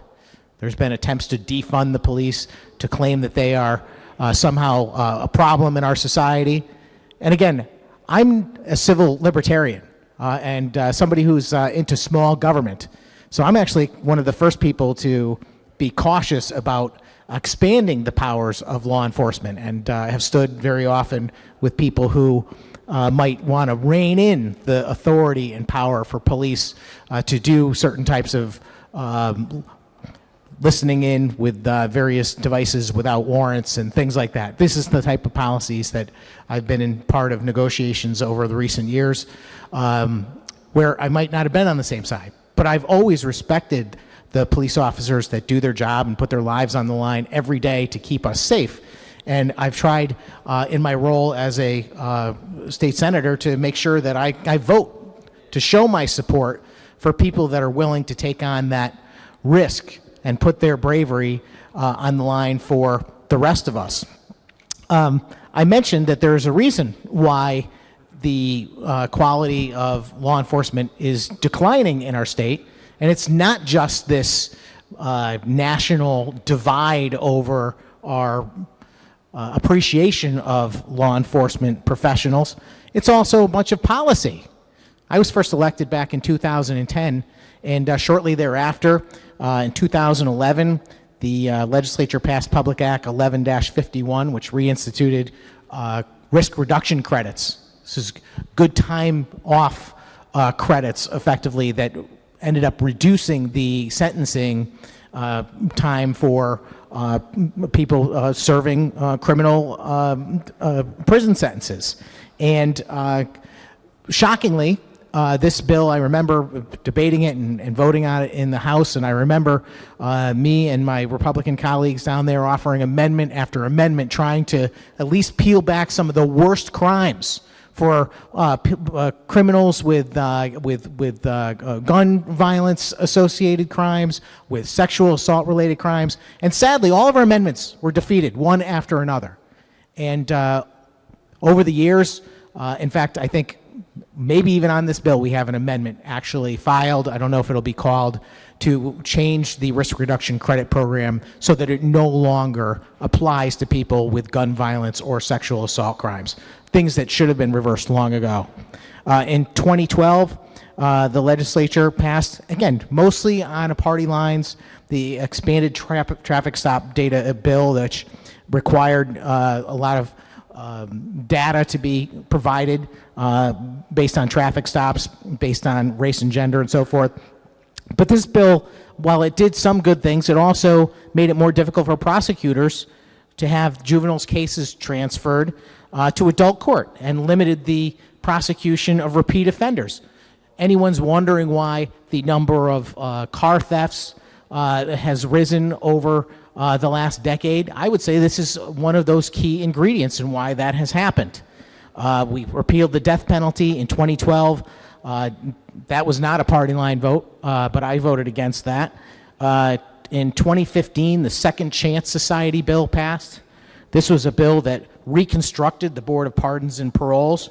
It allowed for expedited pardon process without a hearing, unless the victim requests one.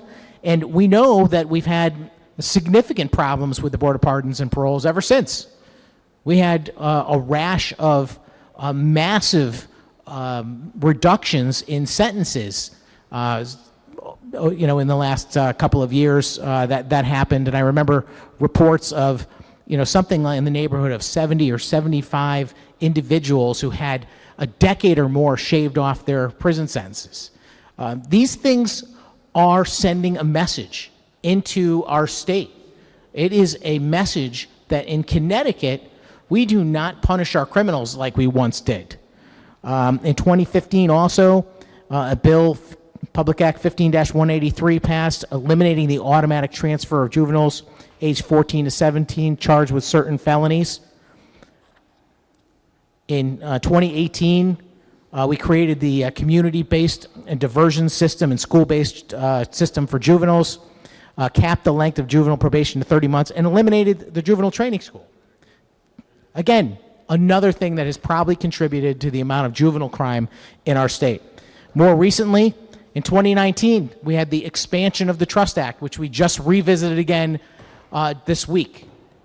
A policy that sends a terrible message that we are going to protect not just people in the country and in the state unlawfully, but criminals that are in our state unlawfully.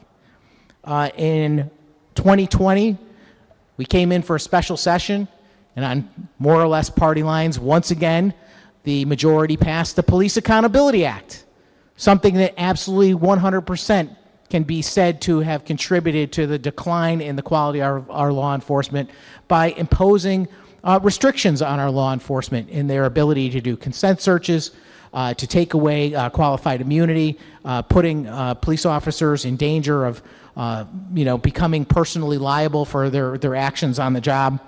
And then in 2021, the majority passed the Clean Slate Law, effectively erasing criminal records for criminals in our state. In 2021 also, there was a bill to reduce the area of drug-free zones around schools. And in 2022, there was the PROTECT Act, which effectively changed the tools for corrections officers in our prison systems across the state. These are just some of the bills that have changed policies significantly in the state of Connecticut over the last 10 or 15 years, which have resulted, I think, in a reduction in the amount and quality of law enforcement going on in the state of Connecticut. So when we're looking around and we're wondering why things have changed, It's because we are changing the environment with the change in policies that are happening at our state capitol. And something needs to change if that's the case. Earlier today, when Senator Kissel was speaking on the bill, he reminded me of the response right after the terrible tragedy that occurred in Newtown, and how the legislature had this immediate reaction that we must do something, which, in my view, responding immediately to a tragedy with this idea that you have to do something is not always the best answer. You should stop and think before acting, before making policy, because all that resulted from that, in my view, is bad policy that we've been trying to dig out from under ever since. It was funny, though, because I was listening to Senator Kissel talk about how right after that tragedy occurred, the legislature decided to establish these 3 giant committees made up of the ranking members and chairman of all of the various other committees.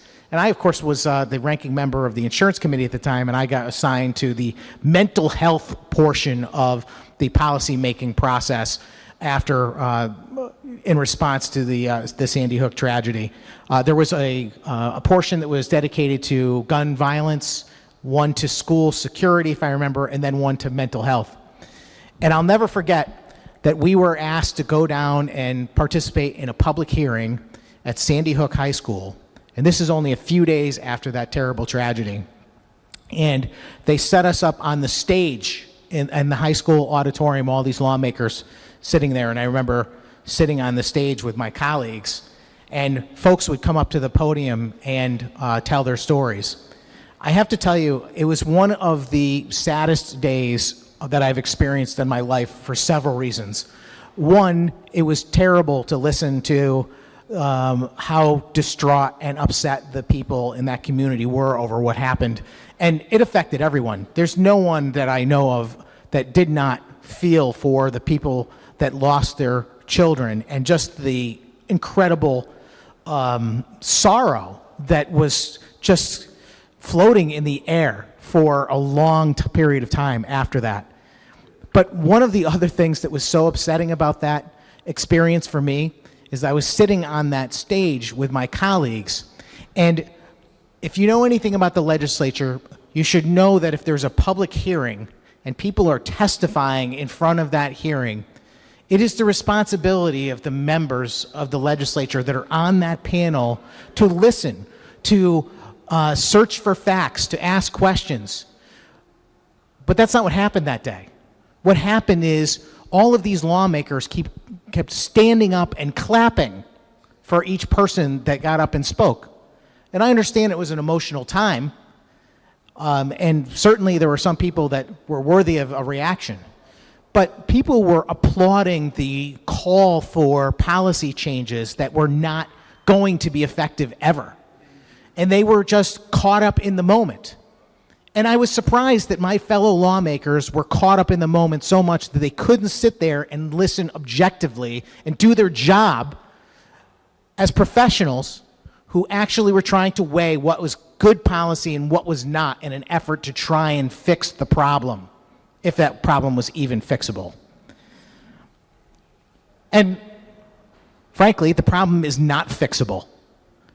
We just had a mass shooting a few days ago in my district in the city of Waterbury, and no doubt we'll find out that the firearm that was used in that tragic, thankfully I don't think anyone has passed as a result, but I think 6 people were shot and injured. Thankfully, no one was killed, but the issue is really that firearm was no doubt illegally obtained. And clearly, all of that effort, all of these gun control bills that have been passed in the wake of Sandy Hook, and almost every year since we have some new element, doesn't seem to change any of that, because, as was pointed out by some of my colleagues today, we never address the root cause.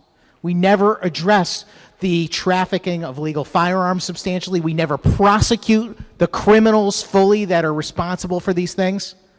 It's always a series of policies that makes it harder for law-abiding people who've done nothing at all to maintain their freedoms and to own firearms and to continue to defend themselves and protect themselves, or to engage in the shooting sports or buy certain types of firearms.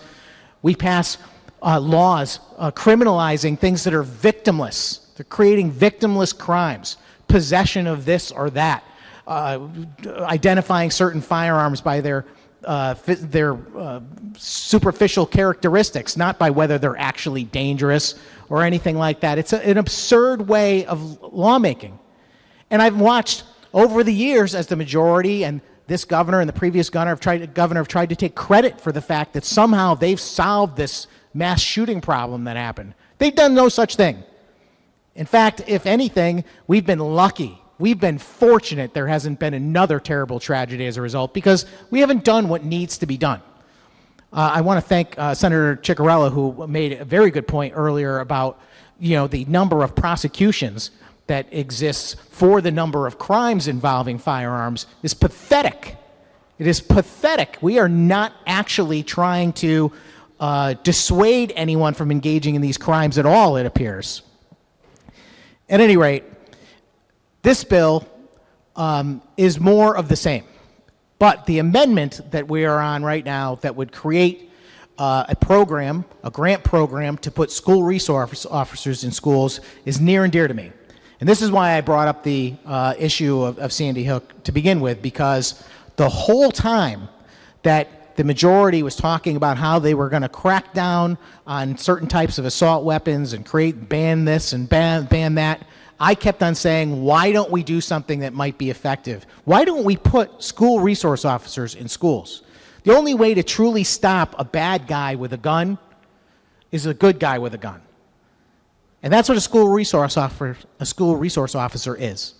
And for me, that's the policy that we missed out on back in 2013.